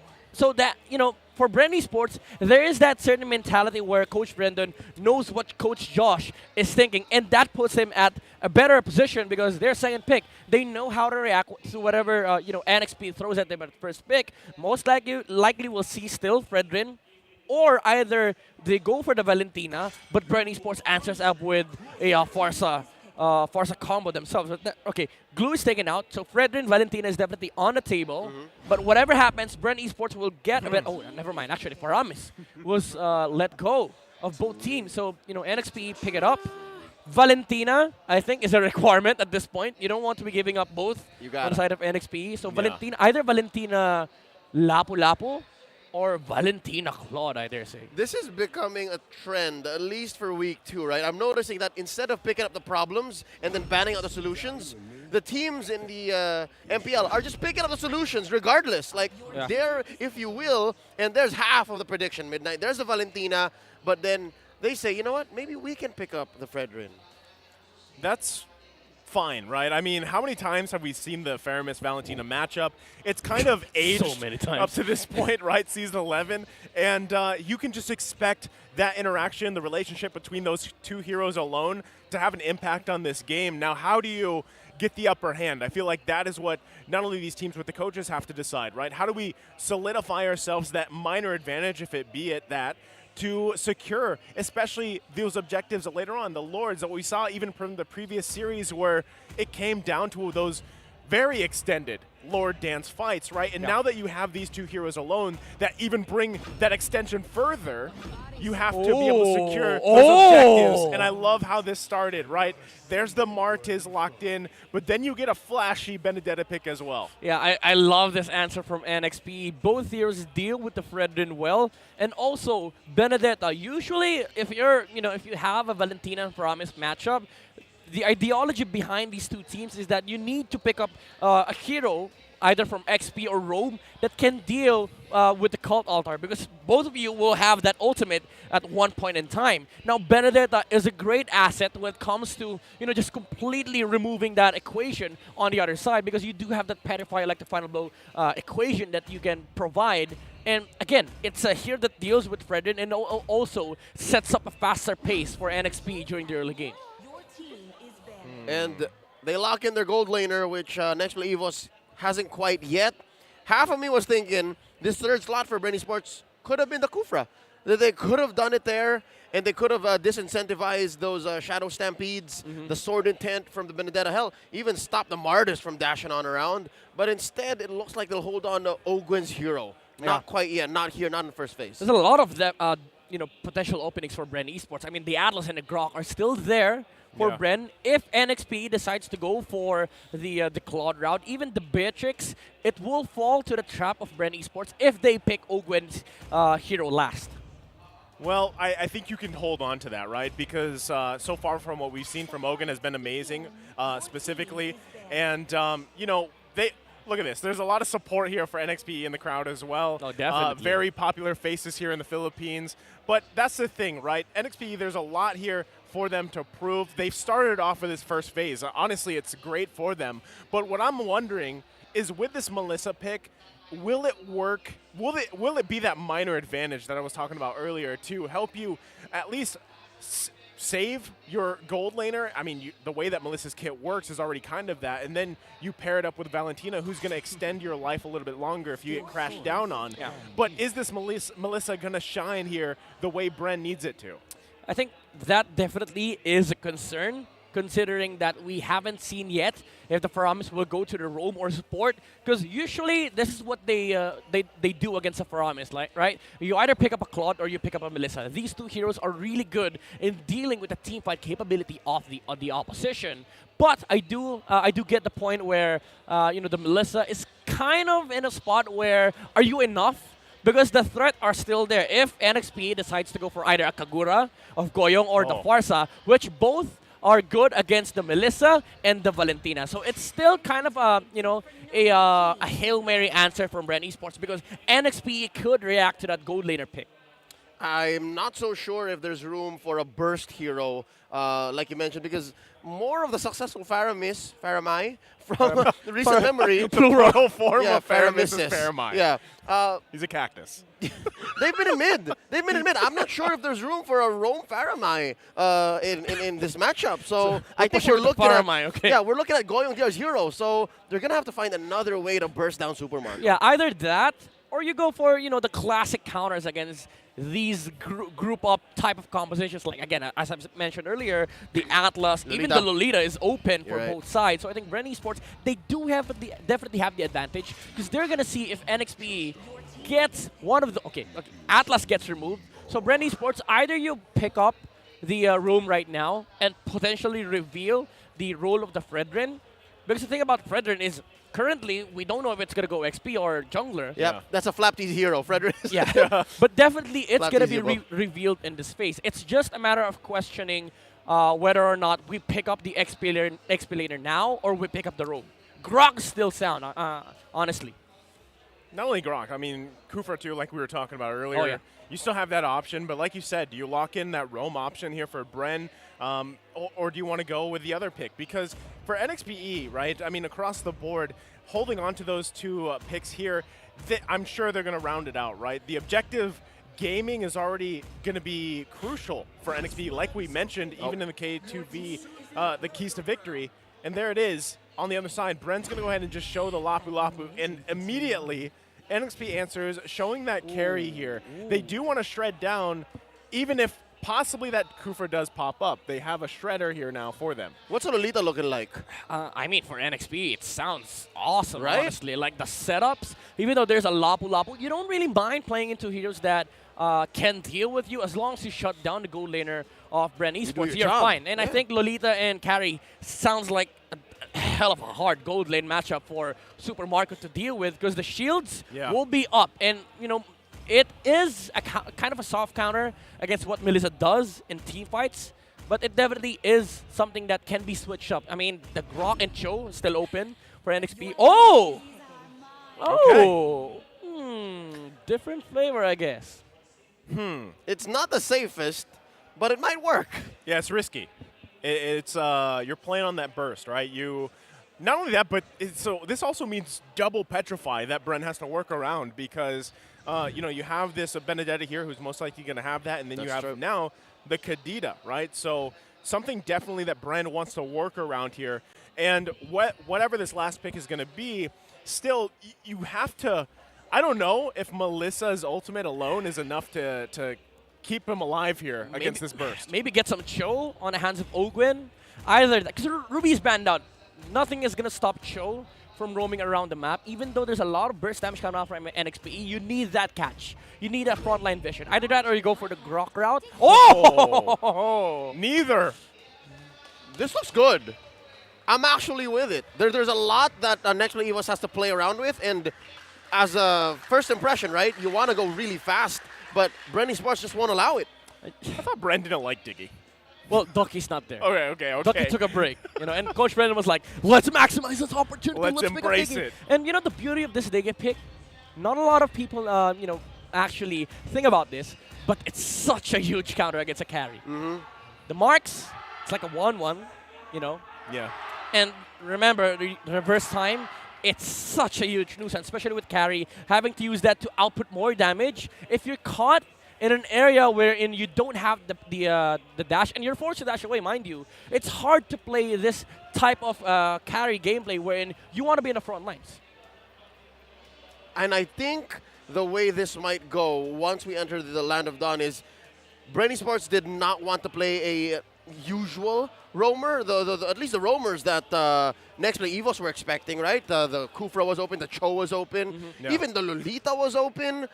There's so many ways that this could have gone, but instead it went the Diggy route, which is, again, characteristic. Coach Bren making the most of Ducky's absence, not on stage. He's in the crowd. He's probably feeling away. He is, and he's there. He's shaking his head. Like, yeah, he was there. It's I'm trying to look for a shaking head. Yeah, someone who is distraught. Why? Like, what? Well, did you seriously pick Diggy? No, just kidding. I mean, either way, what we've seen from Diggy before in the any of the teams that do play that hero is, one, it provides you a lot of vision. You have a lot of poke. Also depends on what emblem is taken. You also see that happen with a lot of impure rage Diggies, right? Where then they're just pretty much whittling down teams to the point where you're entering those objective fights with, like, what, maybe half health already because of those bombs and those, well, whatever skin is being played here, right? Bomb stars, whichever. Bunnies. But still, that's something that has to be worked around. And not only that, but you have so much of this CC. You have probably the double petrify. We'll get to see that in a second here. But now you have to work across the counter to that, which is that time's journey, right? So this is probably something that is going to work really well in the hands of Bren, but it was definitely a curveball from what we were expecting. Something tells me the fact that they picked the Diggy was not a decision that they had going into the matchup. I believe the way you put it, nice, so it just resonates with me, that double petrify, and the fact that there is even the Ocean Oddity that makes it all the more difficult for Bren Esports to find angles. That might have been the straw that broke the camel's back. It's like, all right, that's it. Just Diggy. Just do it. That might be it. Something tells me. It's kind of a double-edged sword, however, because if you came into this match not prepared to play a Diggy, yes, it could work because the blade is much sharper because you have a lot of counters present on your arsenal. Like you have 5 Purifies basically against this Petrify-centric lineup of NXPE. And the way I see it is that it's such a huge late game threat against Kadita because you do get a lot of vision with the stars or bombs or bunnies. And you've mentioned, having to fight with low HP on the side of NXPE, it's going to be hard. But if you don't have the history of playing Diggy with this kind of lineup for Bren Esports, because we've mentioned earlier that it's already a hard game for Melissa to worry about. Now you also have to worry about playing a Diggy during the early game. And remember, NXPE's lineup, it's very fast-paced. Having this Diggy on this lineup, if they don't stop NXPE from putting a lot of pressure on their side, then the Diggy, even though it's such a good kit, it wouldn't really matter in the mid-game. We have years on record of Ducky and, by extension, Bren Esports hating Diggy. All right? It has been recorded. It is very vocal. It is etched in the lore of our league. And as far as I remember, that's season 5. We're at season 11. All right? So Six seasons worth of 6 seasons, hate. roughly 3 years that this hero has been, I'd say, I don't know, in the doghouse? Like, there are picks. There are picks in this league. Like, no, never again, put it away. And Diggy, for Bren Esports at least, is that kind of hero. So I understand the hesitation. I understand how skittish you might be about the execution. Yeah, I think they've only played Diggy since Season 6 3 times. Wow. Once 3 per year. times. The annual Diggy. The annual Diggy for Bren. It's Diggy Day. It's a celebration. Check your Diggy Day. calendars, Look at the history. If this is the day that Bren Esports last played Diggy. That's it for 23. That's it for 23. That's it. Entire year. Then they play it next game. Oh, no. They're going beyond the bounds here. But, I mean, I know It's a celebration. I know we're focusing a lot on Diggy here, but that's the thing because it's either going to make this game for Bren or it's going to break him because we've seen this actually plenty of times too. Just as much as we've seen a successful Diggy pick for any teams out there that choose to go there, we've seen it equal, if not more, falter for a lot of the teams. Oh, yeah. And that's because a lot of times, now the job here, you're using that Kadita to probably bait out that time's journey so they don't have it because we were talking about it when that Melissa pick was locked in. It's like, okay, how do we keep this Melissa alive with, not just the ultimate, but how do we keep it alive? You have the time's journey now. But if Kadita does the job correctly, you focus on baiting that time's journey out so it's not there for those team fights. And so now you have this layering going on of ultimates and how that will play a part in the overall match of the game. The way that we're just trying to break this down and being so critical about that last pick, I'd like to think it's justified. I'd like to think it's worth it because that last pick is such a powerful spot, right? Yeah. And the fact that you invested in a hero that your team historically hasn't really, I was going to try to be nice about it, but yeah, your team hates it. Why the sudden change of direction here? I like how you put it, Naisu. They went there. This is like, if you were with us last series, that Marta's pick was picked up, you're like, that's kind of like looking in the fridge or the cupboard, wherever you keep your peanut butter, grabbing the peanut butter. This is completely different. This is going a different route. You're not going with peanut butter. What are you going with, Leo? I think you're going with soy sauce. Yeah. Like you put it on the rice. There's no ulam or bayan. Hey, soy sauce on rice is pretty good. I was gonna say it's like putting ketchup in your bowl of cereal. That's what this is. They got the bowl. Are you serious? They got the bowl. They got the milk. They put some bananas, some berries in there. How about some ketchup? Pow! I'm so not gonna eat breakfast with you. Yeah, I don't want to eat breakfast with you either. No. Anybody want some ketchup? No. That's why this is such a point of contention. The fact that the Diggy was the last pick for Bren Esports is a 50-50 at best, given that it does answer a few of the issues that Nexplay EVOS presents in their draft, but also, historically, Bren Esports just doesn't play Diggy. Now, where does this put Nexplay EVOS? We've been talking about Bren for the past, I lost track of time, but how much does this last pick, Diggy, matter for Nexplay EVOS? Are they happy? Would you be happy here, Midnight? I mean, for Nexplay EVOS, Are again, you happy?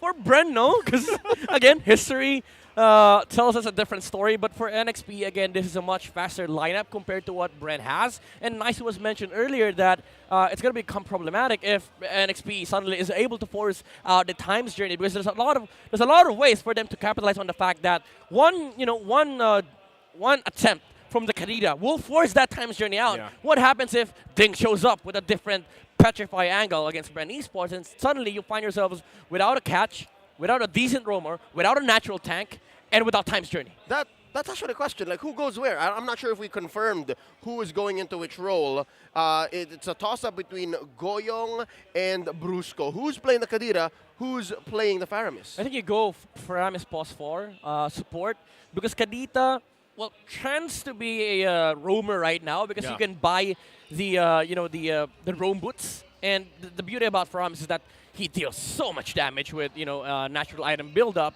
And the beauty of their lineup is that they don't have to naturally tank the heroes of Bren Esports. They don't care about standing on the front lines, because they have the cash, they have the burst. And look at the opposition. Like, who stands on the front line? Fredrin will be happy to burst you, because if you're out, then suddenly Melissa cannot find that position wherein he can play around Bren Esports, because there's nobody protecting him.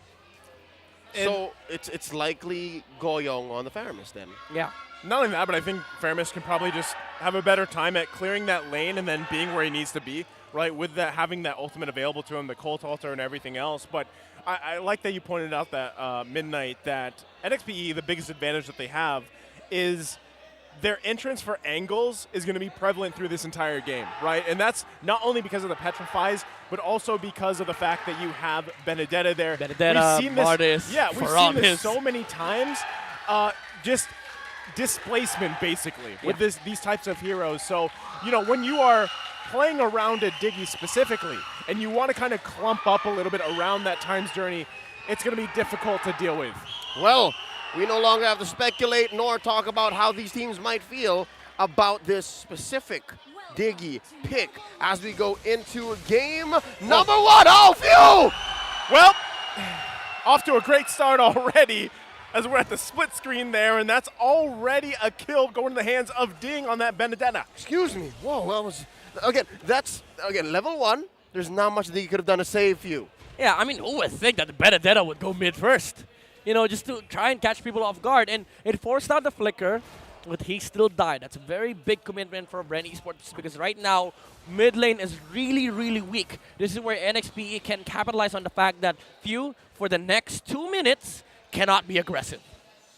Not only that, but I mean, you garner yourself that minor advantage, for NXPE, and you play around with it, right? And like we mentioned, there's the 2 Petrifies. They used them there to grab that kill, it looks like. So, at this point, NXPE is in a good position here already for this game 1. Oh. Already, though, Few going to be in trouble again as he gets taken out by Goyong this time, mid lane. Such a beautiful combo, getting those links towards Valentina and then having that Karita follow up with the damage output.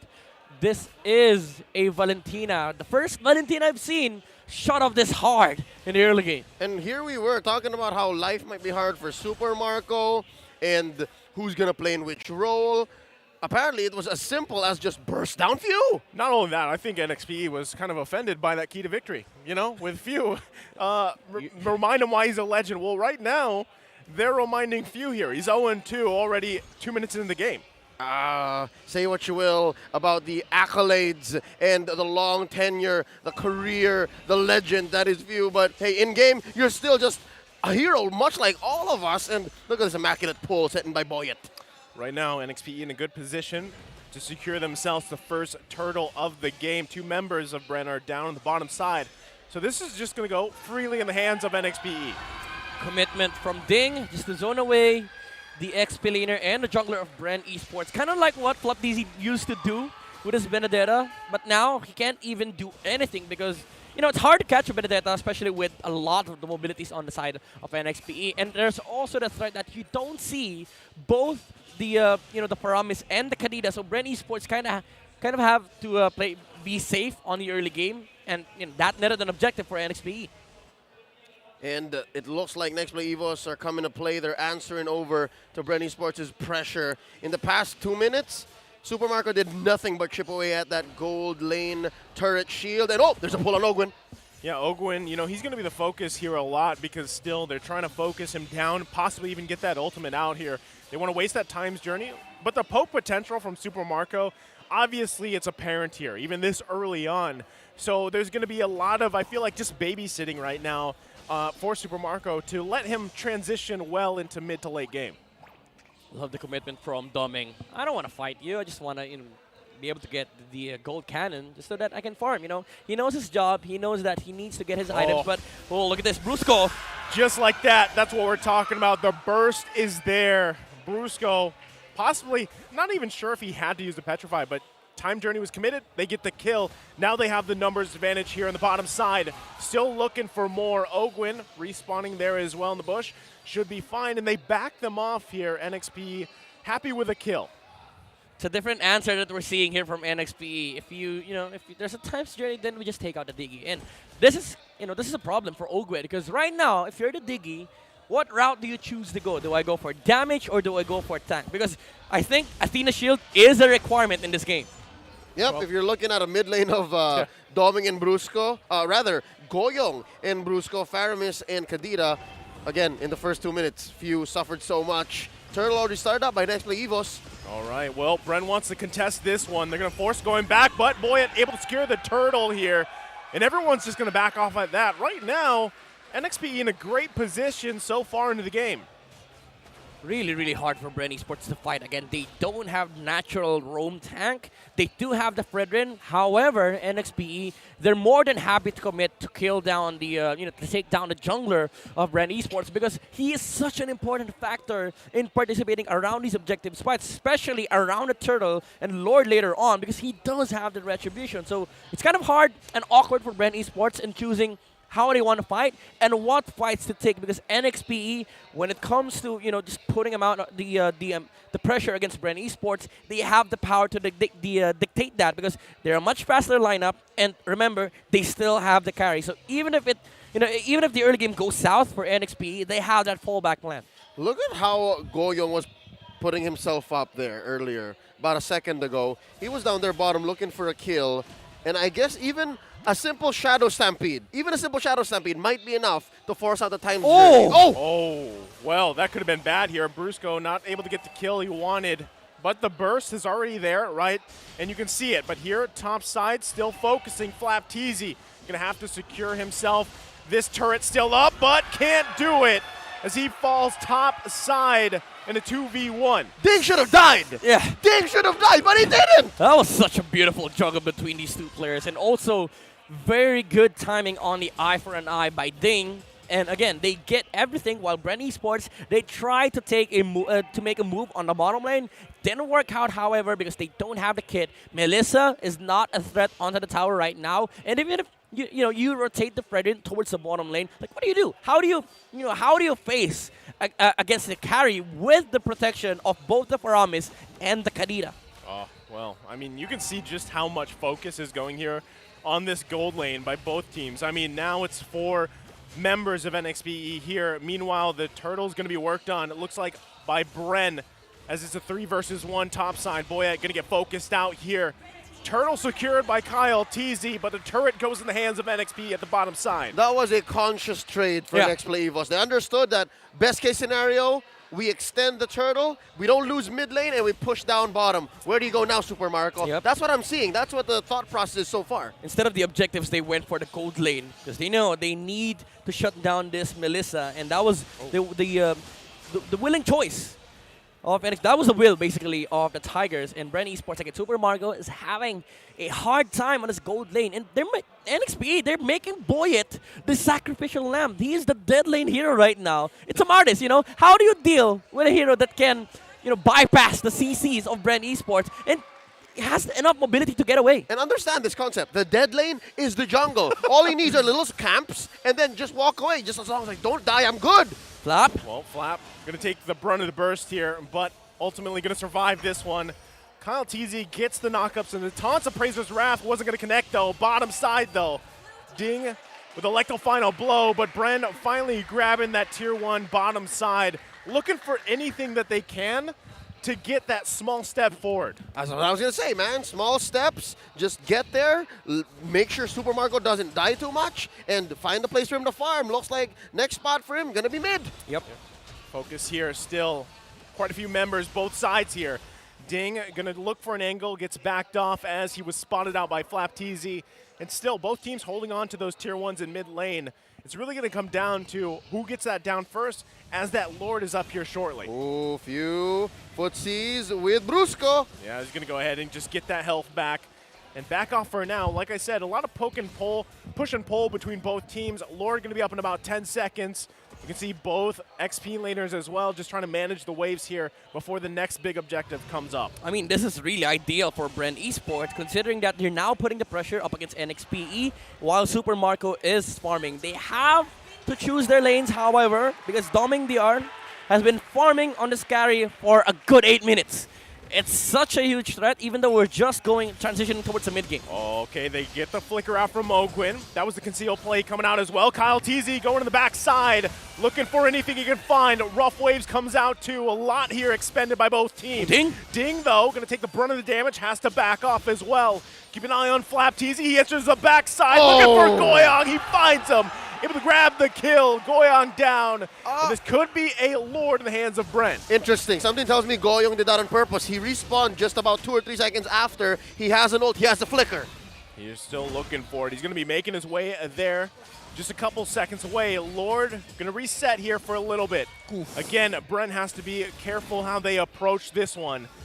Purple buff going to be secured here for NXPE as they make their way for this dance to fight. The Electro final blow comes out with the Petrify.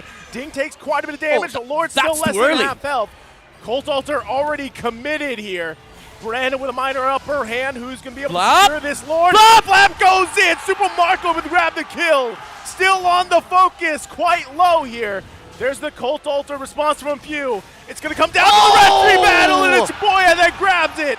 But he has to flicker out too, still on the run, but Lord secured for NXPE. Despite the fumble in the early part of that engagement, Nexplay EVOS lost bodies, but Boya just tunnel visioned on the Lord, and they took it anyways. I mean, it was quite messy. NXPE, they wanted to fight. They committed the Cult Altar, but Bren Esports, they had the right idea. They disengaged. They knew for a fact that it's not time to fight, but FlapTZ, though, when the Lord knocked up 2 heroes, it almost completely, demolished the second HP of the Cult Altar, and he went in for the carry attempt kill. But it wasn't enough damage. With Bren Esports, they were able to hold their guard. But again, as you've said, Boyet was able to land a beautiful retribution timing to secure the Lord for NXPE. And there's all the more just amplifies the storyline of each role, each lane is going to matter, and there's a pull! Okay, flicker in from Oakwin, looking to grab a kill here, nice setup! Ding, can he help out in time? Everybody quite low, that's 3 down for NXPE, Bren collapsing hard, able to come out on top here of that fight. This is definitely Few, showing NXPE why he is a legend, standing on the front lines, not even caring about his life. I'm not your target. Super Marco is. Try to commit onto my Valentina. And look at this. Super Marco's going wild. He didn't even press Inspire. Yeah, he didn't even use it in that. He was just standing there, auto-attacking. That much of attack speed. I mean, he didn't need inspiration from the skill. He was inspired by Few. Again, the Valentina, standing his ground against NXP, not caring about his life at all. And remember, this is a Valentina. Higher levels give more sustain. And Few was able to land a lot of his skills, regain back more HP, and then it's, snowballing. This is the effect of the Valentina. He's now recovered in this game, and this is the threat of having a Valentina against his lineup of NXPE. You group up more targets, more HPs to gain back. Few has been here even before Season 1 of the MPL. What is a tough 2 minutes to start? What is just the 2 minutes? What is the early 2 deaths? Nothing. Few has helped claw Bren Esports back into this position, and now Ding can't do what he was doing earlier. Like, that's it. It's so much harder now for Nexplay EVOS, and their lead, no more. What is that, 36 gold? Yeah. 30 gold? I think that's what the system was trying to say. I mean, even with all that being said, right? Yeah, Few had a hard early game. that veterancy is obviously playing a part here, and that's what's, like you said, Leo, it crawled them back into this game here. And now you're just having Super Marco. Super Marco, like I said too, was pretty much babysat in the early game by Ogwin, and actually that played dividends for them because now we even saw it from just the auto attack, right? Super Marco is deadly here. So they're in a great position for this next Lord of the game. And NXPE can still fight this. It's just they have to go about this. They have to find the angles they want to. And that's why they're parking Ding topside to push. It's kind of awkward now for NXPE that Ogwin hasn't even died after the initial take that NXPE did on the early game. Well, Brusco might be looking for an angle himself. Not going to be able to find it. Lord still up here. Rough Waves comes out. Boyet again! Able to secure the Lord. Flap TZ falls here, but Super Marco still unleashing. It's only a 1-for-1, but NXPE with a Lord in their hands again. Boyet, the smooth operator. I mean, they're going to be happy with that. Again, Boyet, another retribution secured by NXPE. Lord is upon Bren Esports, but team fight is going to matter. However, again, it has cost them some issues. The time's journey coming up from Ogwin. Even though Flap TZ died, he was in the middle of that fight, was not able to land the bravest fighter on the right targets. Bren Esports, they still have a lot of kits on their arsenal. The amount of controls that Kyle TZ and Few have, the taunts and the fear, it's disrupting the fight for NXPE. But at this point, it's a stalemate, you know? Anybody could win. It's a matter of execution. But again, as we mentioned, NXPE, right now, they're facing a lot of issues. Yeah, short to say, Bren Esports, they can have their way. It's so much easier. For them, it's just 1 + 1 = 2. Nexplay EVOS, the reason why they've only been walking away with stolen Lords is Bren Esports not making that approach so much easier for them. For them, it's more like 1 + 3 + X, find Y. But you will find it eventually. It's going to be there. It's just much harder to find. Yeah, boy, it's the scientist. Yeah. I'll get there, don't worry. Yes. Flashbacks of college algebra. I was thinking more like just geometry. Geometry. You know, simple math. 4th grade, bro. Well, regardless of what math they're trying to solve here right now, you know, we called it a dead lane earlier, but man, Boyet's been like, you know what, it's, hey, if I have a dead lane in the jungle, it's completely fine. If I come in, swoop up with some clutch retributions, that's all I need right now. Yeah, from dead laner to dead set on objectives. I will get that Lord no matter what. Oh, there's Athena shield. Yeah. Good thing it popped off. Well, he's going to be able to survive for now. So, I mean, still, that's kind of what we're expecting, right? NXPE, they are going to be looking anytime they can get numbers advantage or at least the resource advantage, right? Ultimate's down, especially like Time's Journey. We talked about it for quite a few minutes before we even jumped in the game. That's already an advantage. But still, they're going to have to do that again before that next Lord comes up. Something to watch out for. Number 1, Super Marco is yet to die, right? So Bren Esports doing an amazing job of protecting their main core hero. Ding is in trouble. Oh, Lord. He should be able to get out of this one. Hold on. Oh, it's 3 versus 1. Electro Final Blow comes out from Few. They're going to be hunting him down. What? Ding! How does he survive that? Did he just eye for an eye and R for an eye? He did. He even dodged the tail end of a bravest fighter. The sidesteps on this guy, Ding. Man, that's why I love seeing it. Anytime a Benedetta pops up, whatever player, team's playing him, it's always a beauty to see. But I want to highlight this view though. He didn't even commit the flicker. He knew that, nah, this is not a good kill. Even if we get it, it doesn't put a lot of advantage to our side. I'll just reserve this flicker for the next Lord fight, which is going to be happening in just a bit. Oh, Kyle TZ did get petrified, but not going to go down or anything here. Brusco not able to find the kill he was looking for. So now the Lord dance presumes here. Still fighting for it as both teams want to get this advantage. Look at the damage it's on on Ogwin. the side of NXPE, but right now it's just going to reset. Ogwin is throwing bombs, literally. It's little pokes though, but it adds up. The longer this Lord gets drawn out, the more damage NXPE will receive from the golden egg. I'm wondering what's up with Doming. We've seen Marco pop off, no doubt. This Melissa is ready to go. But where's Doming at right now? I mean, it's hard. If you're playing a carry, you're waiting for the called order coming out from View, which is also a big factor as to why NXP find it really hard to fight into Bren Esports. Because every single time, View, if he sees the promise, he always copies the cult altar, and it gives an instant reset for Bren Esports. And the Time's Journey and Cult Altar is such a great kit against carry. Yeah, they're still going to be looking for it. Also, Ding waiting on the backside. Could be looking to crash down here from Bren from a bad angle for them. But look at the poke to Ogwin. Still, Lord going to reset. Ding still in position. Might find it in the bush. The burst is there. Ogwin going to be in trouble. Flickers out. But it's Ding that finds the kill. Trying to cut them off the best he can. Can he get Super Marco? He does. Ding with a double. But on the backside, Kyle Teasy grabbing a kill for himself. It's a 2 for 2. Make it 3. Bren finding another kill. Boyette falls. And Ding still trying to find a moment himself in the mid lane. As much as Nexplay EVOS put on the board there, they threatened the Lord take, could have wiped out Bren Esports. It seems like in the most significant time, they decided against both, and they got neither. Well, right now, they're going to be looking to get this Lord here. Bren, good position, but can Ding do anything about it? Trying to stall out the best he can. Electo final blow going to be committed. A few in trouble here. Half health. Looking for an angle himself.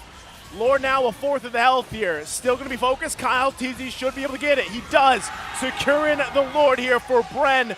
Now making their way. Presence known with Teasy in the mid lane. Going to push them back for now. This is becoming a problem now for NXPE. Flap Teasy and Few on the back lines. They don't let Doming play his game. Yes, Ding did have an amazing outplay against both both heroes on the side of Bren Esports. I think that was Ogwin and Super Marco himself. First time, he dies, but Bren Esports, they retaliated. He was like, nah, dude, you're dead. I'm just going to stand on the front lines, try to fight the carry because I have Flap Teasy with me. And NXPE was not in fighting shape at that moment because they didn't have that Petrify coming out from the Benedetta. Which is again made possible by Bren Esports' new age Teasy brothers, right? Flap and Kyle just split up the Nexplay EVOS lineup. Yeah. Goyong is having a hard time popping that Cult Altar. It's so hard to be Goyong right now. I feel for him. I see him, and he's trapped between a rock and a hard place. He's like, oh, he can't get the ult. It's no use. If anything, Few has better Cult Altars this game. Yeah, I could say the same, right? I mean, he's had those moments for them, and right now, I feel like Bren, with that being the lore that they took here, they're happy with that inhibitor turret going down. They get the tier 2 as well, and now they're just fighting for space and position here. NXPE doesn't want to give anything up, though, if they can help it, but right now, Ding, like the final blow, come out. Flap Teasy did flicker in. Still, the back and forth. There's the Time's Journey. Brusco can't get the kill he's looking for as he falls. Super Marco adding another one to the list. Still going under the turret. Unleashing here. Ding trying to find anything he can. Cult Altar comes out. And they hold on for a little bit longer. Again, whenever they see the Cult Altar come out from NXPE, Bren is like, disperse. No clash whatsoever. No extension, we just back off. And that discipline alone, that veterancy is what is allowing Bren Esports to have this amazing control over the team fight of NXPE. And at this point, it feels like playing against two Lapu-Lapus. Even Pew is playing really aggressively. Well, I mean, right now, look at that. Where is Domang? He's flickering out. He hasn't had any space at all to work with here. 21 minutes in the game. I feel like, Bren has had the answer to this carry pick as well. And that's why I keep wondering, like, where's Doming at?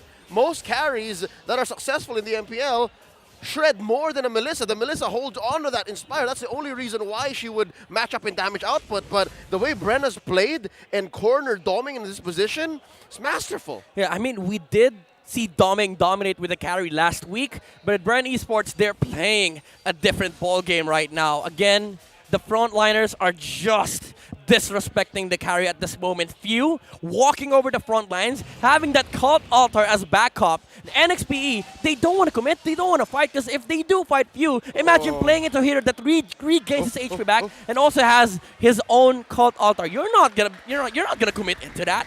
And then suddenly Flap Teasy just flickers in. Midnight, are you saying there's more than just two frontliners? Even Few counts as one, Boyette. Right now, this is going to go in the hands of Bren if they can. Boyette! How does he do it? Able to secure another Lord, but can they survive long enough from the damage output from Super Marco? No, they can't.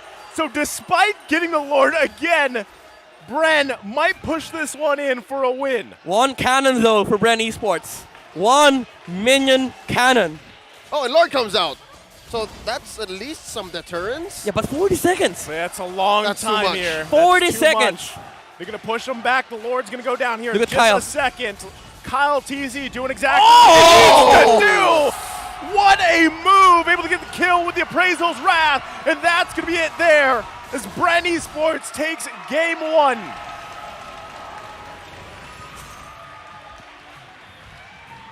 Valiant effort by Nexplay EVOS in this first game.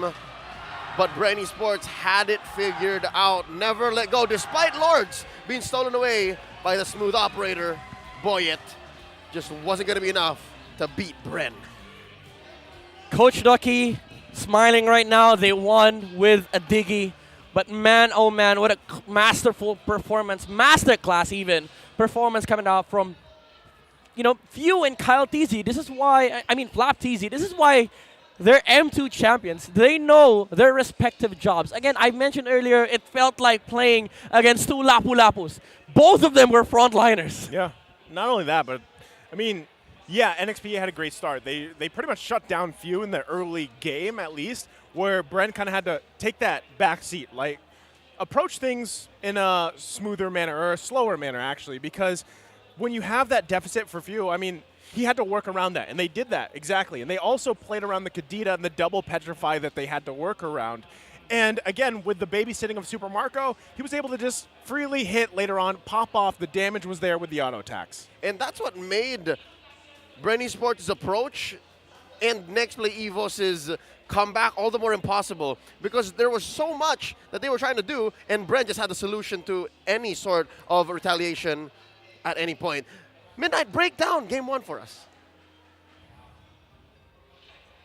What a fantastic game. Not series, game. Both by Bren Esports and Nexplay EVOS. It was a back and forth affair, but Bren Esports just had a better solution, had a better equation against NXPE on the back of the veterancy between Few and Flap TZ. Welcome back to the NLS Desk. My name is Midnight, and we are going to be breaking down as to how Bren Esports, completely broke down the strategy of NXPE. This is still the same storyline that we've witnessed for a long time, the Faramis and Valentina, but it's kind of a different story now because the Valentina was shut off during the early game, but was also the main win condition for Bren Esports. He was able to, make a lot of space for Super Marco by acting as another layer of frontline. Imagine playing with NXPE's lineup against three frontliners on the side of Bren, with the Fredrin, the Lapu-Lapu, and the Valentina. Now, the beautiful thing about Valentina is that whenever you're a higher level over your enemies, you get HP, you regain HP whenever you cast a skill onto them. And that is what Few maximized in this game, knowing that NXP will most likely group up, especially with the Faramis on their side. It's likely that they will try to group up with the Cult Altar. Few was able to, completely annoy the frontliners of NXPE, and it didn't even come to a point where doming DR was such a big threat, because Flap TZ and Few was always standing on the front line to make sure that there's no shenanigans happening from NXPE. Even though Boyd DR did secure a lot of objectives for NXPE, it wasn't enough to stop the snowball of Bren Esports. And objectives, yes, it is what will win you games, but if you win a lot of the team fights, you will, of course, convert that into objectives yourselves. And Super Marco, has been the ace of, Bren Esports, having dished out so much damage on this game. 160,000 damage output on the Melissa compared to the carry of NXPE, which didn't pop off. Super Marco did pop off in this game. And true to his, history, only died once in this game. It's rarely that you see this guy die in the game, and he just completely dominated NXPE with a lot of the positioning that he did on a team fight, and of course the damage output alongside the Inspire. 515 on the KDA, high GPM of 782, and of course kill participation of 67%.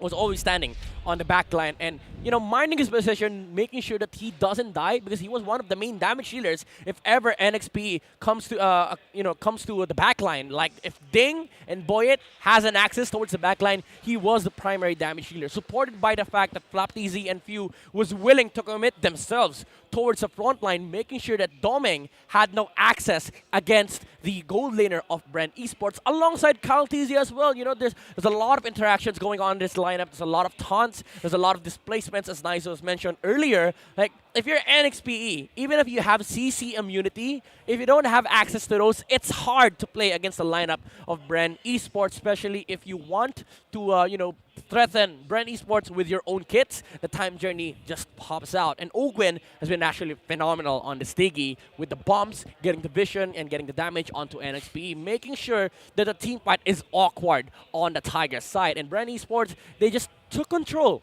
of how they fight against NXPE. And it came to a point where Super Marco was the main damage dealer of this game. It was not even Domeng on the carry. Usually when we see carry, he is the main threat against the frontliners. But again, the problem was Few, if he loses HP, he casts a skill, he get it back. And again, it felt like playing against too many frontliners on the side of Bren Esports. It was a back and forth game between these two teams, but Bren Esports had a better time on solving the problems being given by NXPE. And I think it is something that they should address on game number 2 because it was an issue from the draft itself. I concur, Robert. I concur. And the fact that the meta is slowly shaping up to where the solutions themselves, not even wondering if the problem is there to be solved, is slowly becoming the direction of the metagame, I'm worried. Because again, it makes games like this run longer, right? Because a hero like Diggy, as is strong, even if you don't have to overload all of those petrifies, where does that leave the rest of the meta? Because again, the way the draft looked, honestly, there was a lot for us to talk about, and that's what made the whole last pick Diggy such a key pick for Bren Esports. I think it just worked really well for them, and that's, again, why we spent so much time before we actually got into the game talking about that hero specifically. Yeah. Before we get back into the matchup, let's go ahead and find our smart game face of the day. Right here at the shooting gallery, we're looking for folks who are going to be the next smart game face of the day winner. Just flash the hashtag PowerSmart on any of your devices and show us. There it is. It's this handsome young fellow putting up that hashtag Power of Smart. When the camera hits you, make sure you put it up, and you can win a redeemable code for in-game. Congratulations. We'll do it again tomorrow. Now, beautiful smile. Beautiful. You do it. No hashtag. There it is. I can't. I don't have my phone next to me. Yeah, that just hashtag. We give it for them. It's for them. It's for them. All right. Now, on to the discussion. I think we're all in agreement that it starts with the draft, right? How does Nexplay EVOS draft now to possibly bring us to game 3? I mean, it's hard to react to that because it's last pick, It's a last pick Diggy. When I said it was a draft problem, it's not because of the way that they drafted. It's because of the fact that Bren had an amazing solution. And, talking about the adjustment when they picked up the Diggy, even though it is not a hero that they usually used to playing, it was a solution that counters what NXPE wants to do. Even though there was a significant threat, a lot of downsides actually because NXPE's lineup was meant to play faster. It worked out in the end. Not only that, but I feel like, even when NXPE picked that Kadita at the end there, we were a couple of people, and ourselves included, were like, oh, what a little bit of a surprise pick, right? But the double Petrify was going to be there, and the answer for the Diggy was obviously there, right? So I feel like even when you look back at the previous draft, NXPE technically, it was pretty good. I mean, that was a good draft, right? You obviously knew that they had a couple winning potential strategies that they could play around with, right? Win conditions, if you will. But unfortunately, it was just stymied, basically, with that last pick from Bren. So now the thing is I'm assuming the flip-flop, right? And then how do you get the upper hand for NXPE here? Well, to begin the flop and to get the flip, may I posit maybe a change of direction? What if, instead of investing in mid first, what if you try investing your cores first? Because I think, despite how well that Martis went well, and again, the damage potential that Doming was presenting with the carry, maybe they could have gotten better picks there. Maybe they could have invested into better cores, short to say. Yeah, I mean, for NXP, it's just a matter of, actually completing your lineup while also thinking of potential counters. And for the most part, that has been the weakness of, the blue side or the first pick, because you also have to cover your bases when it comes to the enemy last picks. And going on to game number 2, I do like what you pointed out. When you settle for the course, you also have to think about potential counters. And even though they picked up the Martis for the ideology of having this amazing frontliner without having to worry about CC, it's kind of lackluster in some departments. Like, even though he managed to secure a lot of the objectives in the game, it didn't do much for NXPE aside from dodge a lot of things. Peanut butter, bro. Some days peanut butter just won't cut it. Now everyone's just going to think Martis is peanut butter. Yeah, if you want protein, get some chicken. Right? See, sometimes you want something more than just peanut butter in your sandwich. Sometimes you want some bolognese. Hold the ketchup. Oh, hold the ketchup, right? No ketchup in your cereal, on the cereal, Apparently, Diggy wasn't ketchup in Bren Esports' lineup, all right, folks? I got to take that back. It was more like condensed milk. It was more like syrup. It was more just like... I could use that on my cereal. Yes, yeah, with water, ice. Midnight, have breakfast with me now. Tomorrow. All right, see? So, again, we can't help but think that Bren Esports just exactly knew what they were doing, and they had a great mindset towards the potential problem that Nexplay EVOS was showing. So now, again, we're expecting Nexplay EVOS to be on the red. What if they stay blue? What's the mindset there, right? What are they thinking? Maybe it's to either get Fredrin or some cheesy hero like a Fanny. I don't think Fanny is going to slip through the draft, especially with Kyle Easy on the opposition. But I do like the... I will like the confidence of NXP if they still decide for the to go with blue. Actually, we don't know if Bren Esports will choose on game number 2, but because that will decide on how the draft will go on game number 2. Again, there's a lot of downsides having blue side, especially in the current meta, because there's such a lot of open heroes in the in the pool, like the Valentina, the Glue, even the Edith is an option. So there's a lot of there's a lot of potential for NXP to choose red if they are the ones deciding on game number 2, if that's the case. Not only that, but I feel like one of the big things that NXP has to do here is allow your gold laner to shine, right? Because previous game, man, the question was there a couple times, where is it? Where's that damage? Where is he? And I feel like a lot of that just had, and it wasn't necessarily the hero pick or anything like that. Obviously, carry can shred. We've seen it happen many times, but it was more so the allowing to get to that point, right? Because that's what we saw from even Ogwin early on, where that babysitting was going on for Super Marco. Super Marco profited from it. He got the shine there. So I feel like that needs to happen here for NXPE specifically. And it doesn't just come down to that hero because, yeah, carry was a great pick, but you need to allow that carry to shine as the game goes on. More on the carry. Is it just me or is her stock slowly going down? I think more and more other marksmen in the current S11 metagame are becoming more of a priority. Again, Moskov, right? Moskov, Brody, even. Beatrix. Dude, slowly, carry is starting to join Martis in that peanut butter bottle, jar. Slowly, we might even see Mia or Layla pop out one time. More than carry. Yeah.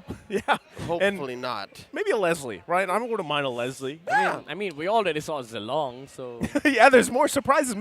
Maybe this will be the season. That one time, I get to see my favorite hero in the world, Gord. Don't know if it's going to happen, but Season 11 might be that time. All right. Let's reel it back in. Here we go. Game 2 has already begun. And as expected, Nexplay EVOS switching it up, being the second pick this time around on red side. Bren Esports on blue, banning out the Kadira and the Fanny, while Nexplay EVOS takes out the Fanny and the 1-1.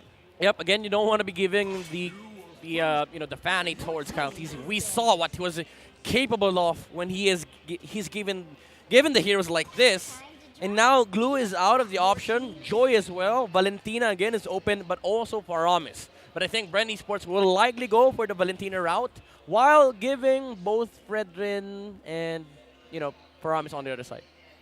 Well, a lot on the table here, but, with this first phase of the bans already out here, I would like to see them. I'm wondering, do you take those focus on the cores here? Because, yeah, NXPE is going to have two that they can focus on if they want to start there with the first phase.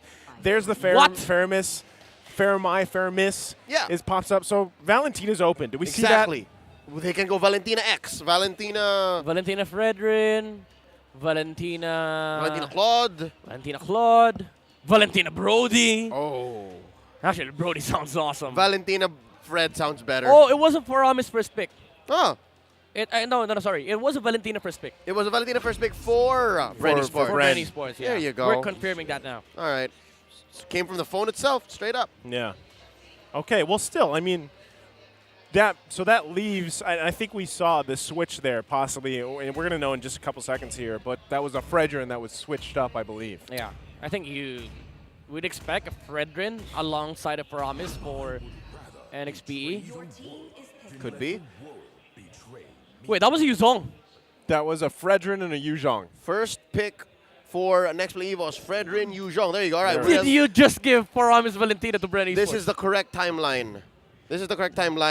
But I'm not so sure if that's the case for Nexplay EVOS because, yes, the possibility for Faramis Valentina is out there. Faramis, I don't know, Valentina Faramis, Valentina Farsa, Valentina Eve. Oh, Lord. Valentina Harith. Would you guys rather see Valentina Faramis on the same team or opposite teams? I want to see them both on the same team. Because it rarely happens. We don't we don't see shenanigans like two cult alters at the same game. Okay, they go for the Hayabusa, which is a Kyle TZ special, and Flop TZ's Lapu Lapu once again. I'm surprised we haven't seen Esmeralda. She's buffed.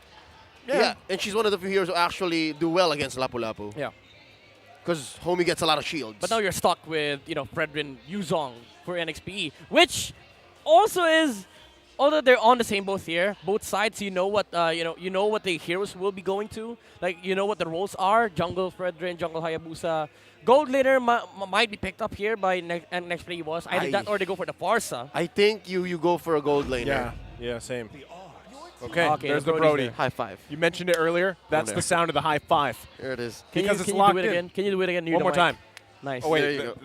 There you go. Right. Nice. I think it matters because, again, this was one of the few things I noted in Game 1. What made it so difficult for Nexplay EVOS to take advantage of what was a great early game, right? Yeah. Like, Doming just wasn't putting damage on the board. You set him up. You set up your Maknae. I believe he's the youngest member of Nexplay EVOS, if I'm not wrong. Well, not only that, but part of the reason why I feel like he struggled on that carry pick previous game was also just because of the fact that he didn't have the range he needed, right? So at least now you're on Brody. So for NXP, you ban out Beatrix here. You don't want to be playing up against heroes that can deal with the Brody, especially the Harith. Yes. We mentioned it earlier. They still want to let Kyle easy play. They're banning out. Well, it was from the previous series. If you're playing Hayabusa, you should ban out the Hilda because it's a nightmare to play that game. So Hilda gets removed. Beatrix still for NXP. Either that or you ban a Claude, you play into the Beatrix because you do have the Yuzong. So it's a matchup that is allowable for NXPE EVOS if they decide to go for that route. Because if you let Bren Esports play the Beatrix, then you can get your hands on the likes of the Farsa, even though you're up in the face of Hayabusa and Lapu Lapu, because you do have that long-range threat. Yeah, and it's very rare that the Eve and the Farsa are not banned. And that's still out here. Even the Faramis is open. Yeah. So it's not so difficult to be Nexplay EVOS. What are we looking at? The Beatrix is going to be pickable. Beatrix is available. Josh and Coach Isan are fine with that. Are we seeing a Ruby from Bren Esports? Or a Cho, actually. Cho is open for Ogwen. What's up for mid? Gord? For next. Kagura sounds awesome. Don't want to get my hopes up. Kagura, Farsa. Kagura, the likes of Lunox. Lilia. Also Not good. so. I'm okay with Lilia, actually. Or Kadita. Kadita's still okay. On Goyong. Yeah. All right. Either that or you pick up the roamer right now.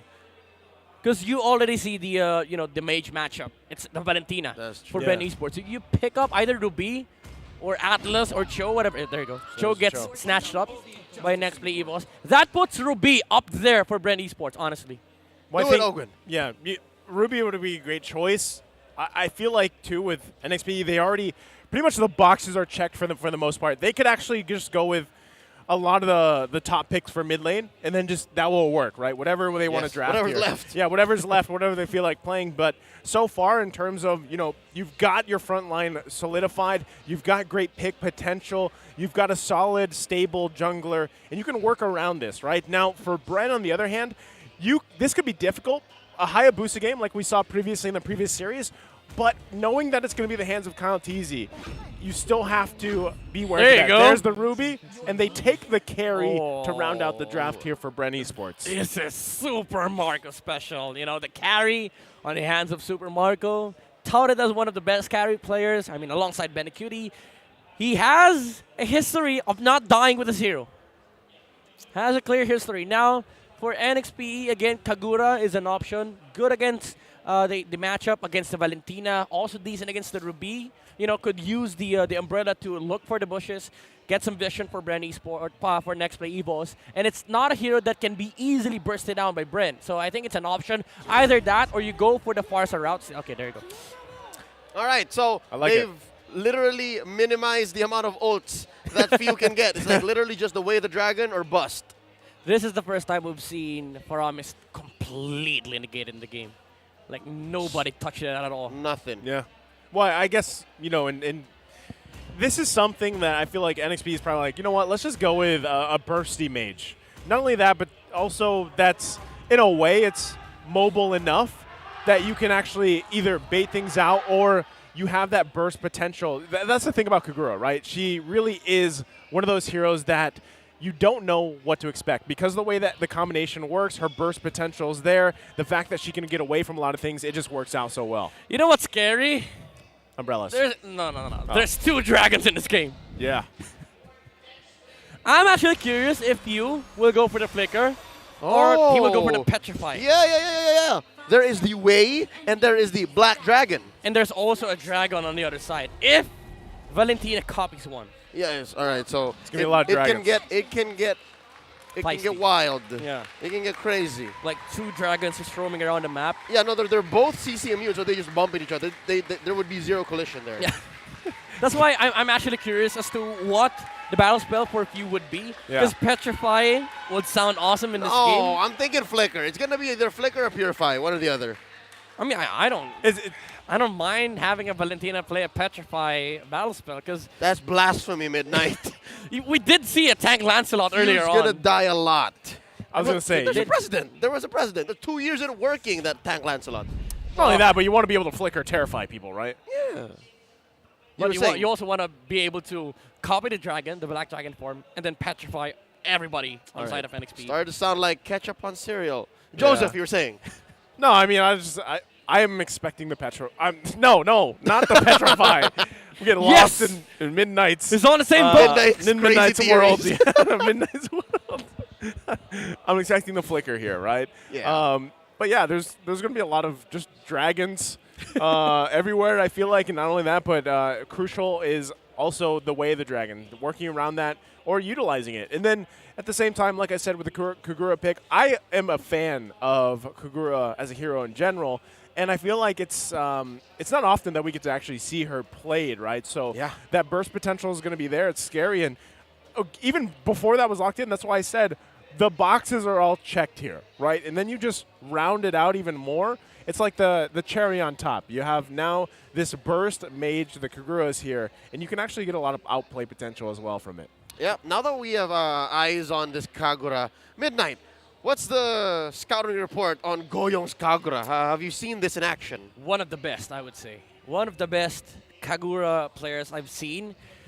Pulls off a lot of amazing TikTok plays on the hero. And again, it's a game wherein the Kagura will have a better time. And having it on Goyong's hands, he is a Kagura specialist. So it is a threat against Bren Esports.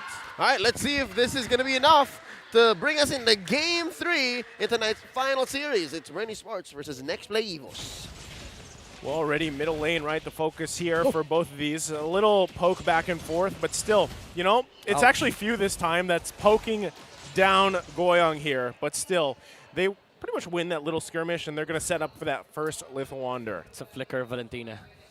Sad. I'm disappointed. Sad midnight noises. Ogwin and View our first to the scene. Here comes Boyet. Let's see if he has anything to say about this little Wanderer situation. Of course he does. Right. He did that to the Lords. Oh, yeah, of course. What is but one little Wanderer? It's like, come on, it's just a warm-up, you know. And there is a trend for a lot of MPL teams wherein the junglers don't actually try to contest for the Little Wanderers. And Bren Esports is one of them, you know. Kyle TZ just wants his farm. He doesn't want to commit retribution. He actually hasn't used it, even though there was a clear sign that Boyet used his. Holding it close to his chest. Yeah. No retribution is happening here for Bren Esports. So Boyet has used it twice. Oh! Okay, there you go. Well, he used that. So, you know, one thing, though, that specifically about Hayabusa is if he's able to get these early kills, right? Especially if he can get it on Domeng specifically in that gold lane. That's going to be crucial, as we mentioned even previously with when Ryzen was playing it. You know, if you can get that snowball going, that's the best case scenario here for you if you're Bren. All right, this is the Nexplay EVOS, making some leeway, pushing out any potential answers from this turtle spawning in about a second now. Flaptizi and Few. This is hard for Few. I mean, he's struggling to get that last XP cart. Yeah, so this is probably just going to go in the hands of NXPE, but still, Kyle TZ goes in. Flaptizi, though, able to secure that turtle here. The crash comes down, still looking for a kill. Few with the Black Dragon form. There's Ding as well. Pushing him back. Few has to flicker. Able to get the first blood, though, from Boyet. They're still going. Few quite low. They have the CC. It's Brusco. Able to grab a kill himself, and Ding falls. A trade there with Bren coming out on top. Bren Esports says you get nothing, sir. A turtle steal plus a couple of kills on the way out. Again, it's Flaptizi and Few leading the charge here for Bren Esports. Now Few is having a better game on the Valentina. Again, this is a huge threat. There is still that Lapu-Lapu presence, and there might be two Lapu-Lapus in this game. Not in the essence of having Lapu-Lapu as a hero, but the playstyle alone for Bren Esports. And boy, they are missed the retribution timing of the turtle a little bit. Quite on the quota, I would say. What happened? Is this Boyet timed out? It's exhausted. Is he on cooldown? Yeah. Diminishing returns. That's what's happening. I've been retching too good. I can't have perfect There stats, has to be, right? you know, Thanos has said there has to be some sense of balance between you know, a lot of things. Well, it's only the first turtle, right? So Boyet's probably thinking that as well. He's still, I mean, technically, Flaptizi getting his hands on this Lapu-Lapu here, doing amazing so far. Yeah. You know, Boyet, they are, maybe his headspace right now is that, nah, I need to steal it. I don't get it. If it's clearly mine, I don't want it. I don't want it. You get it. I'll retry it for you. If it's you who started it, I'll steal it. All right, that's one way to look at it, because again, it seems to be ringing true for this series at least, right? If it looks like it never belonged to Boyet to begin with, then more likely he will take it. Midnight didn't get the Petrify Valentina, so that's his mindset now. Boyet objective thinking, right? So that's trying to look for different things. Welcome to Midnight's world. To tuck away the tinfoil hat, Flaptizi walks into a bush where Boyet is. How about round two, all right? Turtle's already spawned. Again, it's Few and Flaptizi and Boyet in the same space. Well, you know, this time Flaptizi is setting himself up there, trying to buy some time. Few does use that dragon form. They're going to push Boyet back here. He's quite low. Can they grab the kill? Few able to grab that one. Turtle's going to reset for now, but with Boyet down, Bren has the advantage here as they go ahead and work on the turtle. Looks like NXPE is just going to back off for now. Top side, though, a lot of pressure.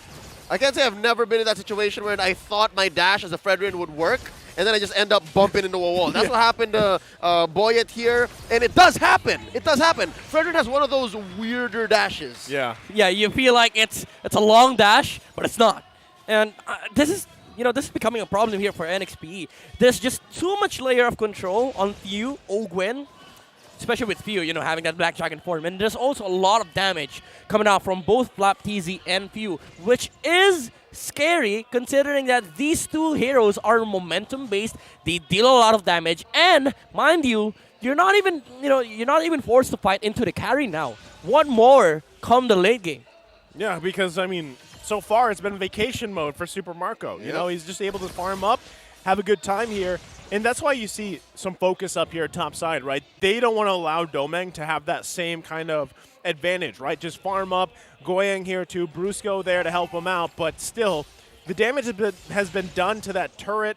Bren's still holding on to, what, a 2K lead at this point. Yeah, and you know what? NXPE, even though you're protecting Doming right now, they're sewing up a lot of gold in XP away from their own gold laner. When Bren Esports is clearing their own gold, their own wave on the gold lane, both supports are far away from the wave, such that Super Mario is able to get the maximum gold and XP. Meanwhile, Doming had to clear the wave under the tower, but also the other two players were there with him. So, you know, they're soaking up a lot of XP and gold. Understandably so, Midnight. I get it. It's because Bren Esports is presenting and threatening a kill. So you gotta, you know, wrap around your Brody, wrap around Doming. But for Super Marco, again, this lineup has been together for the better part of a year. They understand that when Super Marco's in trouble, we know how to protect him, or he knows how to protect himself.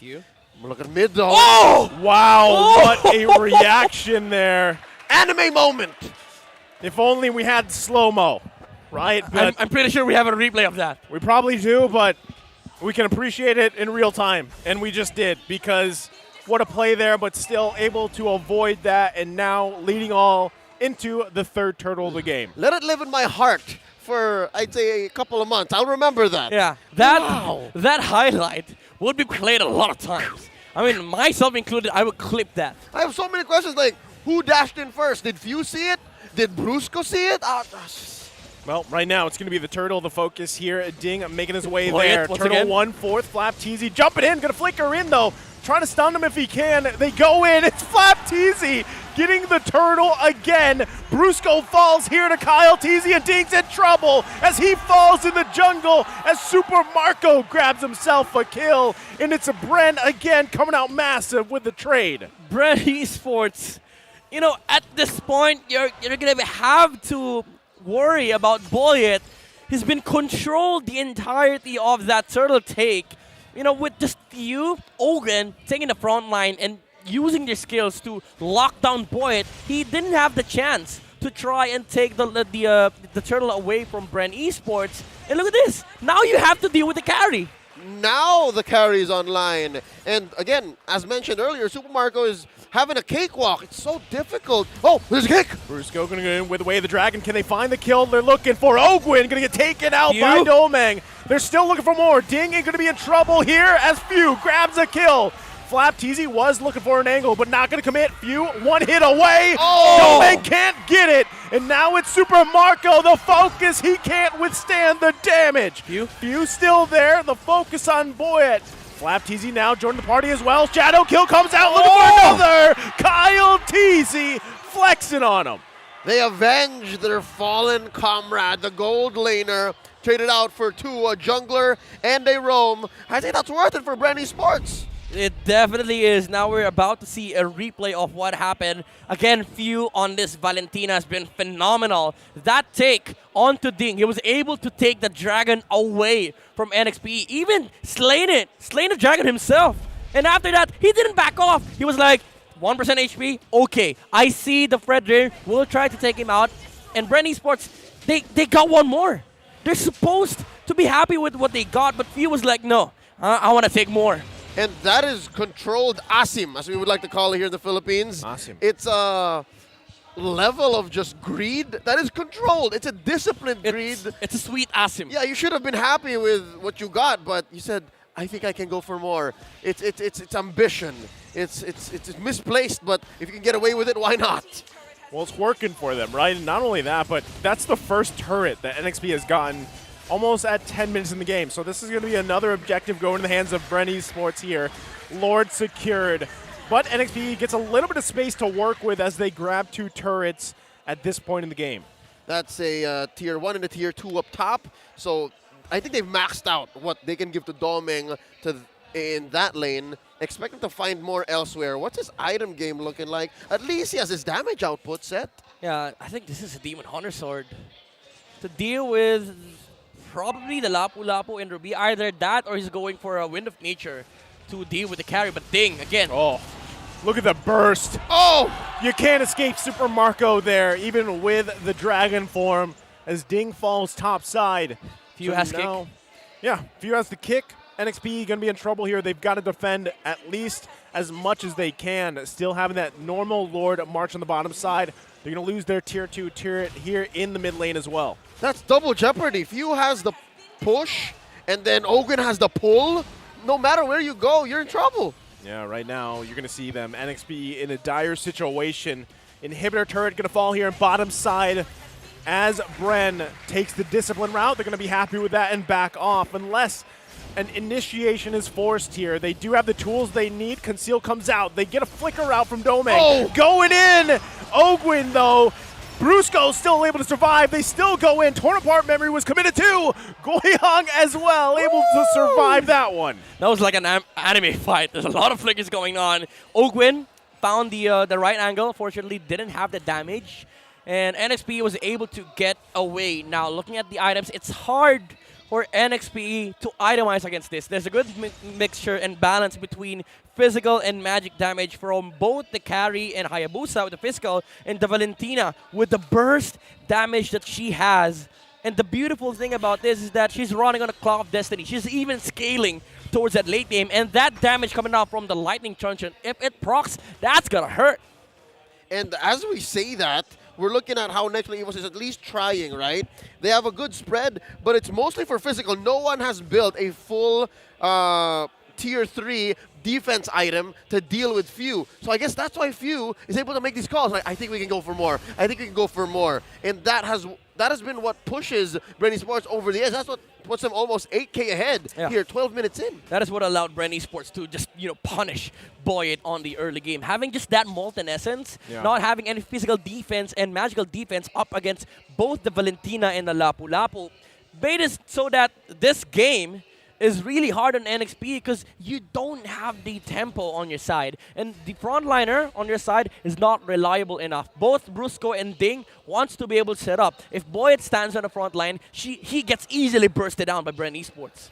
Yeah, and that leads to the the question: can they even contest this Lord now that it's going to be spawning here?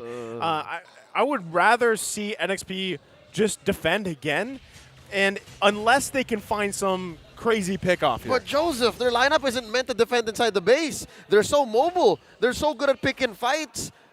A high ground defense, not like this, not on a Kagura.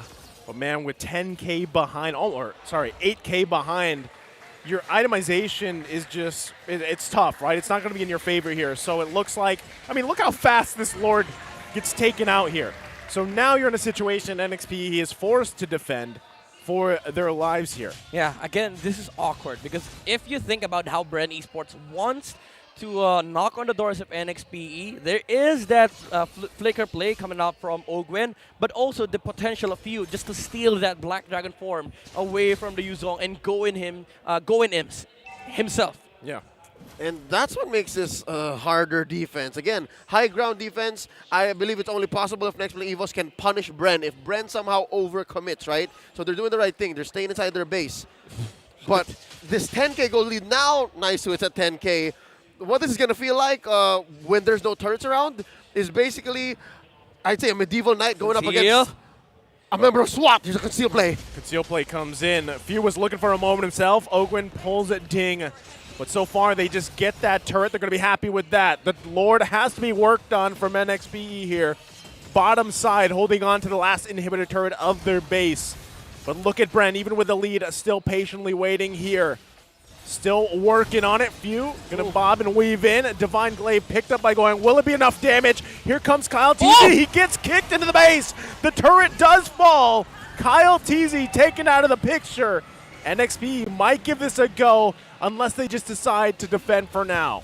Beautiful timing from Brusco, getting the catcher onto the Hayabusa, but I love the patience coming out from Bren Esports. Few, he had a few moments there, no pun intended, had a few moments to use the flicker and kick somebody, but he was like, nah, this is veteran experience. I'm not going to come in. We're just going to clean the house, clean the towers, and look for the next setup. But NXP, they know they have that advantage here. Oh, they're still going to be looking for another one. The suppress comes out. The Ritter Tranche, and they can't find it, what they're looking for. Super Marco able to grab a kill, gets Boyette. That's a double. Still going to be chasing down NXP in the mid lane. Flickers in himself, making a triple. Can he grab another one? The kick comes out. Brusco going to be in trouble. Few grabs the kill, and it's only Ding left alive to defend the base here as Bren marches down the mid lane to take the series in a sweep.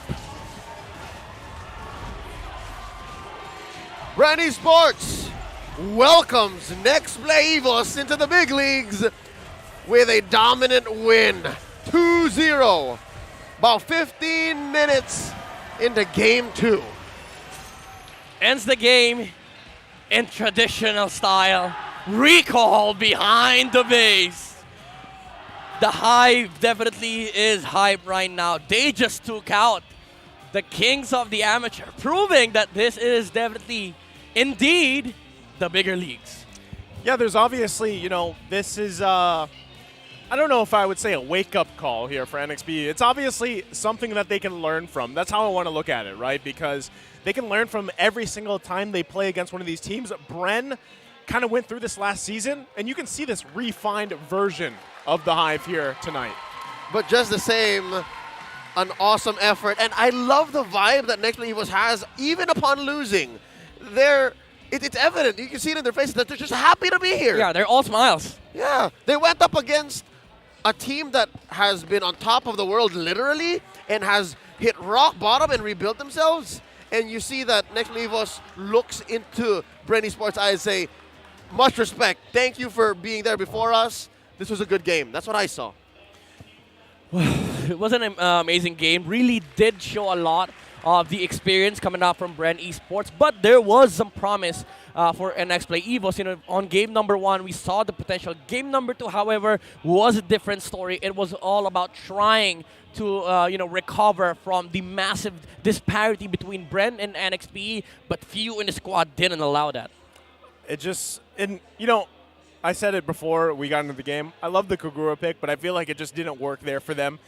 They did have their bases covered for NXPE across the board with the hero picks, but unfortunately, you saw it, right? The struggle to actually find the angles that they wanted or the picks, even utilizing that Way of the Dragon themselves, or even if it was the Black Dragon form, right? They really didn't have the opportunity that they were looking for. And again, it just shows to that discipline, that veterancy from Bren. And I mean, this is what we talked about even previously, where you have that experience, that veterancy kind of flow out to these other members. And now that they're in their sophomore year, you're seeing this a lot with Bren Esports, specifically across the board, every single role, every single player. And that being said, Bren Esports walks away with all of the points, right? All 3 go into their run in the standings. But I like to think Nexplay EVOS walked away with a few lessons as well. Like, there's a lot of things that they learned here, and we learned a few bits about them too, that Boyet can steal things despite having no business getting them, but also might want to work on that stamina, or at least that mindset. We'll hear more about what that might have been like, but for now, let's hear from Bren Esports. They're on stage with Marakino. Thank you, casters, and now let's congratulate Bren Esports! Total team effort para sa Bren. Ang linis, sobrang ganda ng ginawa nyo. Pero mabalikan ko yung game number 1 mo, Kyle TZ, ha? Parang nabawian ka doon, inagawan ka ng retry mga 3 times, pero binawian mo naman ng triple kill. How happy were you with your performance sa game number 1? What happened there? Medyo hesitation lang po, kaya di po ako makaretry ng maayos. Ikaw, nag-hesitate? Opo. Yan ba yung reason kung bakit nag-switch ka? Kasi napansin namin, nag-Fredrin ka, fighter, tapos nag-switch ka, bumalik ka ng assassin, ng Hayabusa. What was the decision behind that? Mas ko po kasi, mas comfort ko po yung assassin. So parang mas pinili ko na lang po mag-assassin po ng second game, tapos ibigay na lang po yung Fredrin para counterin na lang po ng Lapu-Lapu. So you would say, talagang mas komportable ka as assassin? Opo. Will we be seeing you doing a fighter anytime soon? Siguro. Siguro. Okay. Ito lang, Few, maybe you could answer this, ha? Ang ganda ng start ng game nyo for this week. Sobrang iba kumpara sa pinakita nyo yung first game nyo. What's the difference? What is it about yung first game palagi of the season? Kasi ngayon, it's Friday. Great day for you guys. Sweep! Di ko rin talaga alam ba't ganun yung first game ng every season namin eh. Pero ngayon kasi sobrang confident na namin maglaro. Parang hindi na namin iniisip na nasa tournament mode kami, ganun. Kung ano yung laro namin sa scrim, ilalabas lang namin. Does this have to do dahil na 2-0 nyo din yung NXPE the last time you met them? is this what boosts the confidence also na alam nyo na yung gagawin nyo? Kasi sa ibang, well, they were a different name before, but na 2-0 nyo din sila. Siguro isang factor din yun nung Cebol Quali kasi 2 beses din namin sila natalo nun eh. Kaya parang mataas na rin talaga yung confidence nila na itong mga kampi ko na kalabanin yung next play. Coach Ducky, wala ka Last week, how was your Australia trip? Daming kangaroo. Anong pasalubong niyo sa kanila? Kangaroo. Kangaroo din. Sa koala. Okay, so what can you say about your team this season 11? Di ko alam eh, pinapanood ko lang sila eh. Hindi, biro lang. I'm quite happy with how we're performing right now. Siguro yung first week, medyo may jitters pa rin kasi we're opening match against Echo. So, medyo mabigat siya. And we all know na malakas naman talaga yung Echo. But yun nga, pagbubutihin pa namin. Maraming kayo natutunan sa Minana. Yun. Tsaka maraming salamat dun sa fans na pumunta today. NXPE, Coach. NXPE! NXPE! Now, Coach, 2 in a row, 2-0. Yung last game last week, 2-0. Sweep, both times a sweep. What do you see is the difference now with Bren Esports? What is it? The mindset? Anong nagbago? Yung disiplina? What is it? Kasi it's a great start to this season. I think the only thing na nagbago is that we're playing from experience. Kasi last season, maraming rookies dun sa grupo. But now, marami kayo natutunan from last season, dun sa mga napanood namin, particularly ng M4, saka yung qualifiers ng Cebol. Congratulations, by the way. Thank you. Ayun, marami kami natutunan. So definitely, we're happy that all the experiences that we've had, we learned from them. Okay, one last. If you would say na one particular player here really changed, grew even better than last season, who would that be? Sinong? Mahirap yun. Baka mamaya magtampo sa... Si Kuya Ronel. Si Kuya Ronel. Kuya Ronel. Si Kuya Ronel is very, very big up. But mahirap eh. Lahat sila, individually, marami silang in-improve on. Lalo na nag-break.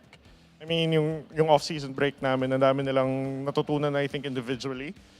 And I cannot take credit for it kasi sariling aral nila yun eh. So I cannot pinpoint kung sino man yung I'm just happy that they're all improving together as a group. And it's great to have you back Thank you. as well. Coach, maghihintay sila sa pasalubong nila. Congratulations once again, Bren Thank you. Esports. You may now take your bow and go ahead. It seems like Kyle TZ a lot more comfortable playing as an assassin. At kita naman natin that Bren Esports is off to a great start. And they really want to show that they're true contenders this season 11. Para himayin ang ating laban, balikan natin ang ating casters. Casters, pasok. Coach Ducky, fresh off of his flight back from his world tour.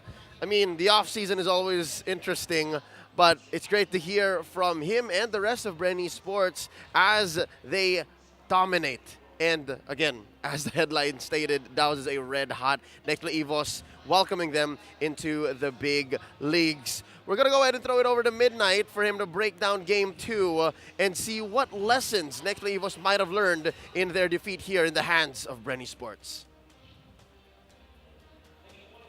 Well, definitely it was a gift of Bren Esports given to Nexplay EVOS by showing them how to play with patience and respect towards their enemy. Welcome back to the Analyst Stand. My name is Midnight, and we are going to be breaking down as to how Bren Esports was able to dominate Nexplay EVOS, a hot streak team on game number 2. Again, it was a patience game coming up from Bren Esports, but also the fact that they're able to capitalize on the mistakes of NXPE. Now, talking about patience, if there's nothing to be patient on, you play very, very aggressive, and that's what you did against Nexplay EVOS alongside Flap TZ, really punishing and pummeling down the Fredrin.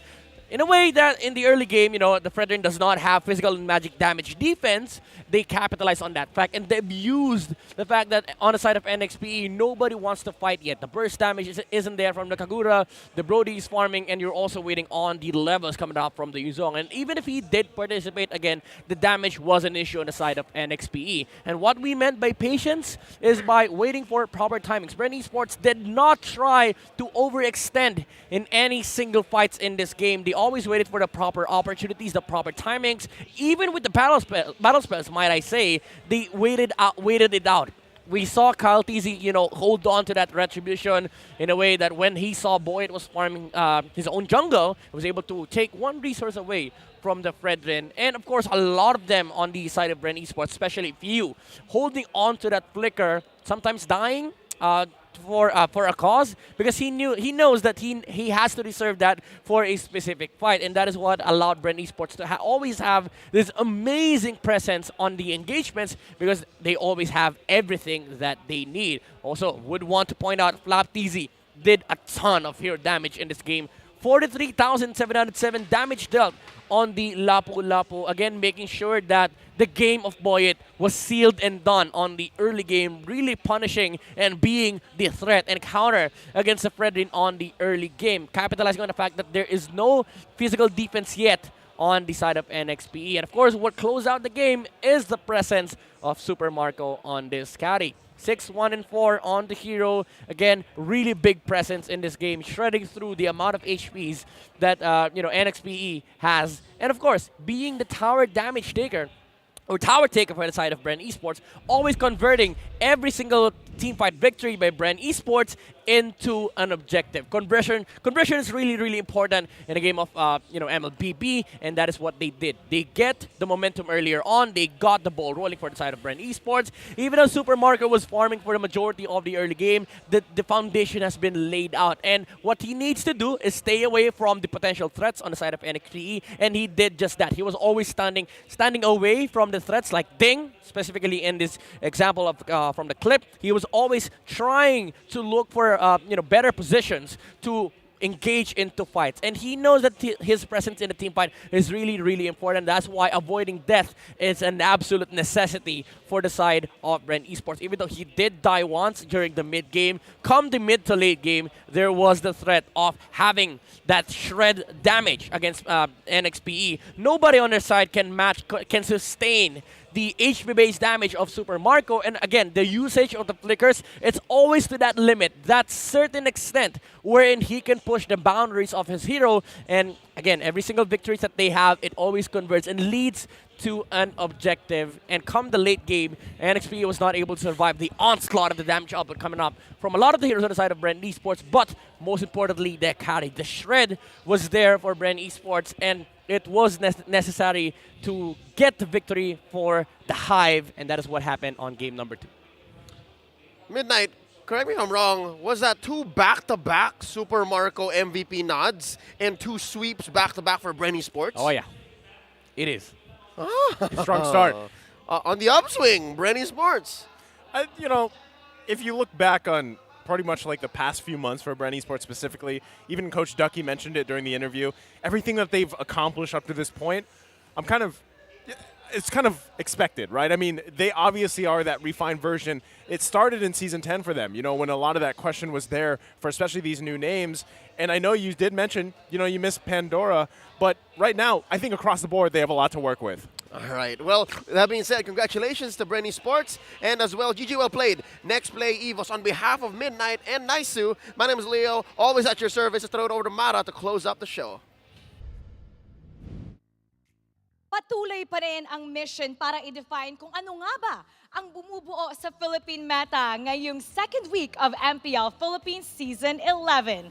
Today, Ryzen, the unsung hero, steps up against the H2-led team RSG. And meanwhile, Super Marco refuses to be the next in the list of NXPE as he helps Bren lift up with a sweep. Ngayon, first day pa lang yan ng ating second week. Bukas, meron tayong back-to-back games para sa inyong lahat. Kaya huwag niyong imimiss yung araw na yan.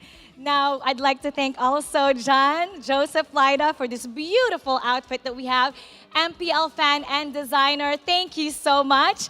Muli, ako po si Mara Aquino reminding everybody, sa harap man ng pagsubok or tagumpay, huwag kalimutan, itaas ang lakas. Keep it good vibes, everybody, and see you tomorrow. The 11th season of MPL Philippines is brought to you by the following sponsors. Smart, the official tournament telco partner of MPL Philippines Season 11. Our official sponsor, Infinix. Infinix Note, ultra-fast gameplay. Our partners in esports, Maya, it's everything, and a bank. And Secret Lab, the official gaming chair of MPL Philippines. Experience the MPL Philippines Season 11 action live at Shooting Gallery Studios. Tickets are now available via tickettome.net. Get yours now. If you missed the matches and want to quickly recap what happened, visit our official website for post-match reports at ph-mpl.com/news. Don't forget to catch all of our official league content on TikTok, Facebook, Instagram, and Twitter. To ensure the quality and fairness of our games, MPL Philippines is also monitored and supervised by the Games and Amusement Board.